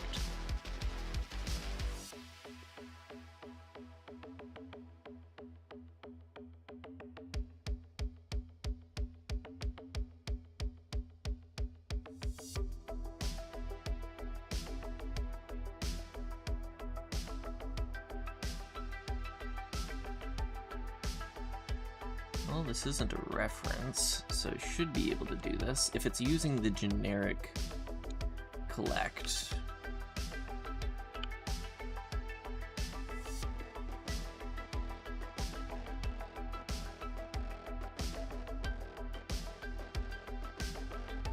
And I wonder if we can just do the hash map.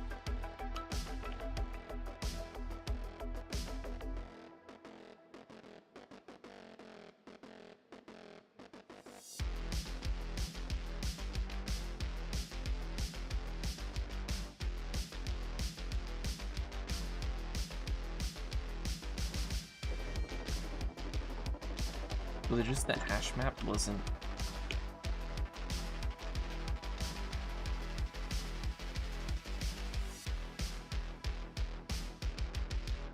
From is not satisfied. From Vec. Ooh, what about?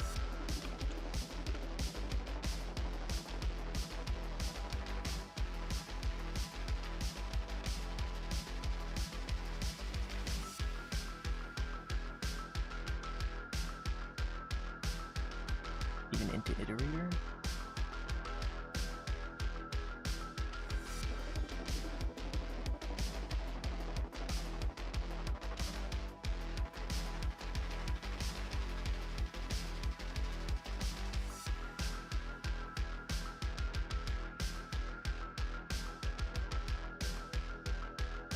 Oh, it's expecting function, that's why.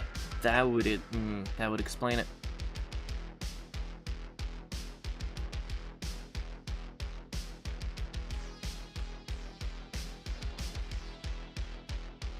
Now, the thing is, I can't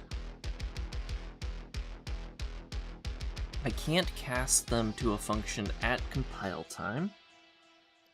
And I want people to be able to put labels into there instead of just directly putting functions in. Meaning that this is actually a case where you need to change the definition of match to be to compiler value.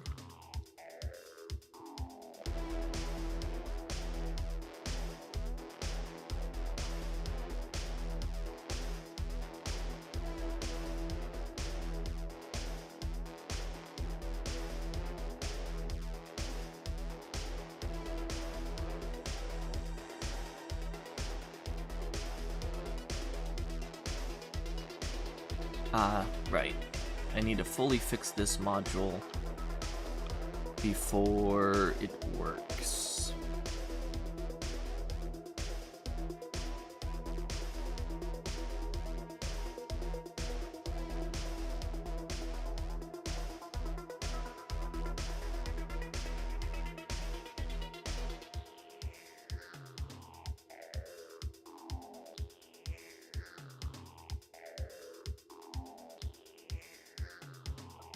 Yay, even more potential runtime, compiler runtime errors.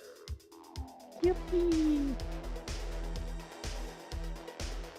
Let's evaluate. Yeah. Branch. Labels.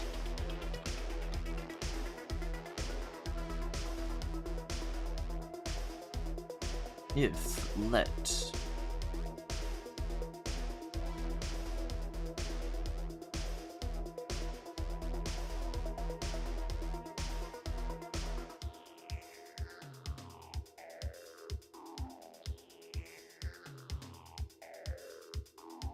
branch function.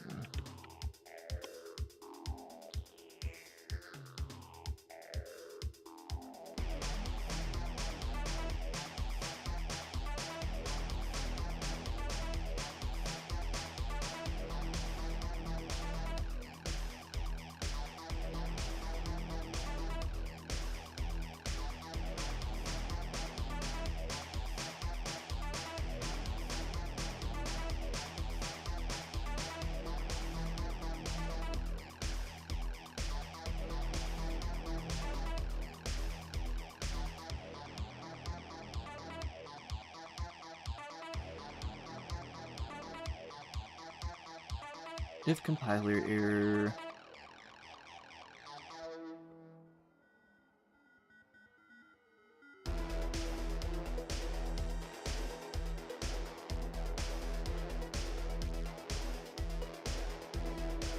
Evaluating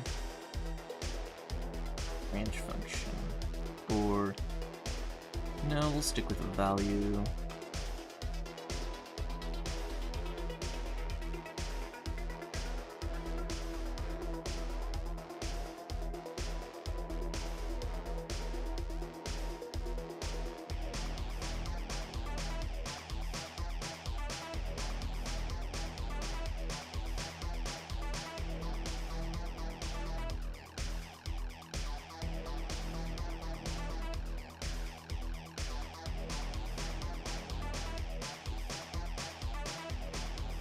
There we go.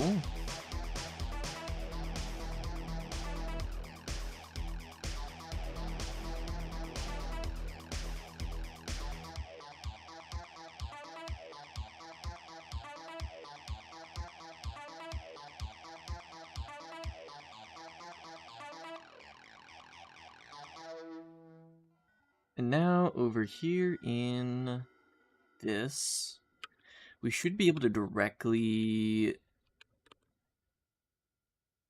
grab a hash map now, right?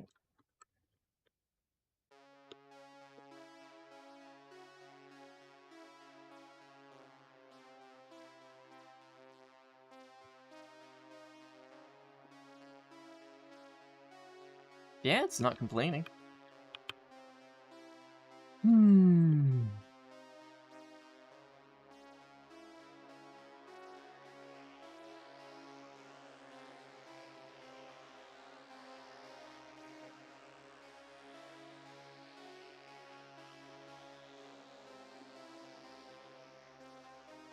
Nice.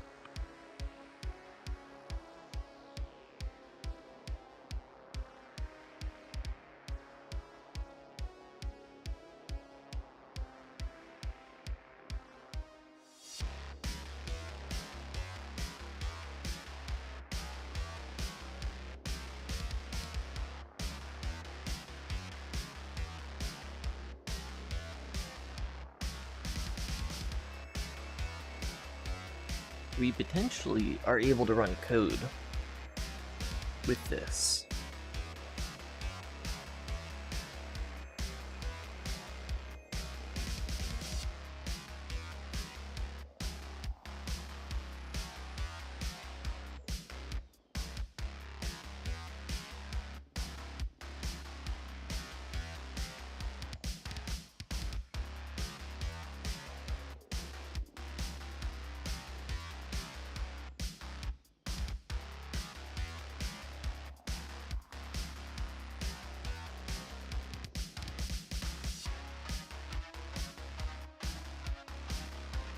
Well, do we want to try it?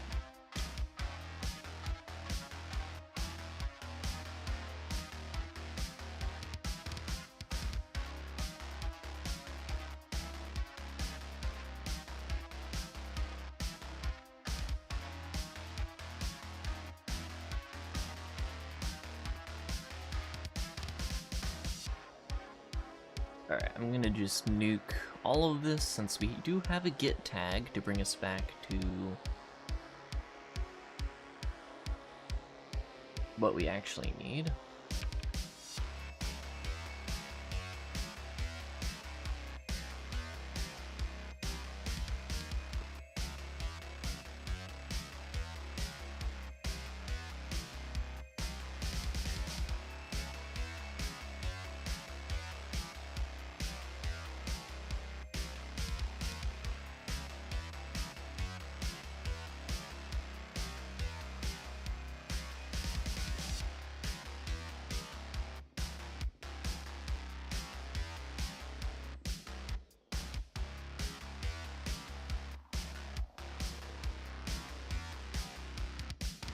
Okay, cargo tall, Brane C, Brane core, Brane C parser. Yep. Use Brane C.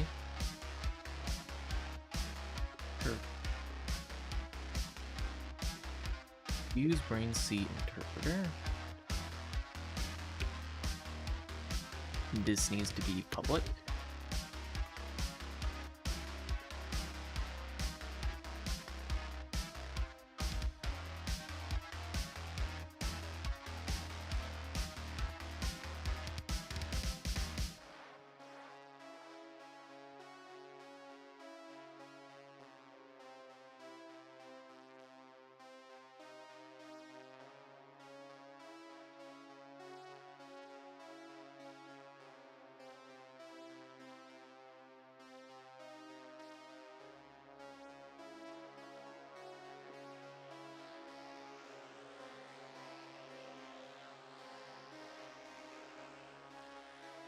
Script to evaluate.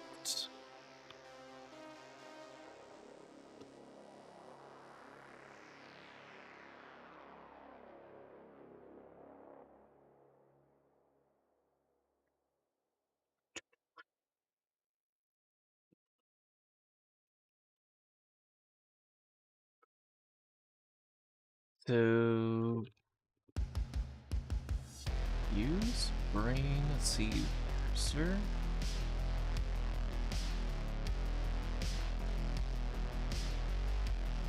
I'm just gonna directly call it Brane C parser.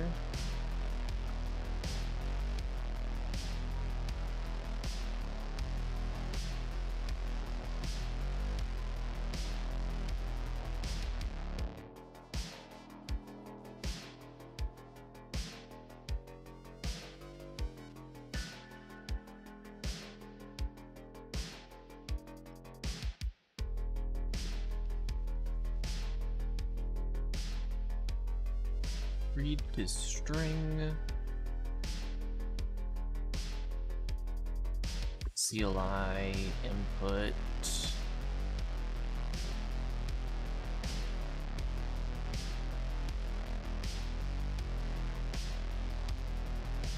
This does return a result.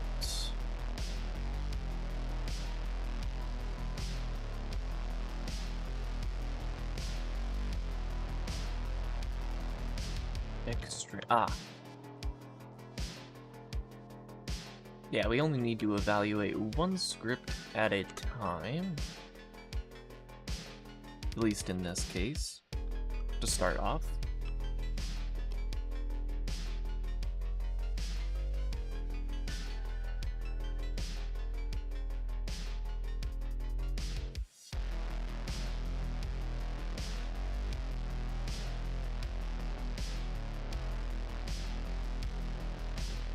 And then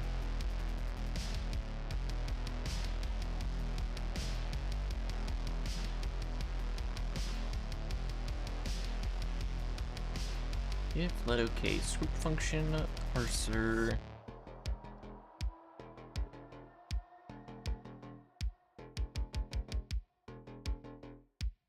parse document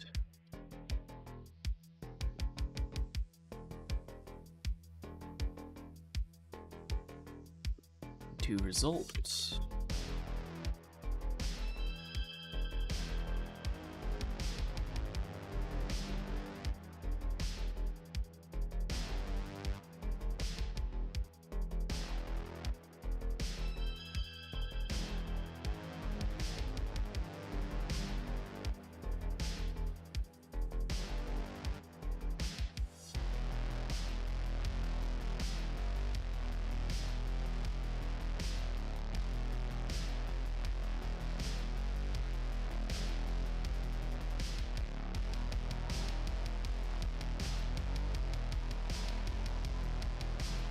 We'll map the span.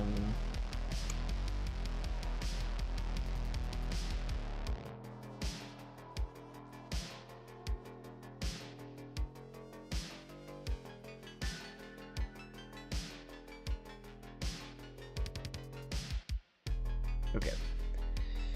See what the mapped span looks like before.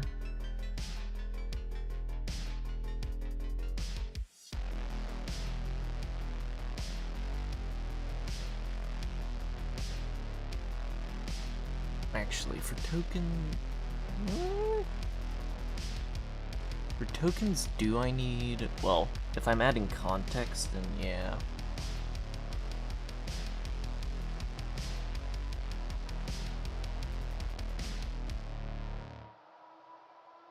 Yeah, mapped span. So go to Brane script, CLI,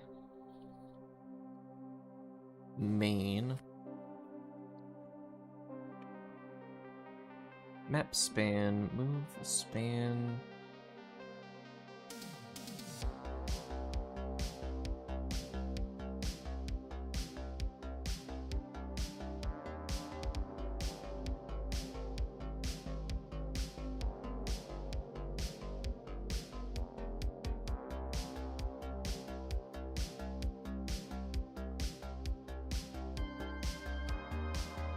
So eventually when I need to add context to the span in there, it'll be as easy as just having that in there.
It's dropped too soon.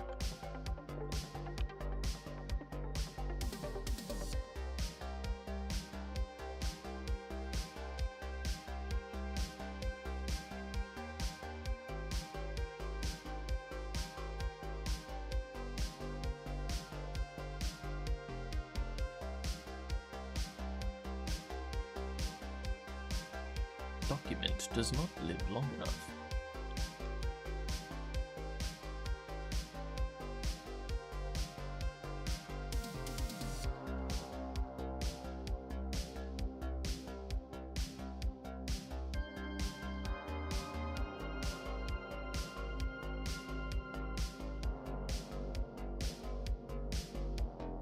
Maybe if I put document before parser? There we go.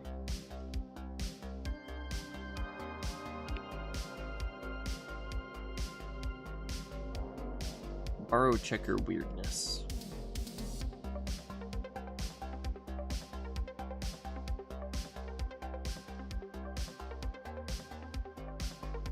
So now if we do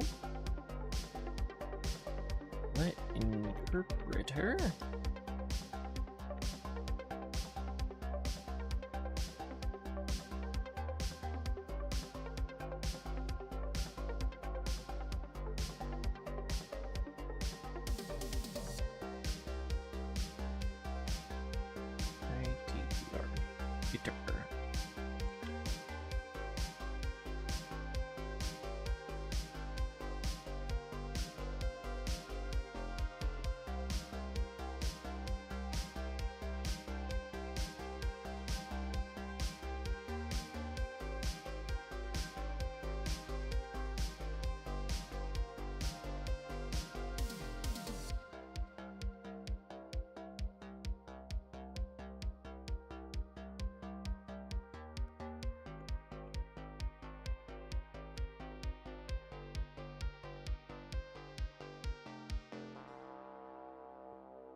Alright, so now we get to define a couple intrinsic functions to test out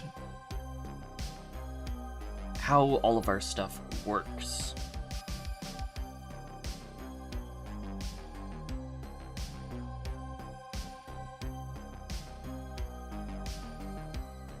Do I want a standard library? How do I want to handle a standard library?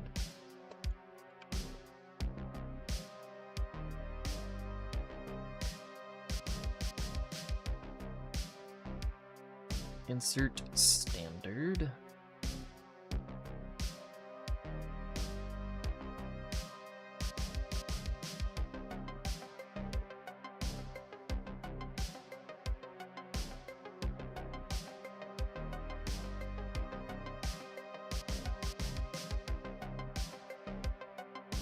Intrinsic is a hash map, string, and then compiler value.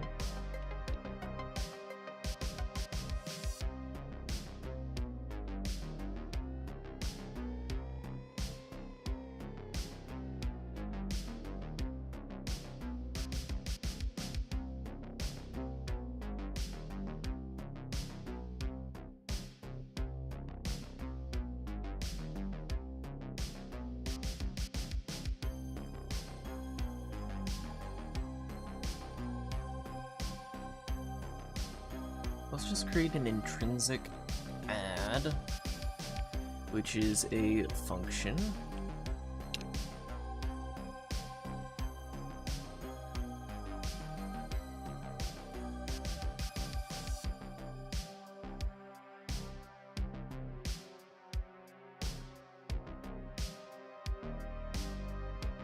Dang, this is a lot of work.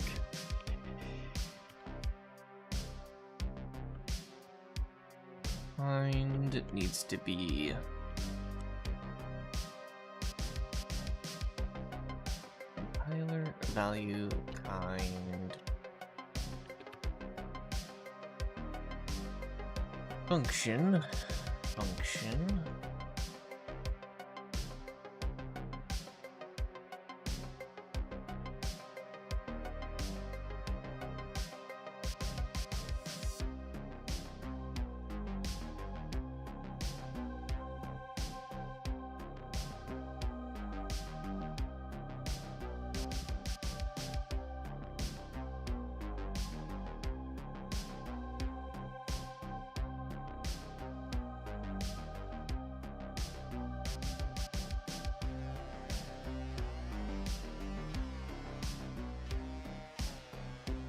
Yes, I definitely need to create helper functions for this.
Okay, so add requires two values.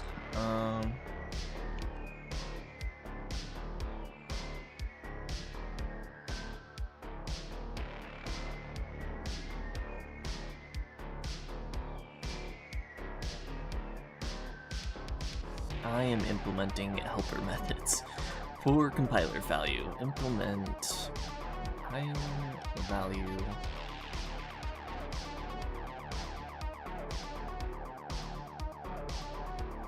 help function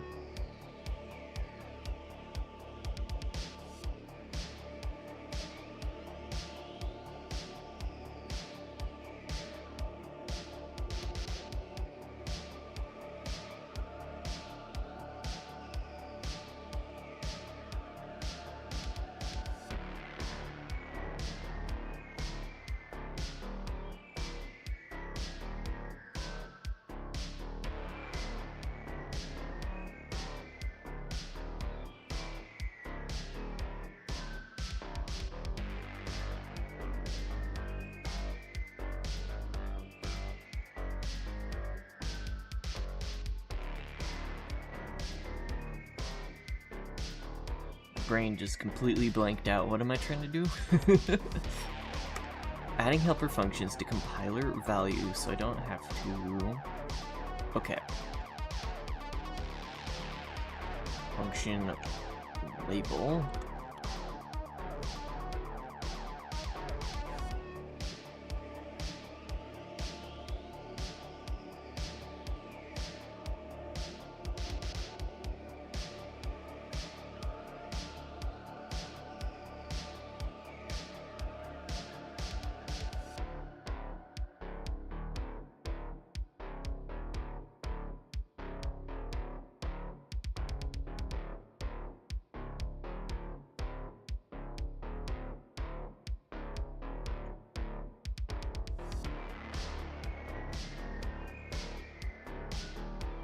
Here we go. That's a lot of boilerplate I don't have to do anymore.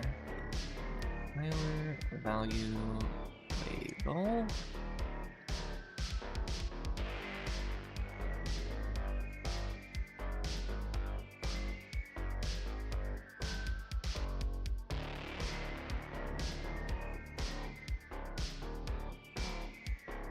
So add takes two number.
This should be unreachable.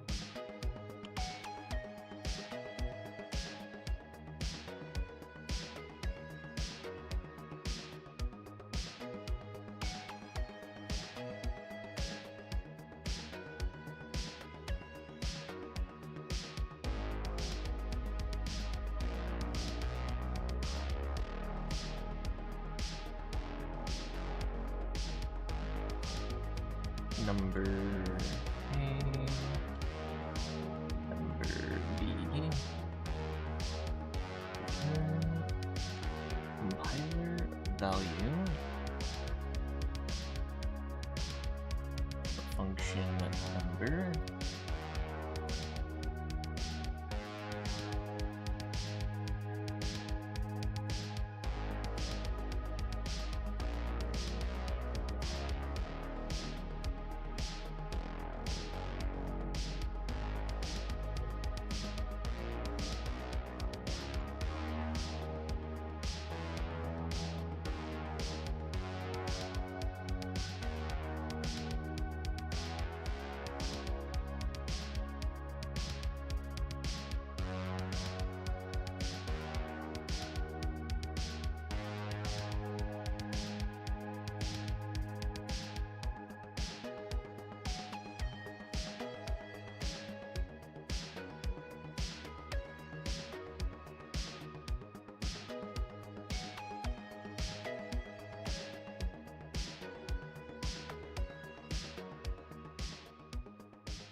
Okay.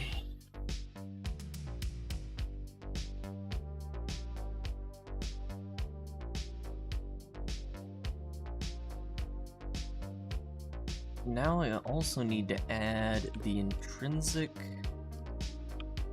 for number.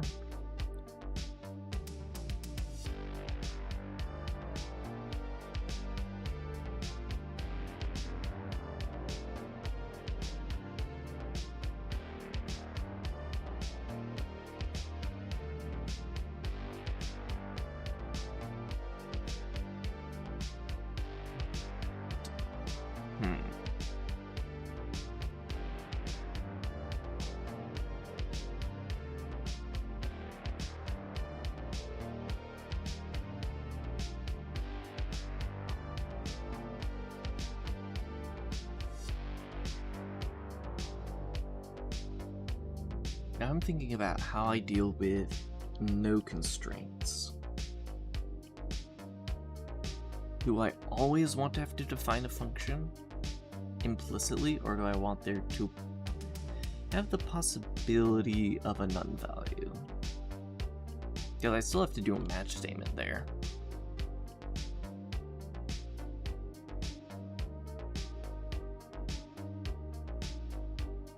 Or we implicitly have an any constraint.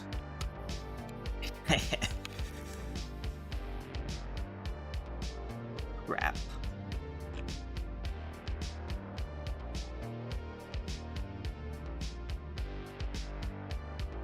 How does an any constraint refer to itself?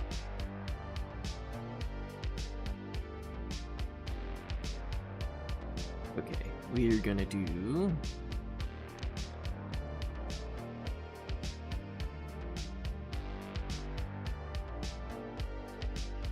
public function intrinsic, and intrinsic requires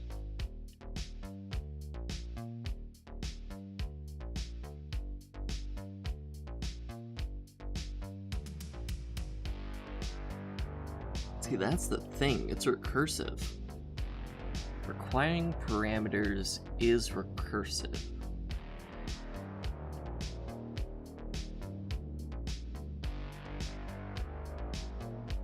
So this array of compiler values needs the ability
There we go, now we have easy ways to create enum variants.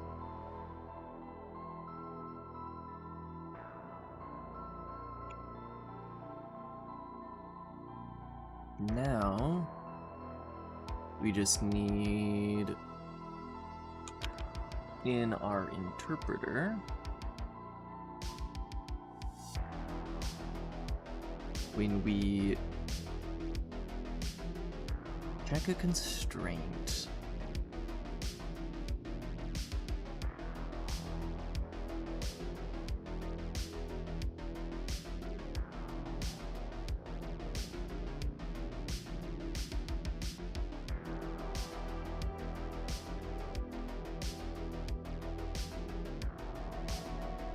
you tried coding in Fluid for Quest. I have not yet. I have done, like, I did do one demo of it. I was also when I got to try out some of the Unreal glasses at the same time, because it was at the XR Experience event. With the Mac and PC connector for their app. Oh, nice.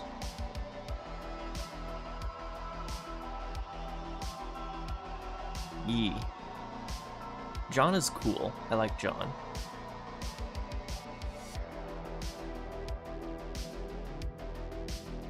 John Fluid. John Dalagen.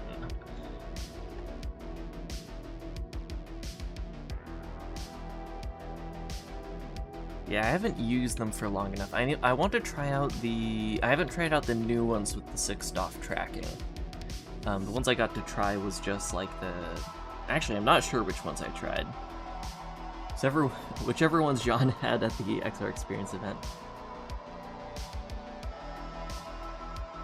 So right now what we're working on is the latest iteration of a scripting language for my VR-specific game engine. The innovation on this version is the compiler itself is a dynamically typed virtual machine. So all metaprogramming is just very TypeScript-esque, and then after you're done running like the script compiler side, you get a statically typed output binary. And then that's like run in a completely sandboxed VM that's hopefully going to be efficient enough to run on a Quest. So right now we're just working on, we're pretty close to running a compiler script for the first time.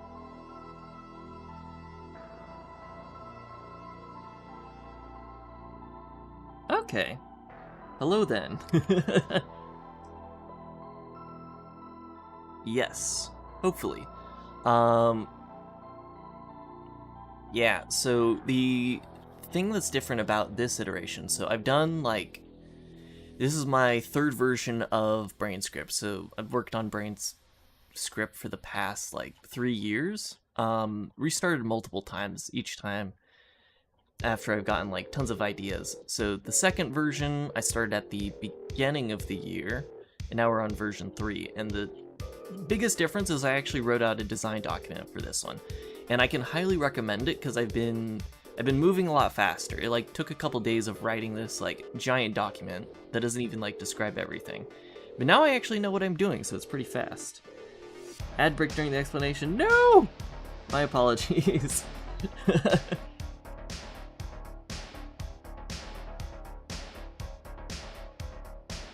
All right, I guess. Just let me know when you guys are back.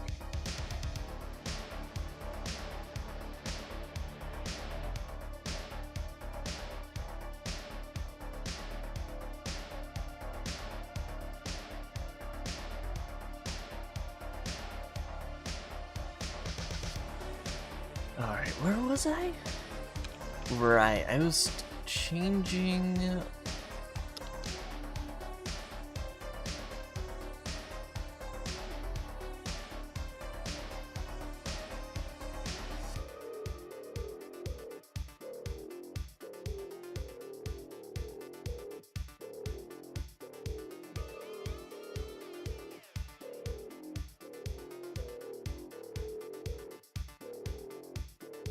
Right, we're doing...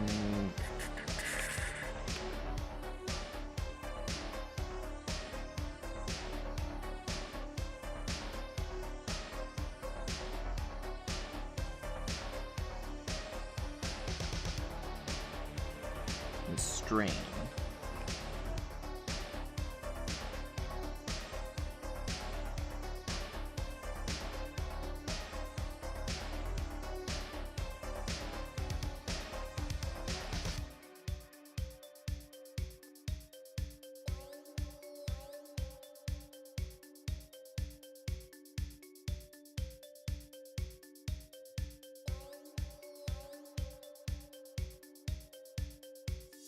We'll put this underneath.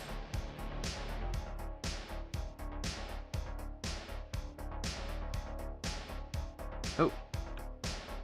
That was pretty long. Yeah, sorry about that. That is the annoying thing about watching. I don't think my YouTube is monetized yet. So yeah, I'm multi-streaming right now, so I have a YouTube stream as well. Yes. But yeah, what part of the explanation did you guys get left at?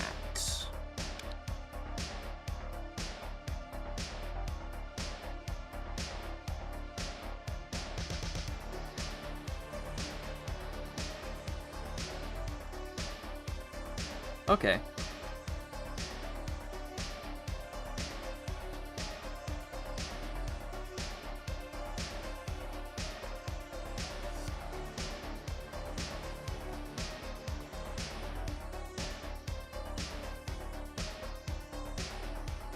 Yeah. So the big thing is just like, this time we wrote a design document, and it has been making the project move a lot faster. That was like the TLDR of the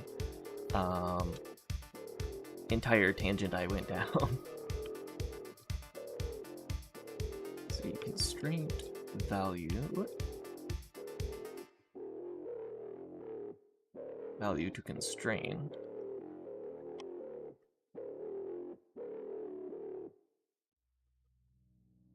Yeah, I'm just working on the last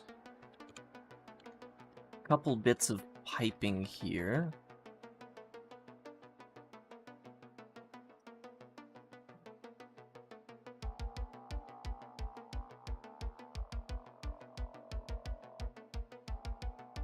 Do I need labels?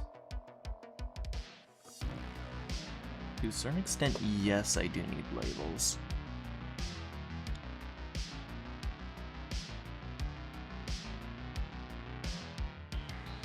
But when calling a function,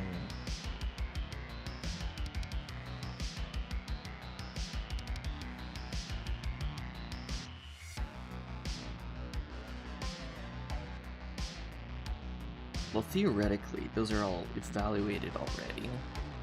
The constraints are already evaluated before we call evaluate constraint. So if we want to assume that constraint and value are already evaluated,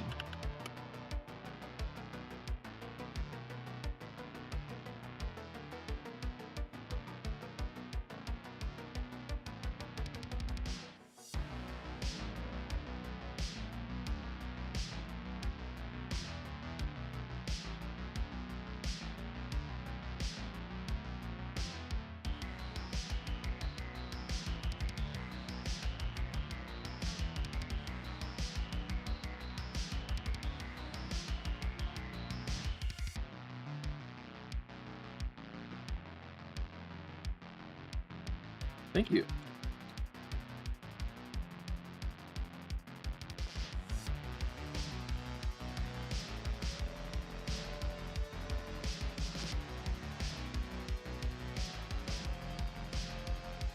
Evaluate constraint. So we need to do enum variant here.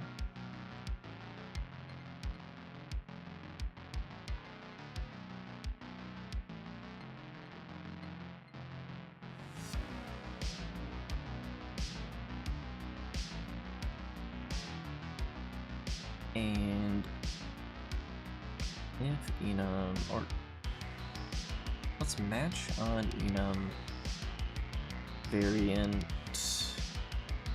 label.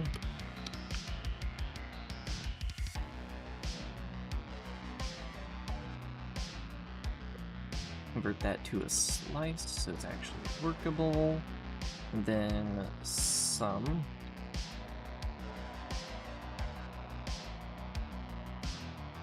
Do I have support for none values? Wait.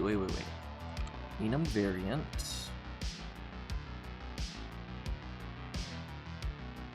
Value should be optional.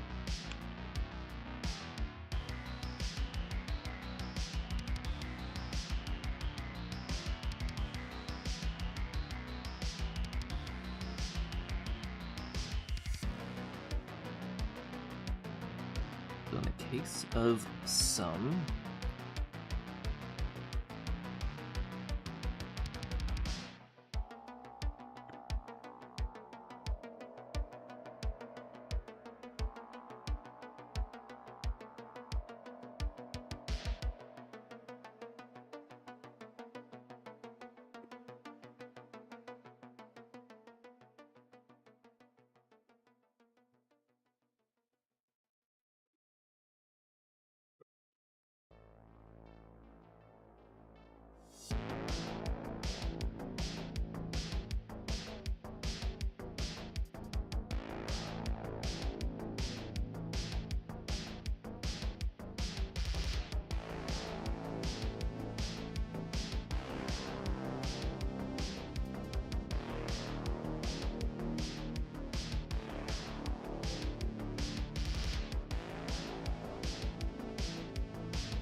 kind is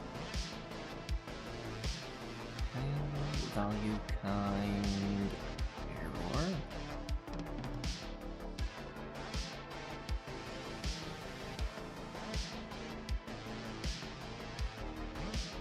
Backtrace vec source into message equals message into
okay.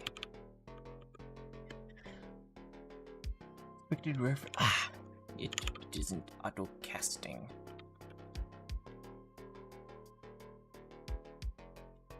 There we go.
Unknown enum variant.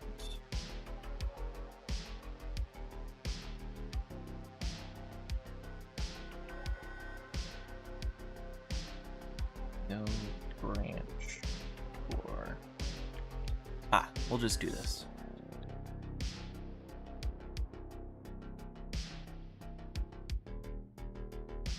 Keep consistent error messages.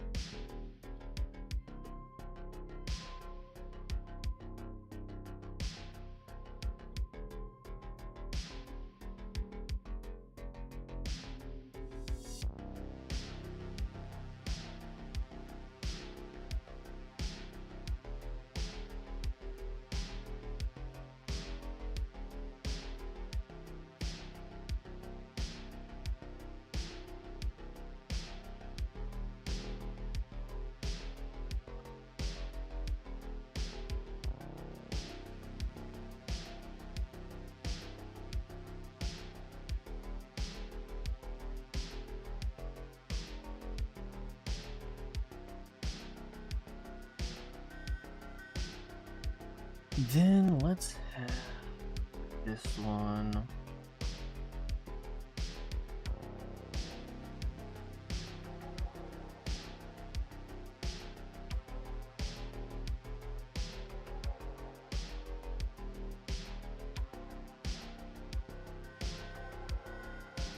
Here's where we need to call the usual constraint.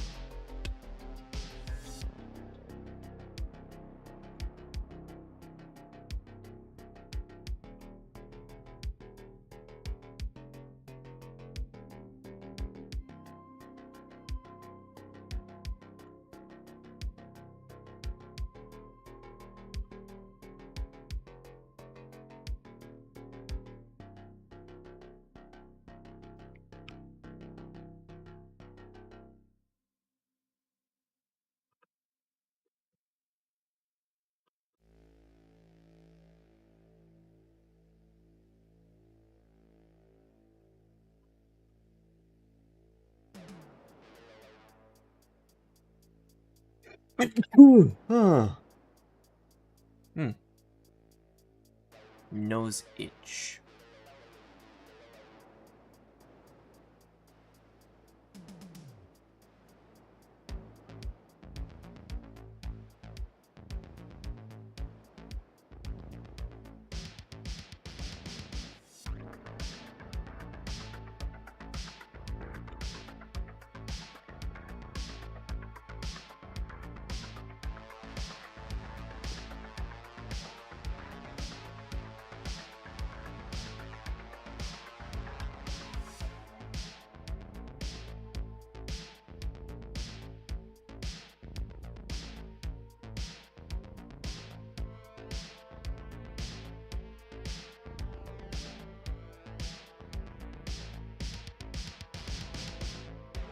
Box compiler value, it should be fine, right?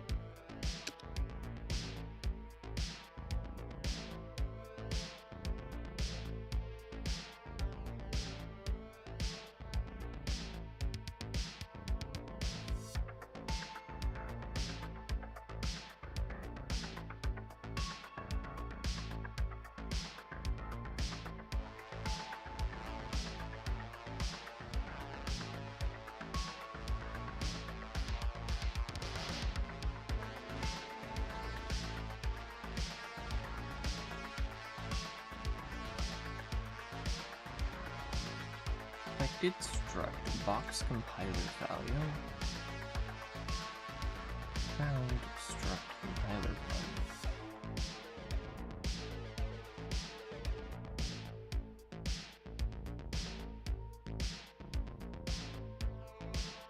Value is a box. Want value just as ref.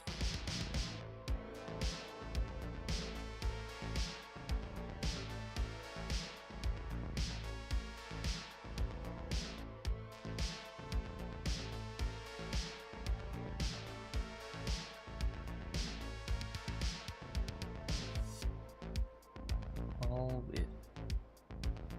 Ooh.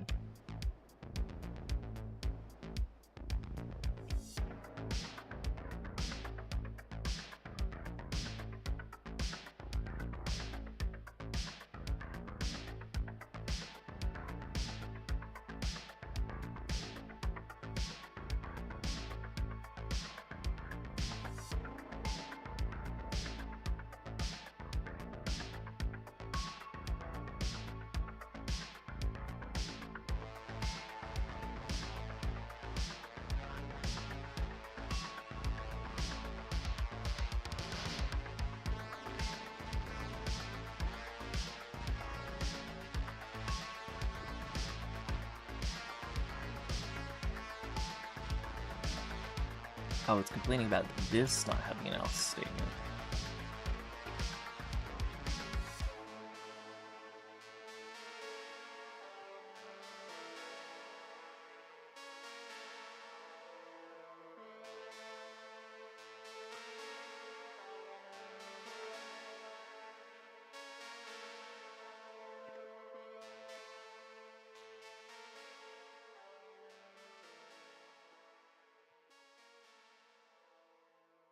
What's to be a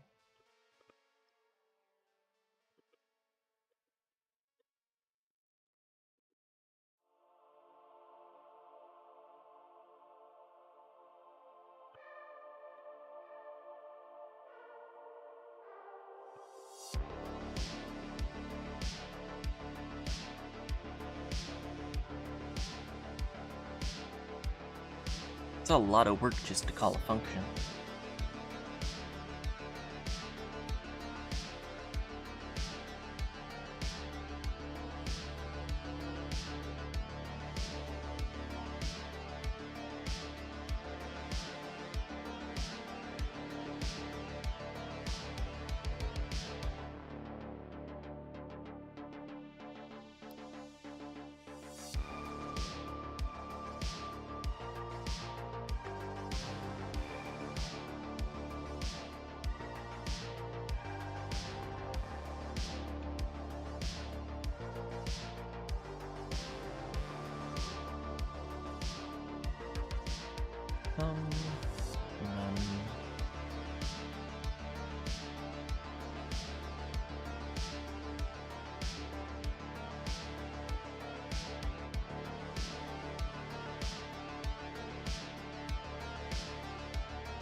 Okay.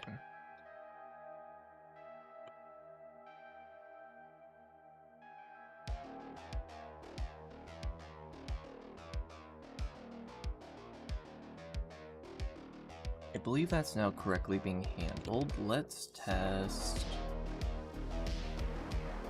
Oh, 268 lines of code. We're almost to the length of the Udon virtual machine.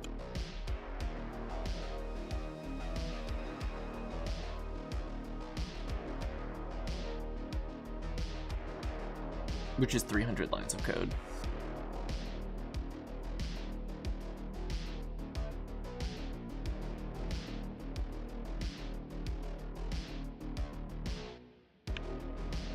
I want to...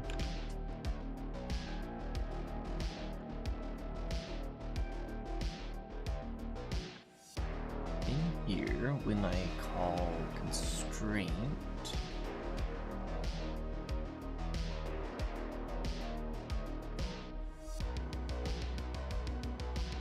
be able to do self evaluate constraint.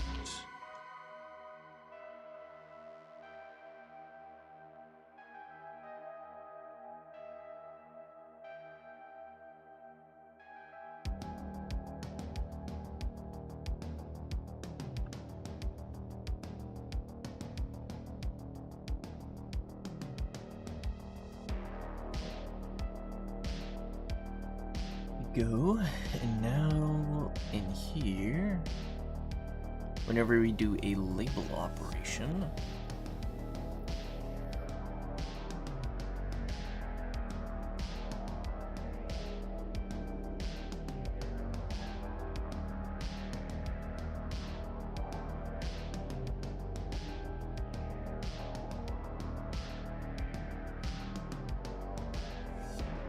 so we evaluate compiler value, we also evaluate constraint ahead of time. Good.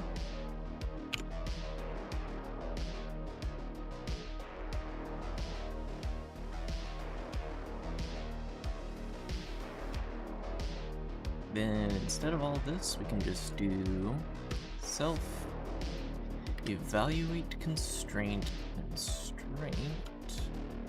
compiler value.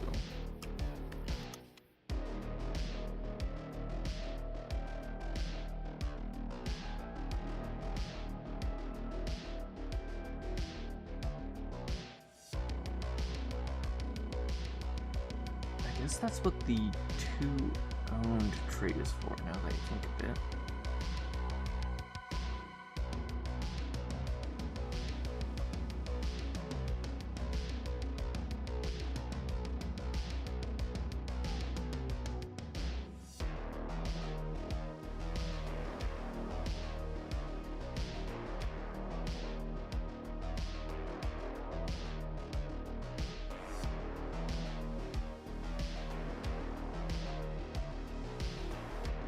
So now we have a good way to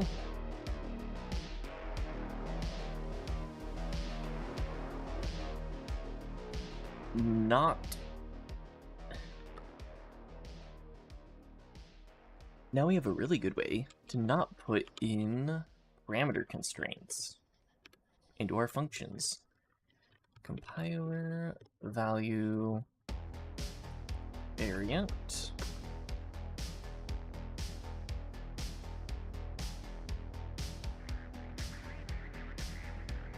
Sum.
We don't need this anymore.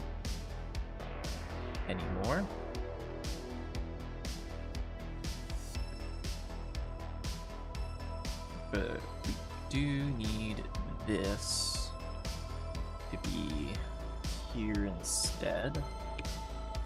And then this is the one that we want none on.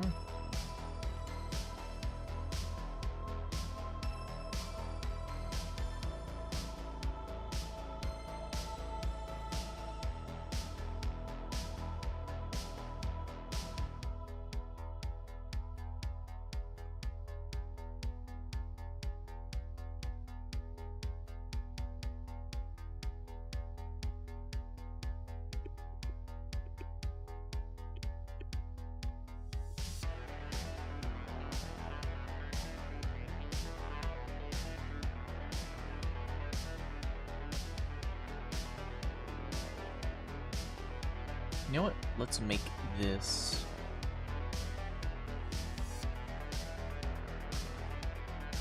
a helper function on compiler value as well.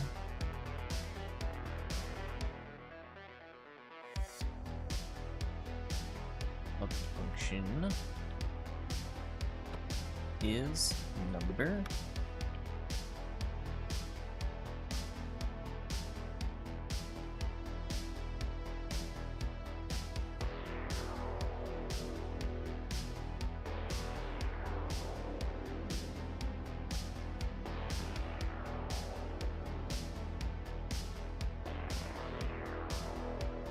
And we're gonna say, oh, self-kind, actually.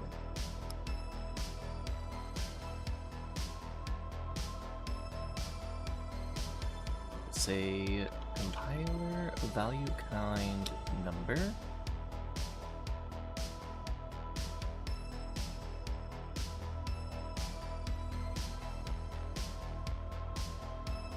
There we go. I think that's the smallest way to do that.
Okay, so this should check if a thing is a number or not.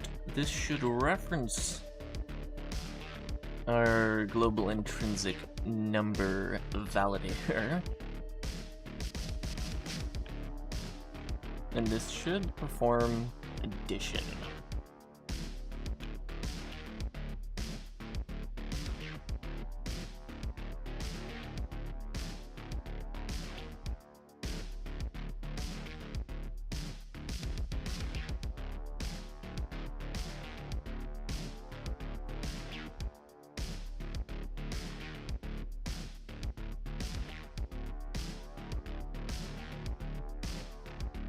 Okay, so this is the script function to get out of the parser, so we could do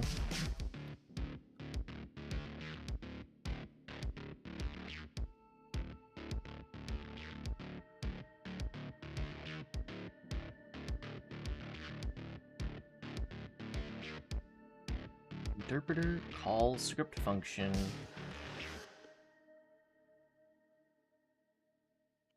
with no arguments.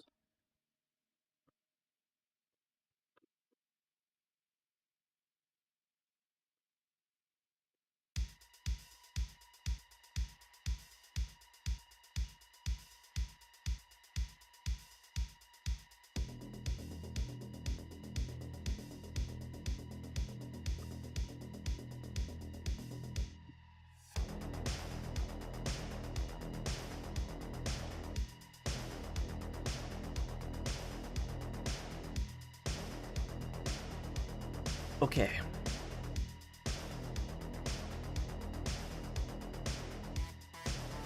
Why did I just type compile? Okay. Theoretically, this is compiling. Let's change up test Brane script to just be A equals 1 or 2, B equals 2, and then A, or add A, B.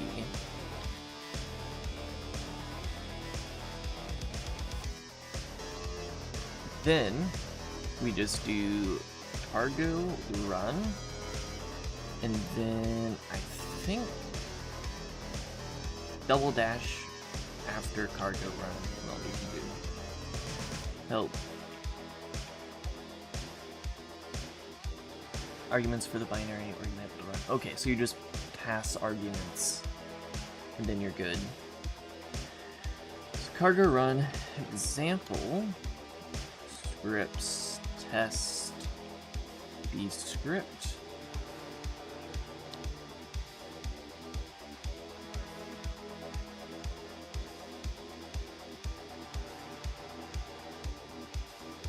No input.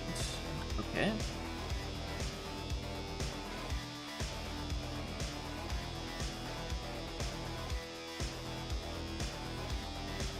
Unexpected argument found to pass input. Ah, cargo issue.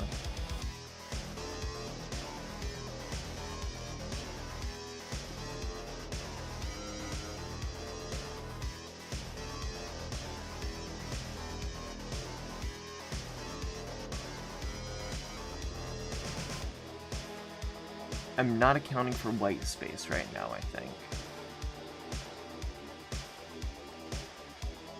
Oop.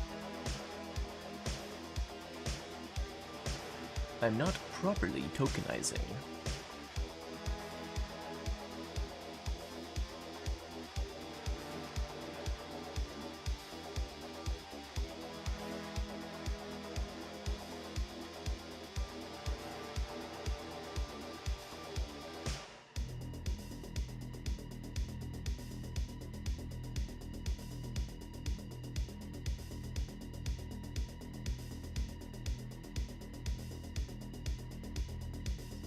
CLI.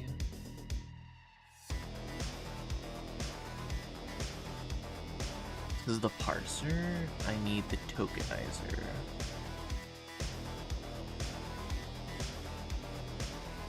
Or specifically, the Lexer.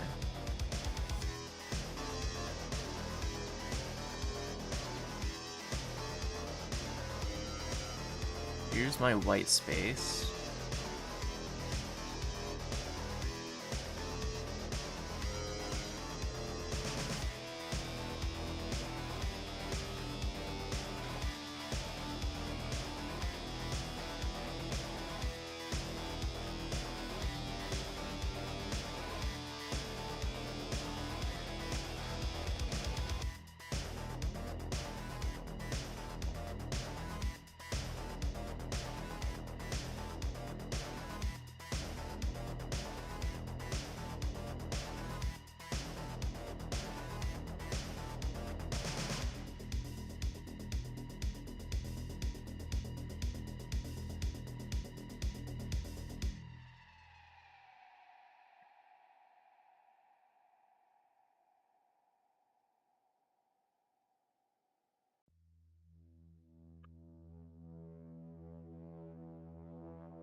Okay, the two things that I want to change is first, I liked the way this worked before.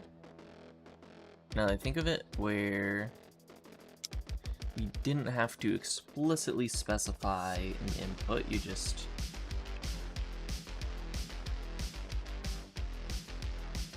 did it like that. This is only one file, you just pass in the one file. Then in here,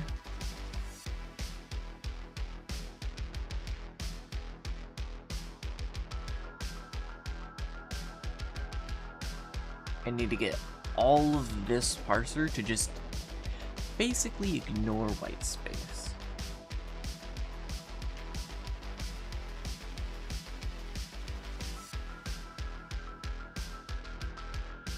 Because I skipped over the tokenizer step because I don't want to have to deal with it.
That parses any number of whitespace characters without allocating.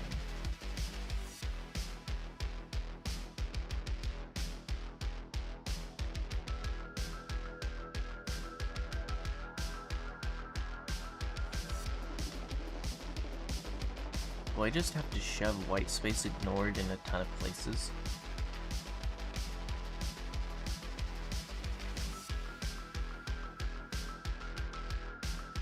Because I'm not using a tokenizer? I might have to.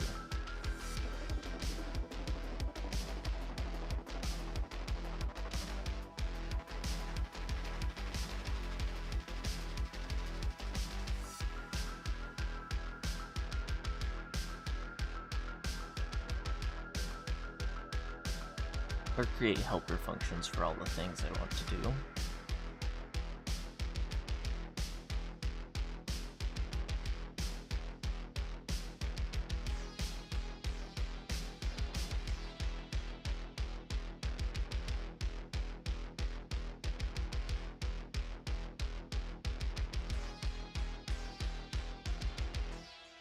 Or there was a thing like padded?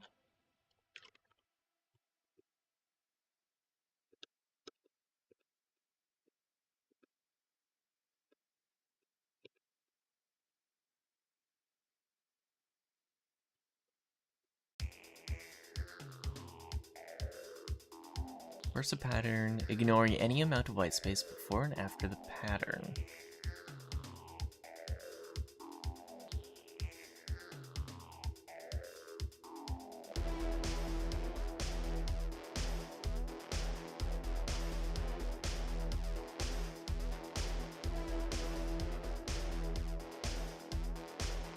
I do padded, and I just throw padded everywhere.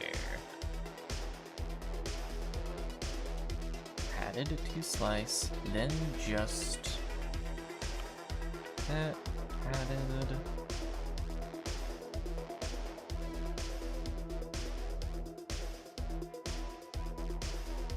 Ignore then compiler value.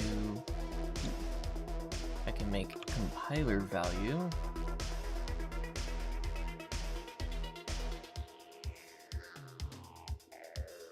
just be padded.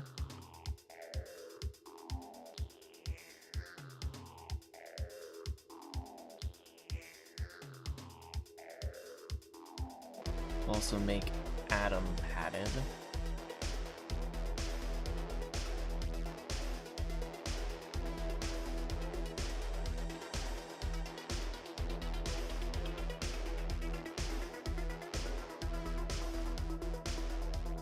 Slice padded number.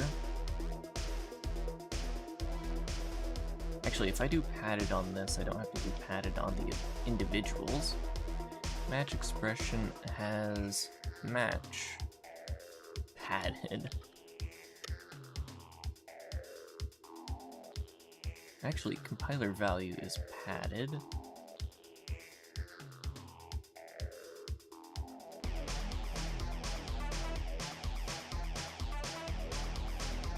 That, then compiler value is padded, so you don't need to pad this.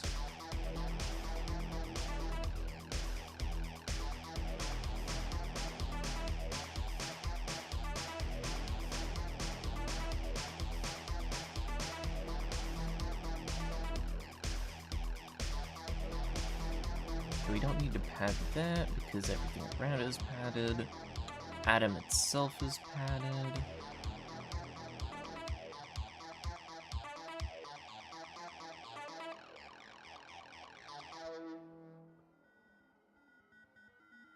Number doesn't need to be padded everywhere we reference it is padded.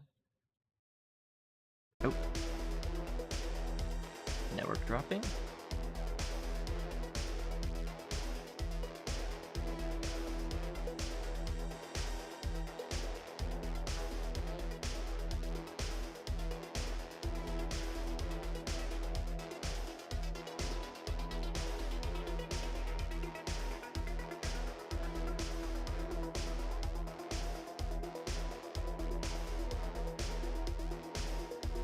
Trying to not let the padding escape the thing itself, that way we don't have overlapping padding. Label diff. Ignore just that, padded.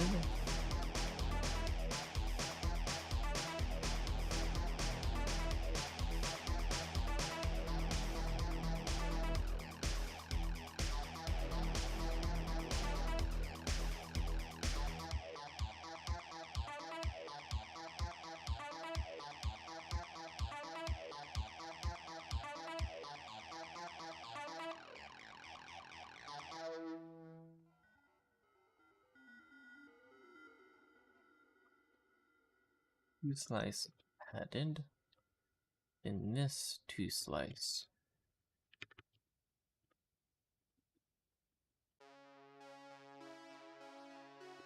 Padded.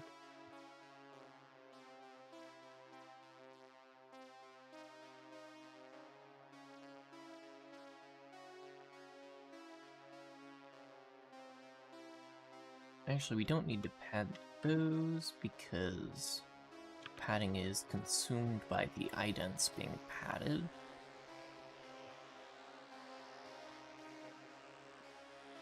This needs to be padded though.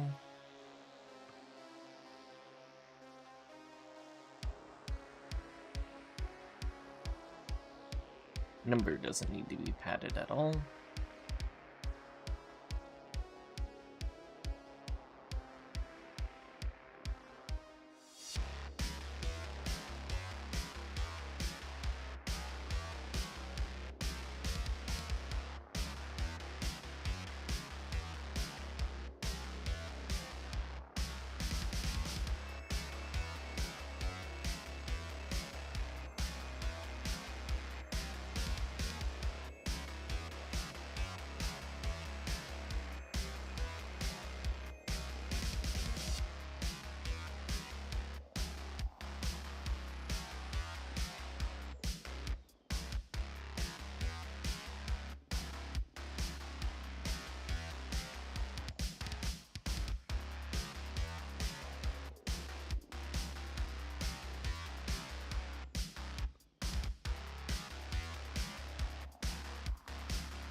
Voice added.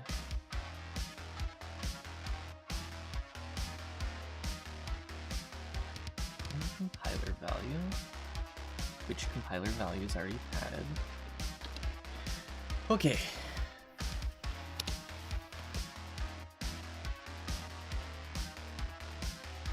Found comma at 5 through 6 expected digit or period.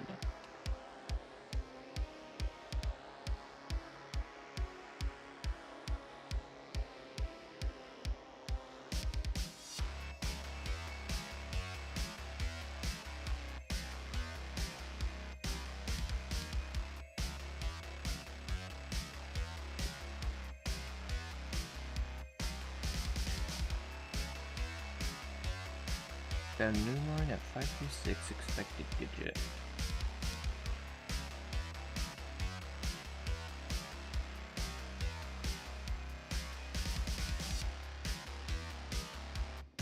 Zero, 1, 2, 3, 4, 5. So it found a new line right here.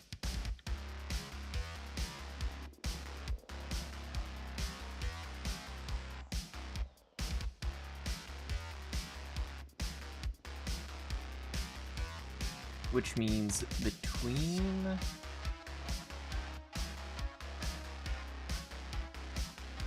label statements, padded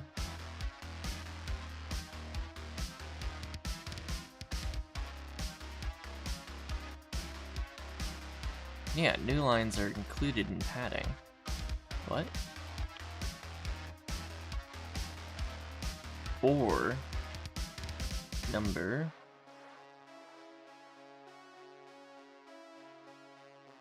I forgot or not on the decimal place.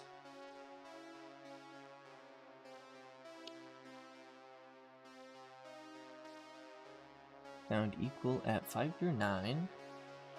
Expected parentheses or end of input at 9. 5, 6, 7, 8. Guessing this is it.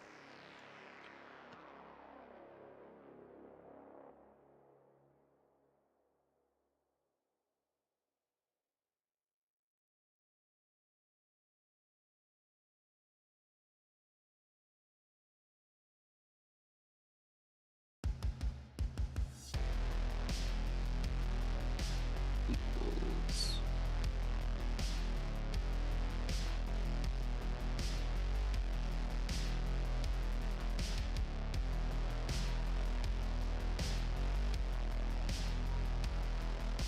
Here's a label statement.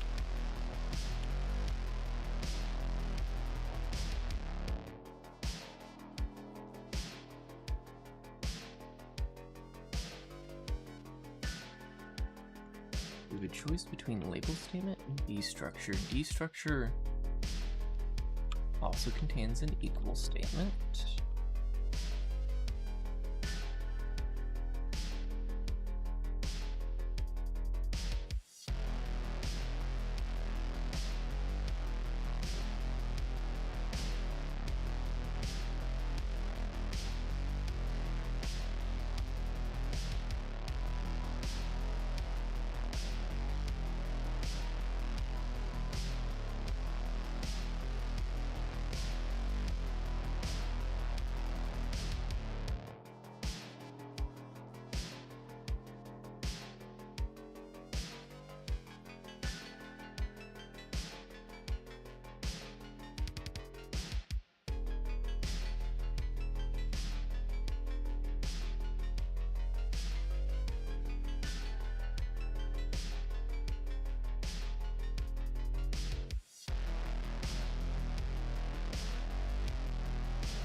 we have an option of a compiler value here, which we should map to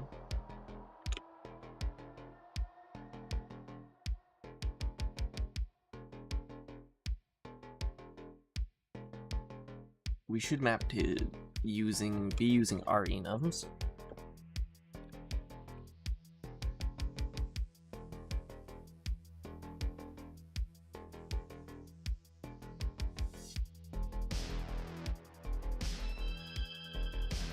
Now it's fine.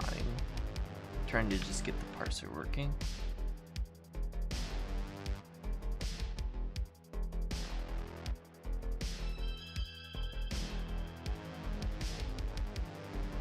This is looking for a compiler value.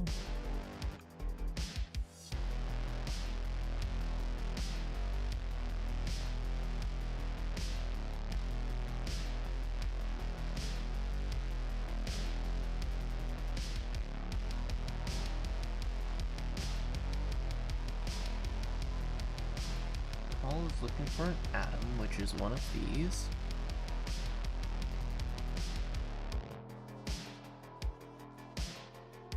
And number is in there, as is a match statement.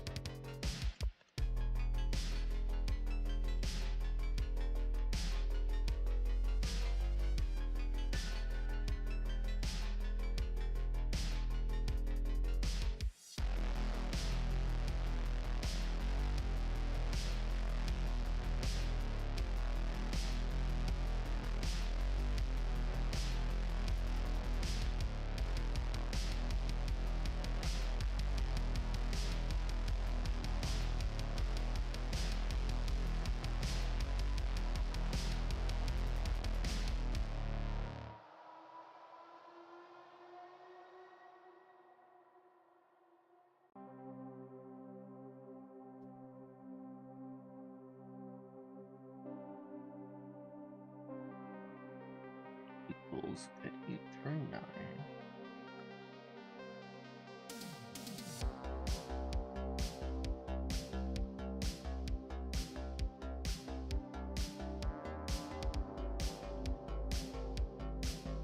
Through 10.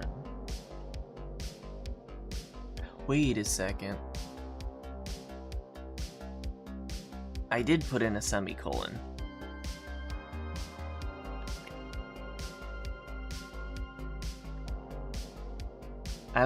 I said that I wasn't going to do semicolons.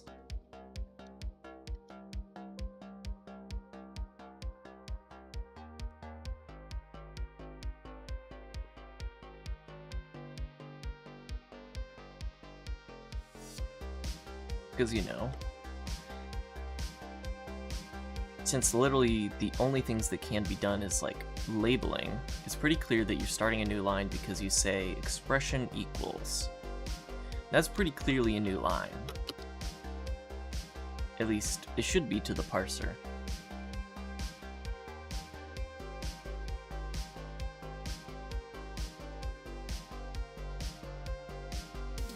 Okay. This time, the interpreter executed, and constraint must be a function with one parameter, but was a compiler value, enum variant,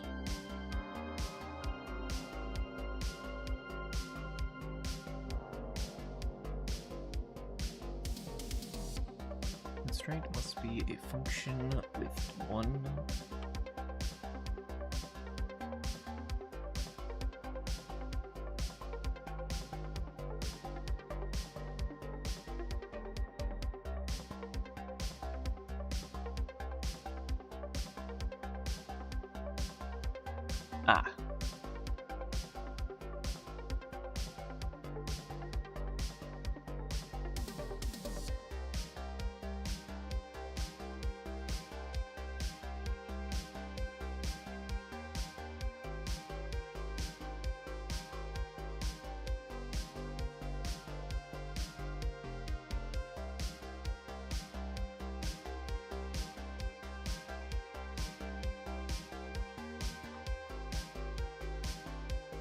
constraint function.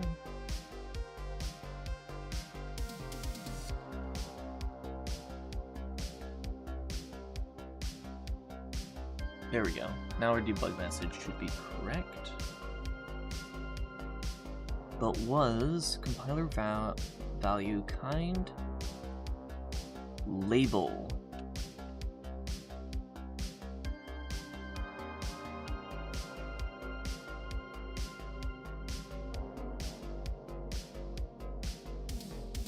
That would do it. Here, when we evaluate enum variance,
oh.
Okay, and that should make it so we evaluate the values of variance before before using them.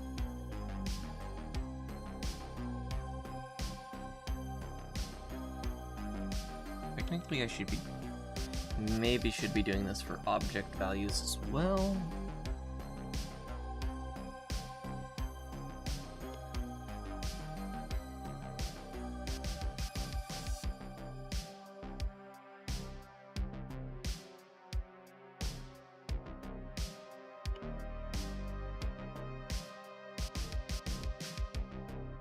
Constraint must be a function with one parameter, but was compiler value kind label.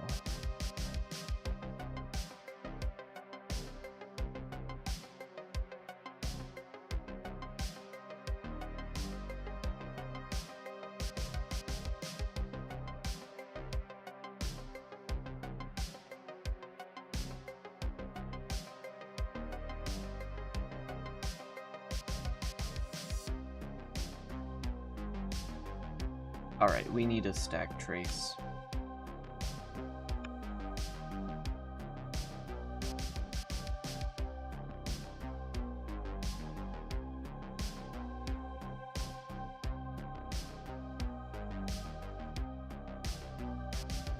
Let's exit it. Error, stack trace. Oh, I got a result.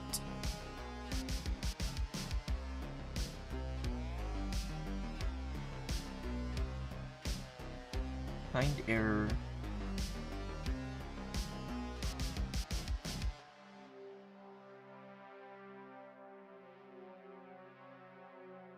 Lost like half the error there. There it is.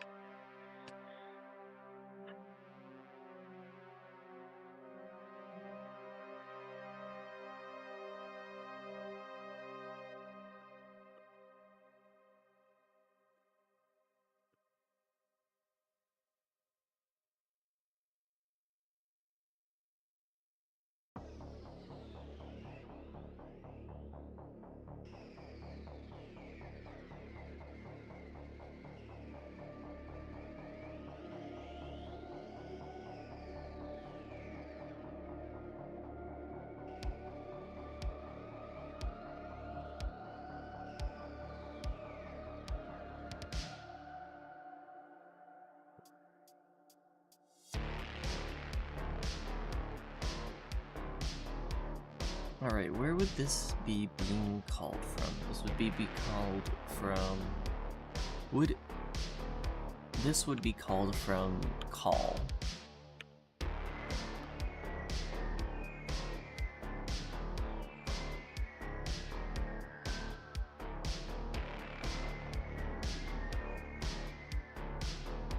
Specifically, evaluate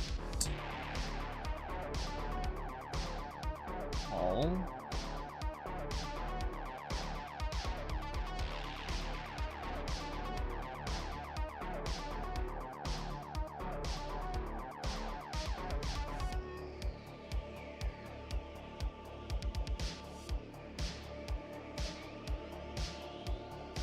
Okay.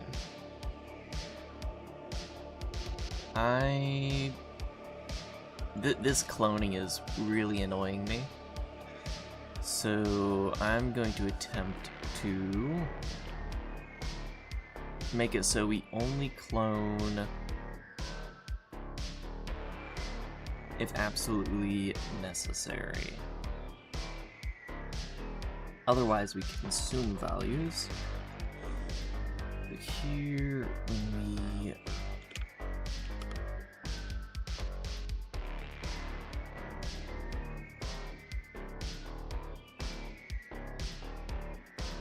when we do self-call,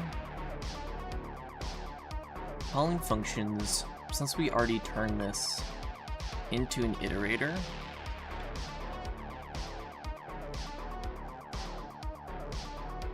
implement into iterator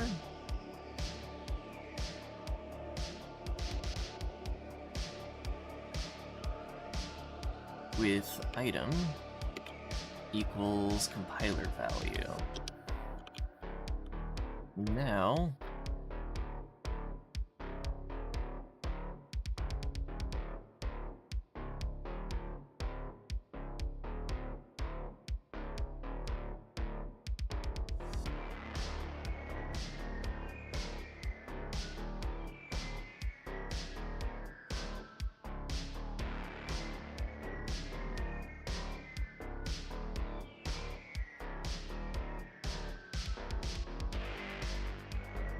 need to figure out a way to just get elements in iterator.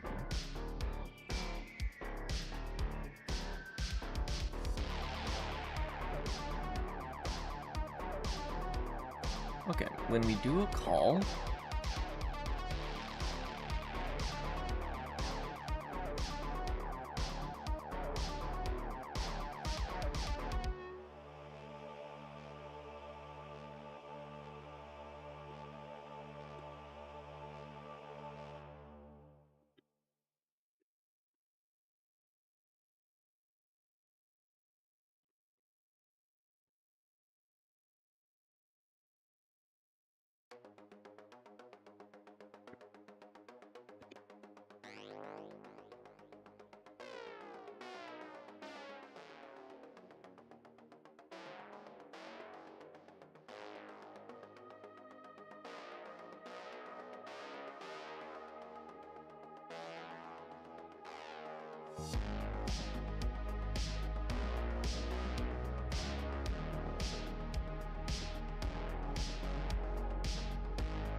Calling a function should use a reference. Value should be by value.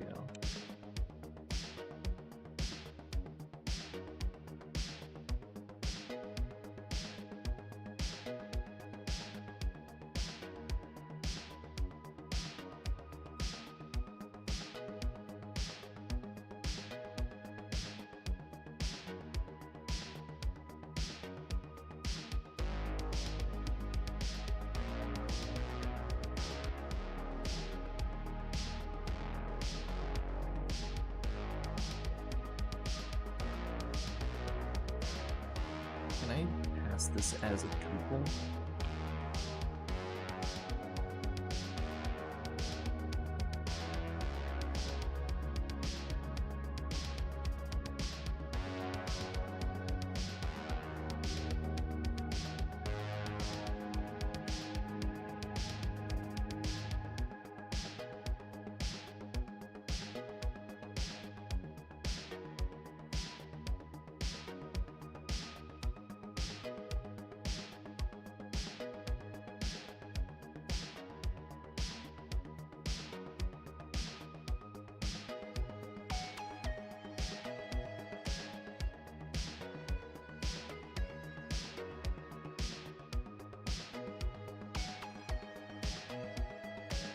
I guess that doesn't implement by reference.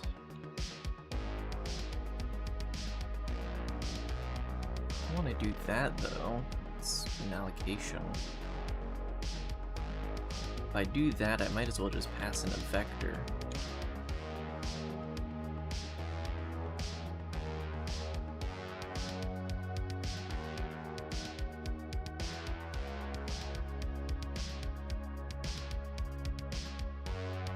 It would make all of this easy.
Yep, and then the bar checker slaps me back into place.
Okay.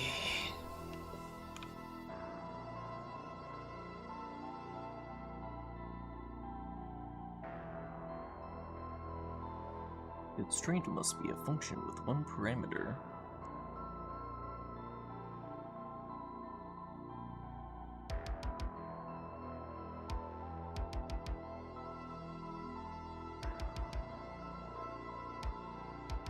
Wait a second, this is because function here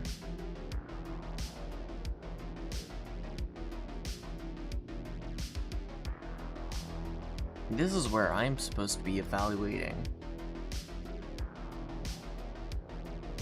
labels.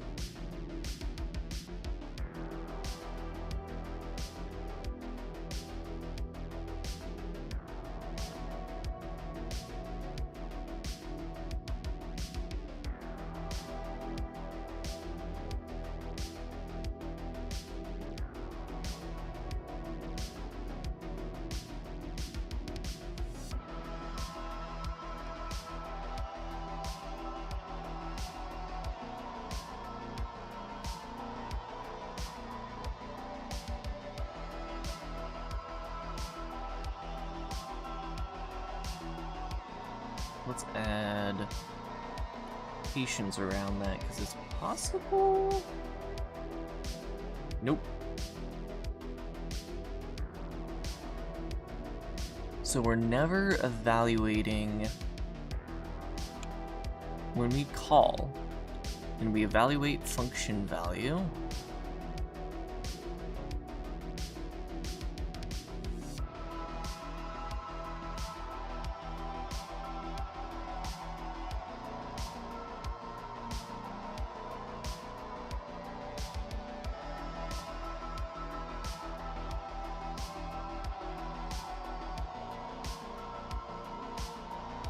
Let's see. I throw breakpoints all over this. I should hit one of them, right?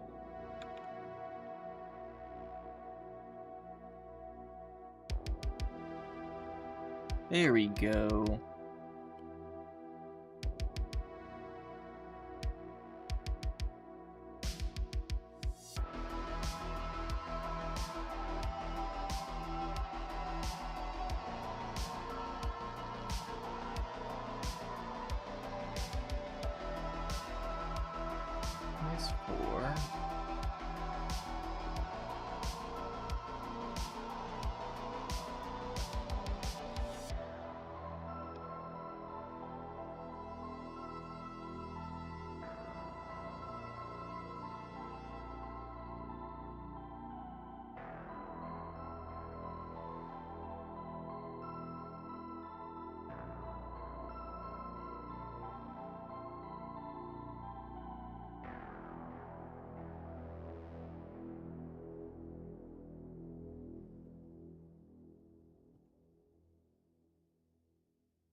So I don't have much to work off of here.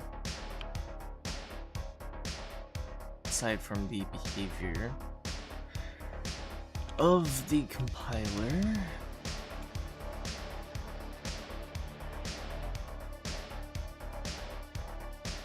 So we get the sum value.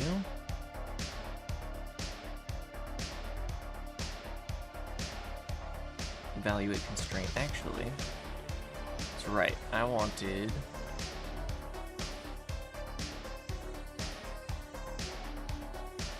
figure out where this is evaluated from. Okay. So we're evaluating from this call. Where's this call called from?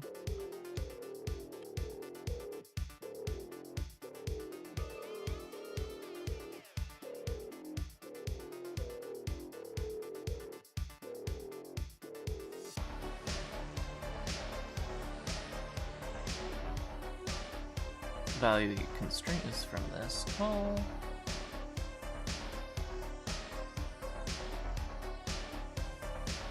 From within an actual call statement.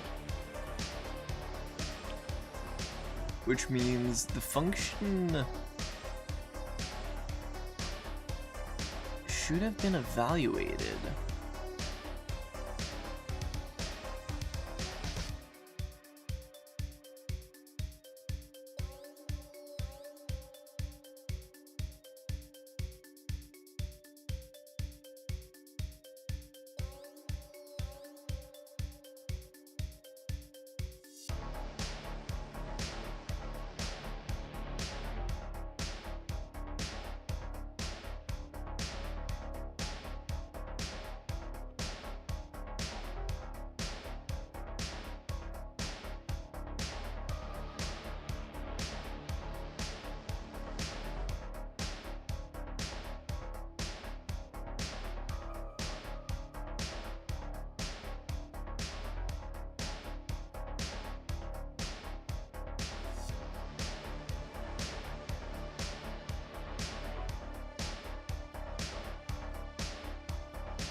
Should evaluate variance.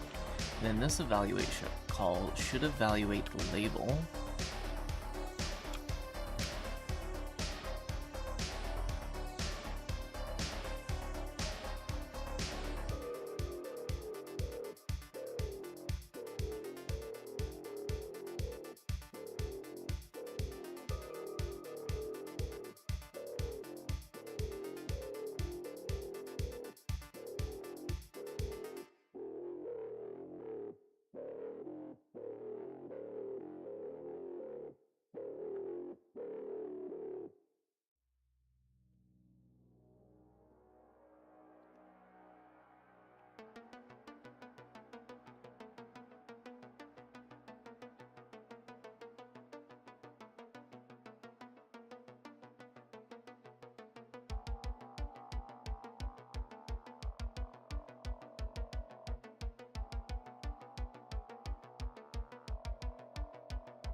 Failure.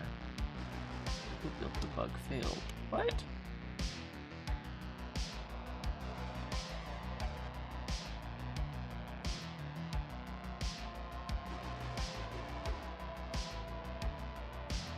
Failed to remove. Oh, it still thinks the executable is open.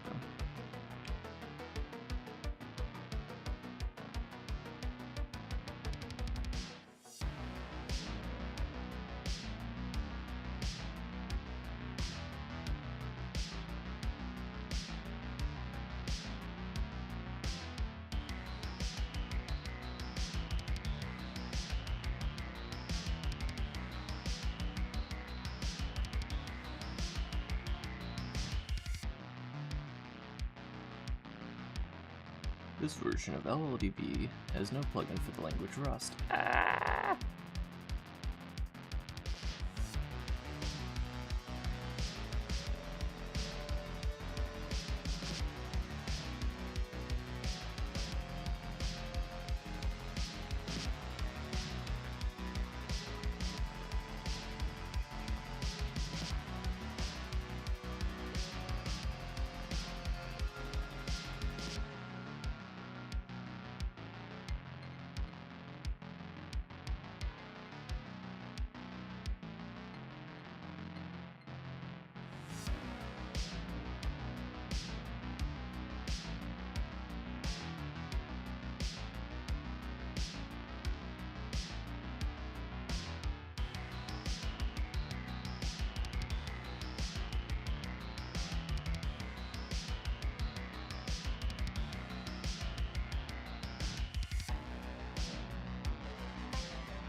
But we didn't evaluate any enums, obviously.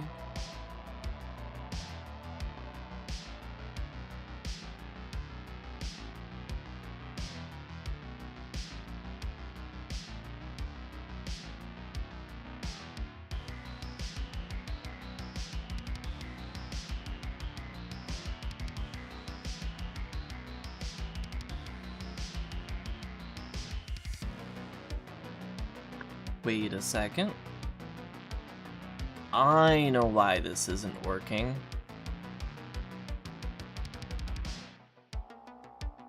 It's because both object and array, mostly array in this case, because our arguments, the arguments to our functions, like the constraints of our functions, are in an array, not just like living out in the open, and the array is just blindly copied. They don't get evaluated because the array doesn't get evaluated.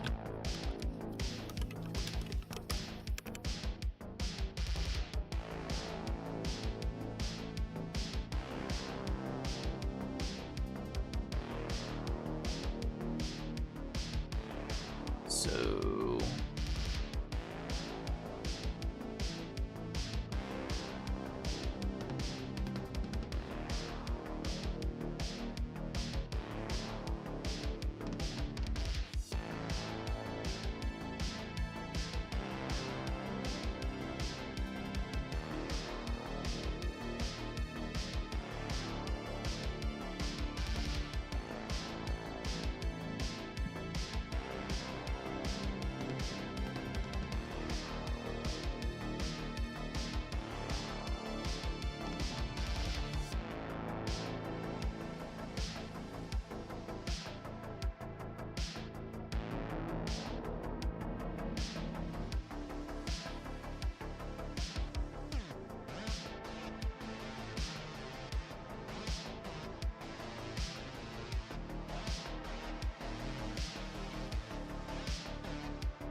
Okay, we're just gonna run this without the debugger.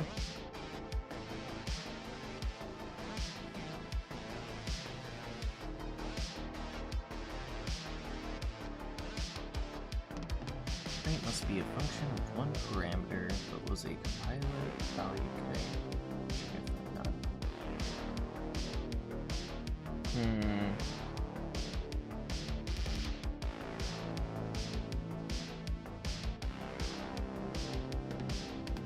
Evaluate. Do I evaluate function?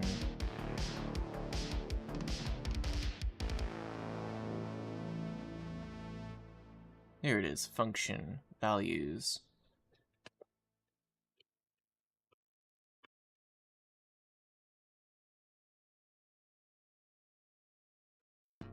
Rams is going to be equal to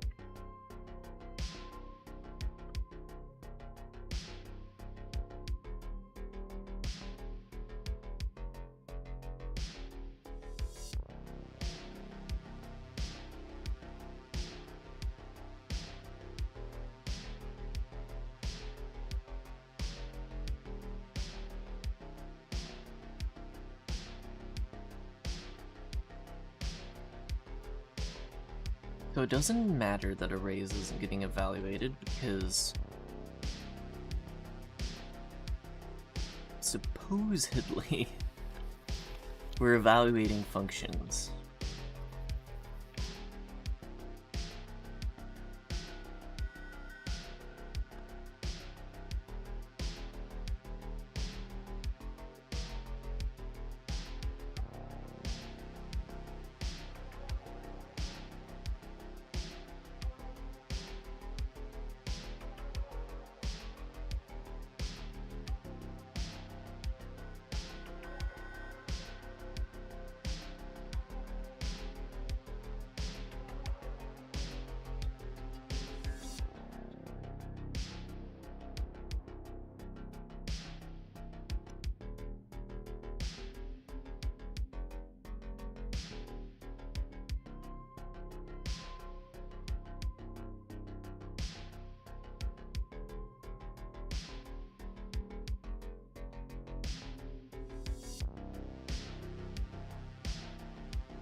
Okay, so it still thinks it's running.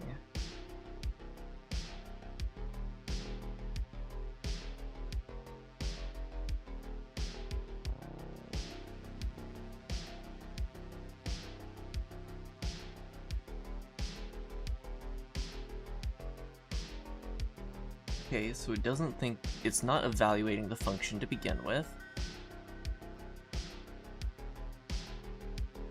Right here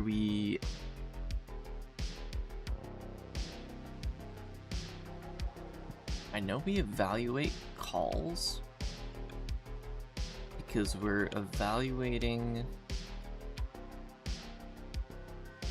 because we're calling call.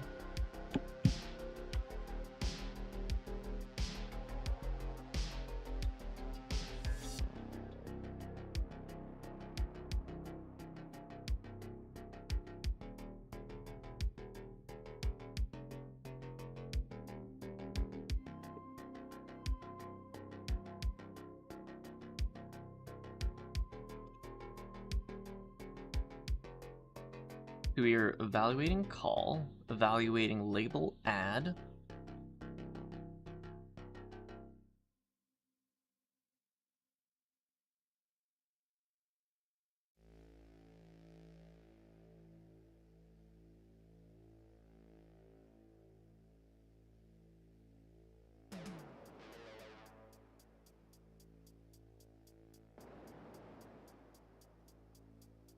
Wait a second.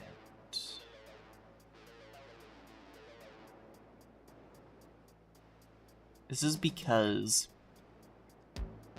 the intrinsics aren't evaluated.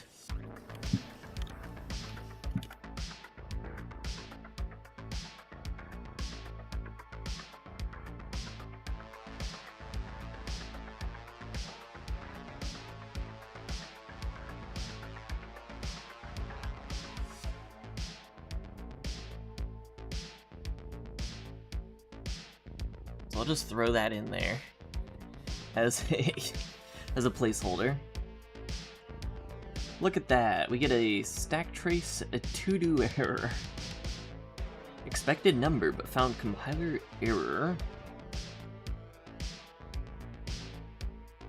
Expected number, but found an enum variant, none.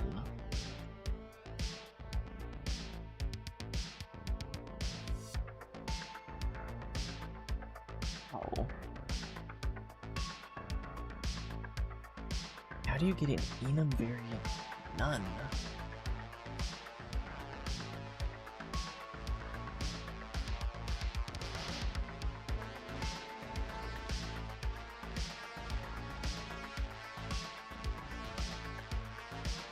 The only place we get enum value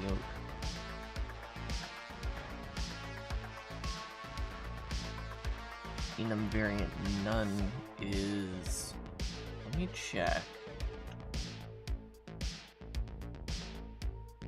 If this is none, if it's none, we're returning the constraint. We actually want to return the value.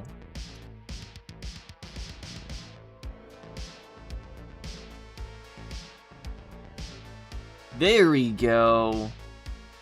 There we go. Result compiler value, value 4. 2 plus 2 equals 4. We have compiler metaprogramming. Let's go.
Time to ping the Discord at 1:30 a.m. Dev updates.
Alright, I believe that's where I'm gonna leave off on the stream for tonight.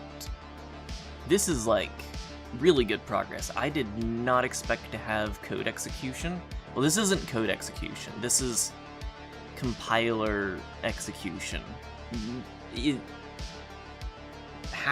Not even halfway, but like some form of code execution in 2 days. I did not expect. 2 days of coding.